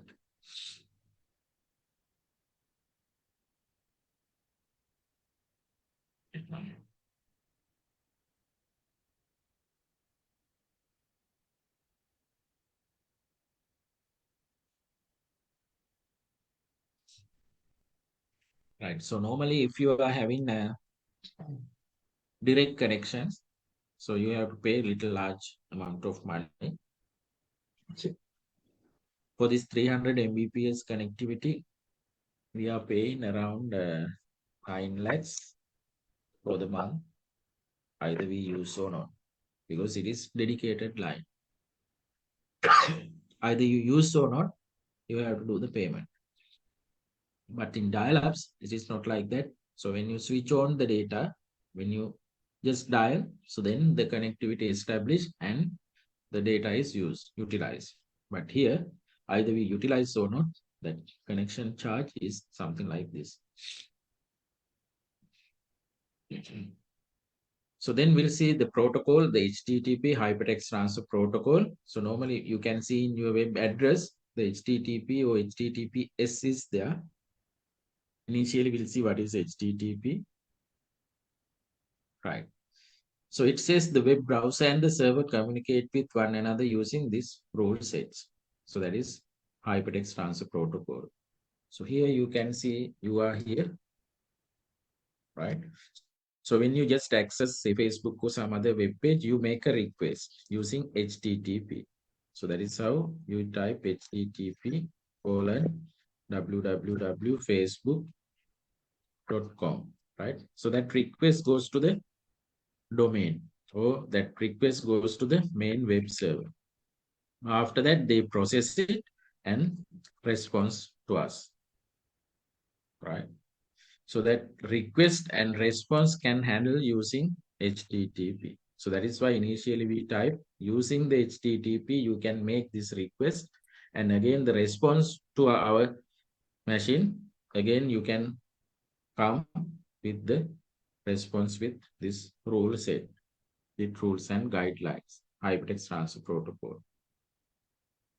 Right. So this is the thing related to HTTP, right? But normally, in certain conditions, we use secured Hypertext Transfer Protocol, because so if we want to have more security with our response and the request, so better we have to use HTTPS. So it is Hypertext Transfer Protocol secure, an extension of HTTP. So it is used for secure communication over computer network, but keep that in mind. So there is no 100% security in computing. So in the digital security, we cannot implement 100%, but HTTPS is more secure than the normal HTTP, right? Here, when we send the request, so all these data we go in as a packet, right? And the response also we can appear as a packet. So in these data packets, if somebody can capture this data packet, so we call it is hacking, right? So actually once they capture, so then they have to analyze it. What are the things inside there, right? But directly once they capture, they cannot see what are the things inside there, because all these are encrypted, right? So once we send from here to there, so all these data packets, informations are encrypted. So there you can see the MAC address, IP address, and the things what you type here, just to browse. And if you send some username, passwords, all these things are appear here in the data packets, right? So then somebody just take the data packets, so they have to decrypt this, because it is encrypted one. So they have some security mechanisms to encrypt. So then, even though they just capture the data, they cannot see what are the username, password, or what are the IP address, MAC address, they cannot see. But once they decrypt, right, the good programmer, they can capture and decrypt. So then it will reveal our sensitive information, sensitive data, username, password, or our IP address or the MAC address. Those things are revealed. So then that is we call hack. Just to reduce that hacking, we can use this secure hypertext transport protocol, right? So therefore, it will give some additional extra level security for our activity web browsing, right? So you can see, so this mark, right, with the HTTPS, the lock icon with the address bar, it is locked with lock icon, but normal HTTP, you can see it is like this lock. It is not open lock is there. So this is closed lock, right? So therefore, if you want to have any transactions, say online payment or that sort of things, or if you want to send your secure information, that means log into your email or Facebook or whatever the sites. So better to check whether it is in HTTPS or not. If it is not in HTTPS, so there is high chance for getting hacked. Right. So then other service is email, right? So electronic mail, I need not to discuss, but basically there are two parts of an email address, the username and domain name. Say everybody, if you are having Gmail, so this part is same, but this is different, right? So in digital world, you can take this as a unique identifier, unique key, right? So in this course, in the external course, using your index number, you can easily uniquely identify.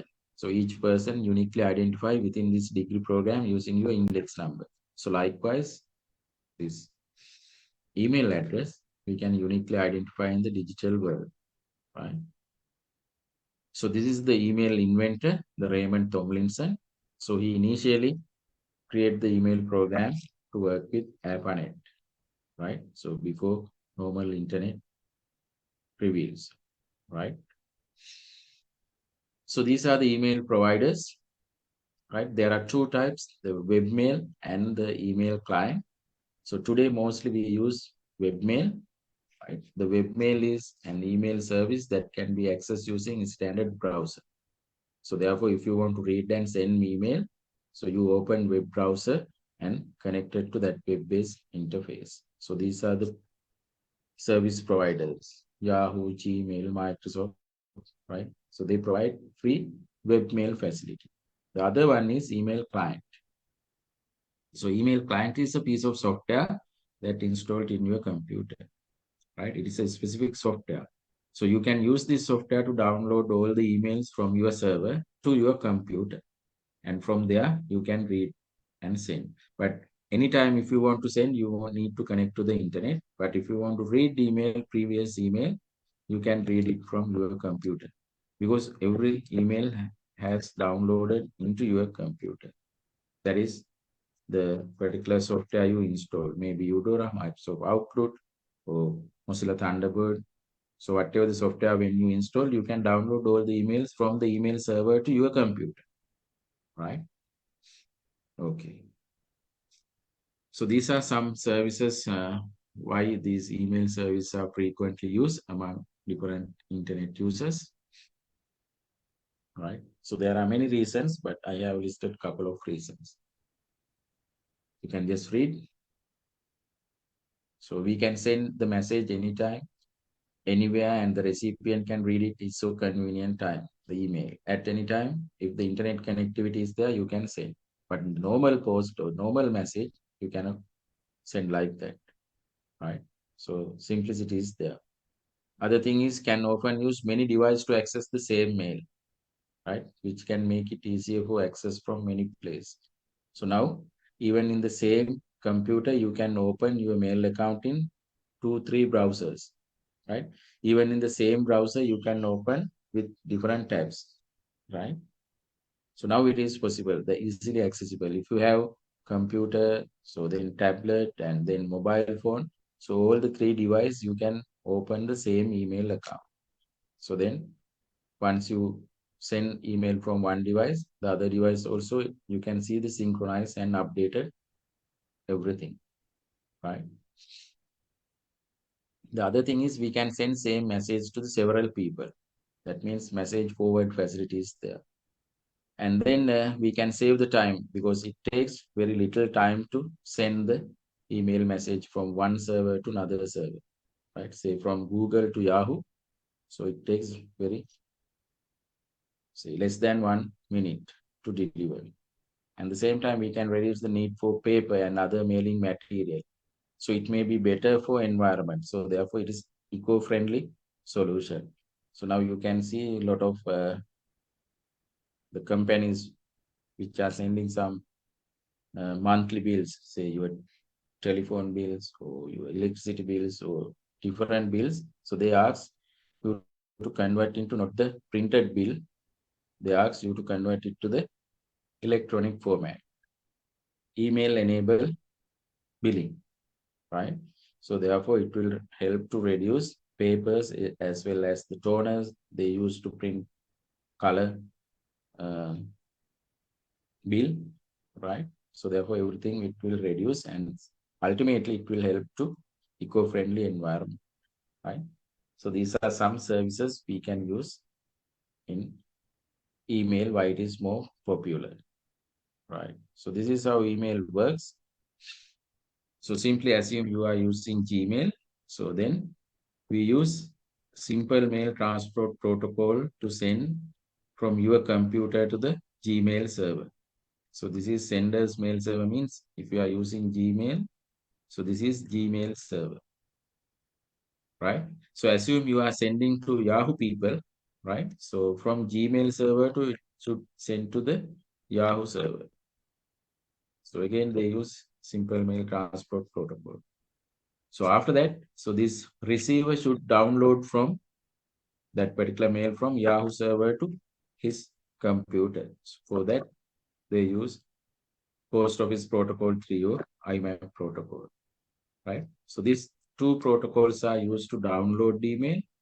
SMTP is used to send the email from sender to their immediate mail server and from that mail server to the other receiver's mail server. If both are in the same, එතනත් තියෙන Gmail account එකක් නම් no need. So then directly they can download, right? Okay, so then we have to talk about digital archives. I think archives, you know. So if we want to keep some important things, some memorable things in for a long period of time, so you can use archives. Say for example, if you want to keep your family photographs, so better you are saving those things in an album. So album is the archive, right? But so in the digital archive means, so you can create some digital places where you can keep all your important informations, maybe documents, maybe pictures, books, whatever the things, right? So there are plenty of places where we have the digital archives. So one very good place is Internet Archive, right? So this Internet Archive is American Digital Library. They provide free public access to the collection of digital material or digitized material, including website, software, games, music, many of the things, and millions of books. So if you use this URL, archive.org, you can go to the Internet Archive. So there you can see large number of materials, right? I will show you. So it allows you to publicly upload and download the digital material. Say for example, if you want to make public whatever the information you are having, you can create an account in Internet Archive and upload whatever the content. So others also can see, they can browse, right? So therefore, this is very good place. The other thing is the Wayback Machine. So if you want to see some older version of your website, so you go to Wayback Machines. So that is web.archive.org. The same people, the American Digital Library, they maintain this one from somewhere around 2001 onwards. All the websites, they have backup. But even our websites, we are not backup the things daily, right? So sometimes 3 months time or 2 months time, we are backup our own website. But these people, they backup all the websites in the world daily now. So very old days, they backup, say, in a once or two times in a month, but now daily they will backup, right? So the web is open, so therefore we cannot blame them because it is open source one. That means, sorry, the open publicly accessible content in the web. So therefore they can have their own backup, right? So this is the Wayback Machine, right? So I will show you.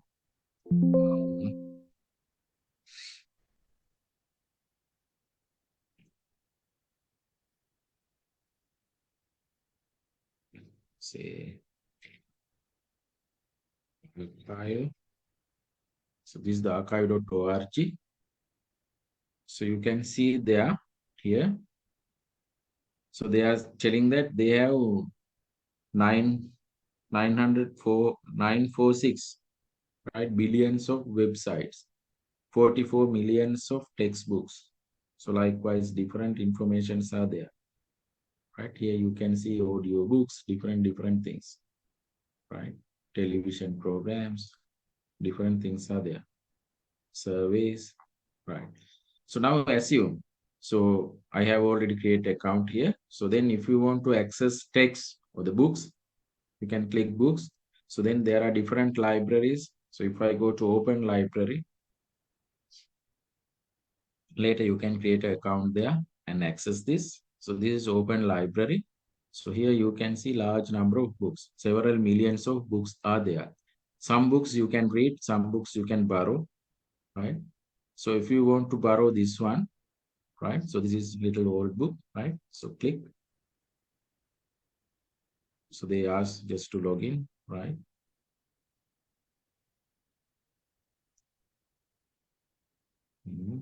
So at that time, there is some difficulty of connecting.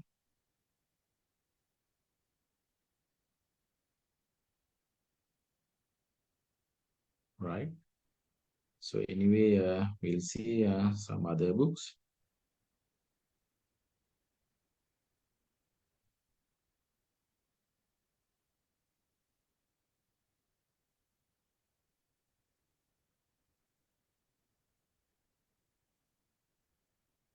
So they may have some traffics today. Right, it's open, right? So this is the book. So they have 472 page, right? So it is very old book, right? Right. So now you can read this, right? Here you can read this. And at the same time, if you want to listen to this book, so when you click this read this book aloud, so that means this headphone icon. Cracked. You are safe, Senior. My husband rescued you last night from the storm.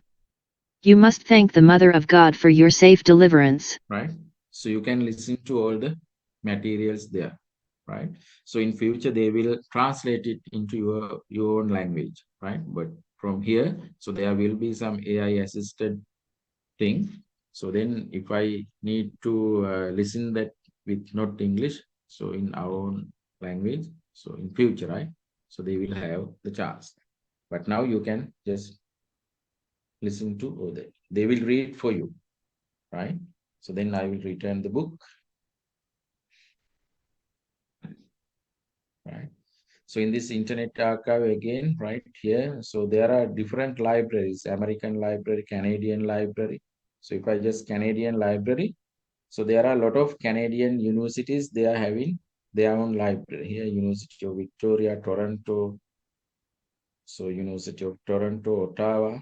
So here, see how many data they have. So here, 28 terabytes of data. Terabytes. So here, 185 terabytes of data. So Roberts Library. So we'll see. So then, so they have different data, right? So therefore, very old books, informations you can get. The things they shared free of charge, right? Clear? Right. So therefore, in free time, better to go. So if you want to have, say, some video, right, or TV programs, or somewhere here, say some cartoons or Tom and Jerry, whatever the thing, right? So you can just search here, right? So there are a lot of simple video clips, right? So now when you go to Wayback Machine, right? So here, so if you just type wib.ac.lk, so now you can see, so they have backup our content here in 2025. So daily they are taking backups, right? Daily. But if you want to see somewhere around 2006, right? Even we don't have the backup, right? But somewhere here. So if you go to there, right? So these are the places where they have backup, right? So this is the snapshots. So go to there.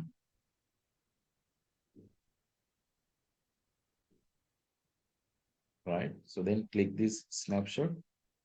So then you can see in 2006 July how IIM University web was. So this is the 2006 IIM University web. So all the things you can see there, the news and events at that time, right? So all the links will not be active, right? But certain things are there already, right? So it is there, right? So this is the particular thing, right? So some content. So this is the now the present vice chancellors at that time.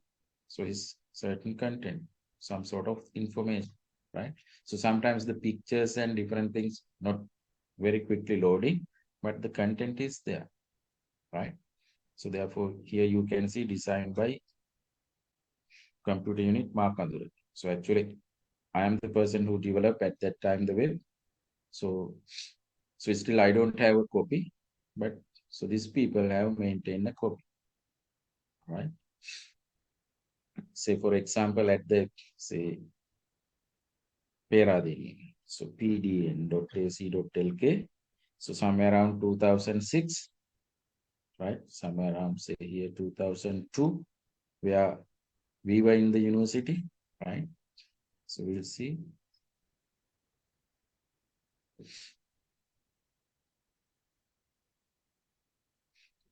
Yes, this was the web at that time in the University of Peradeniya when we were there, right? So it's still, so in the University of Peradeniya, they don't have the backup of this, but the Internet Archive people, so they have this, right? Okay.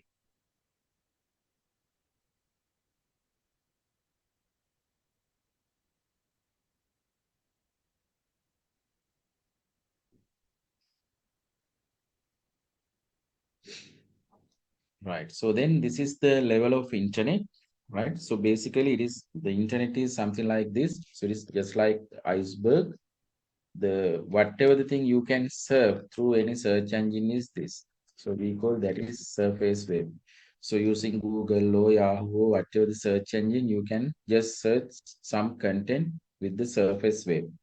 So it's the basic level of internet. It includes website filled with data, which is indexed by search engine, right? But the deep web is the section of internet that cannot be indexed by web crawler or search engine. Say for example, content in your LMS, right? The LMS content you cannot search and get access, right? Only the ELG you can search, right? The IIM University LMS, so then search, but inside there are a lot of content, but using that content names, you cannot search, right? So therefore, a lot of academic databases, medical databases, or records, financial record, legal documents, like large number of informations are in the deep web, right? But they can access sometimes through intranet, sometimes through extranet, right? So you have to have some specific credentials to access that deep web content. Not everybody can access, right? So a lot of archives, they have deep web content, right? Some medical or certain journals, so they have. And there are some dark webs as well. So probably, so it is the subsegment of deep web, can only be accessed using some special tools like so different browsers, but a lot of maybe pornographic contents or drug trafficking content like illegal content you can see in the dark web. So therefore no need to go for the dark web, but the deep web and the surface web, so there are plenty of resources for our day-to-day life, right? So that is all about the chapter 8, internet and related technologies, right? So those are the things today I want to discuss with you, right? So then, as I mentioned earlier, so you have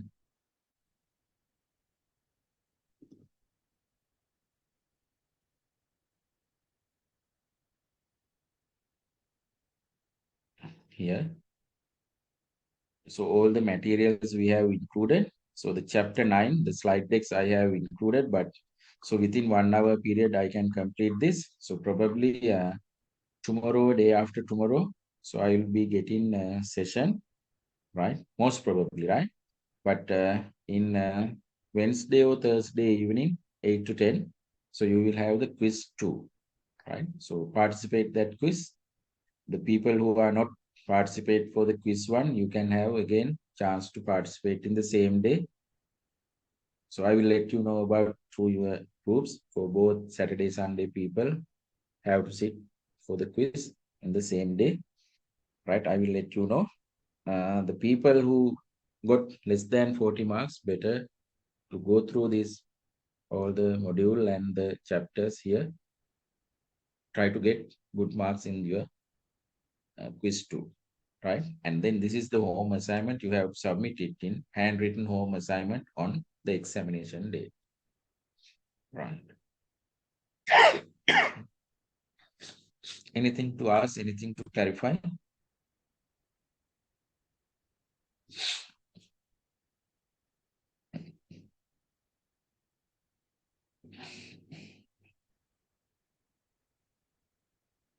Right. So because I have another session from 4:30 to 7:30, so therefore I have to take some 10-15 minute break. So if you have anything to ask, so within 1 or 2 minutes, you can just list the things in the chat. I can answer.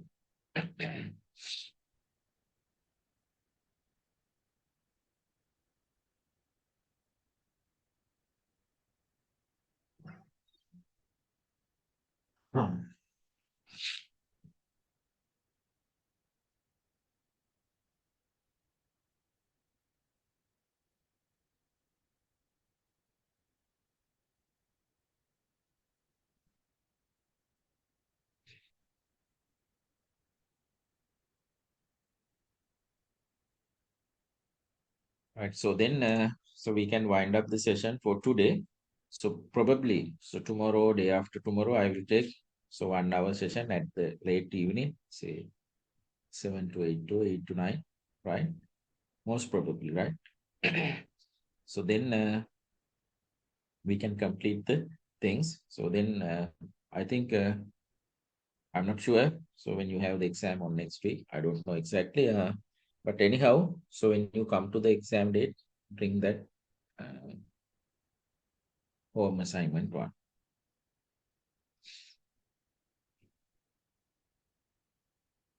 Right. So if you don't have anything to ask, clarify, we can wind up the session, right?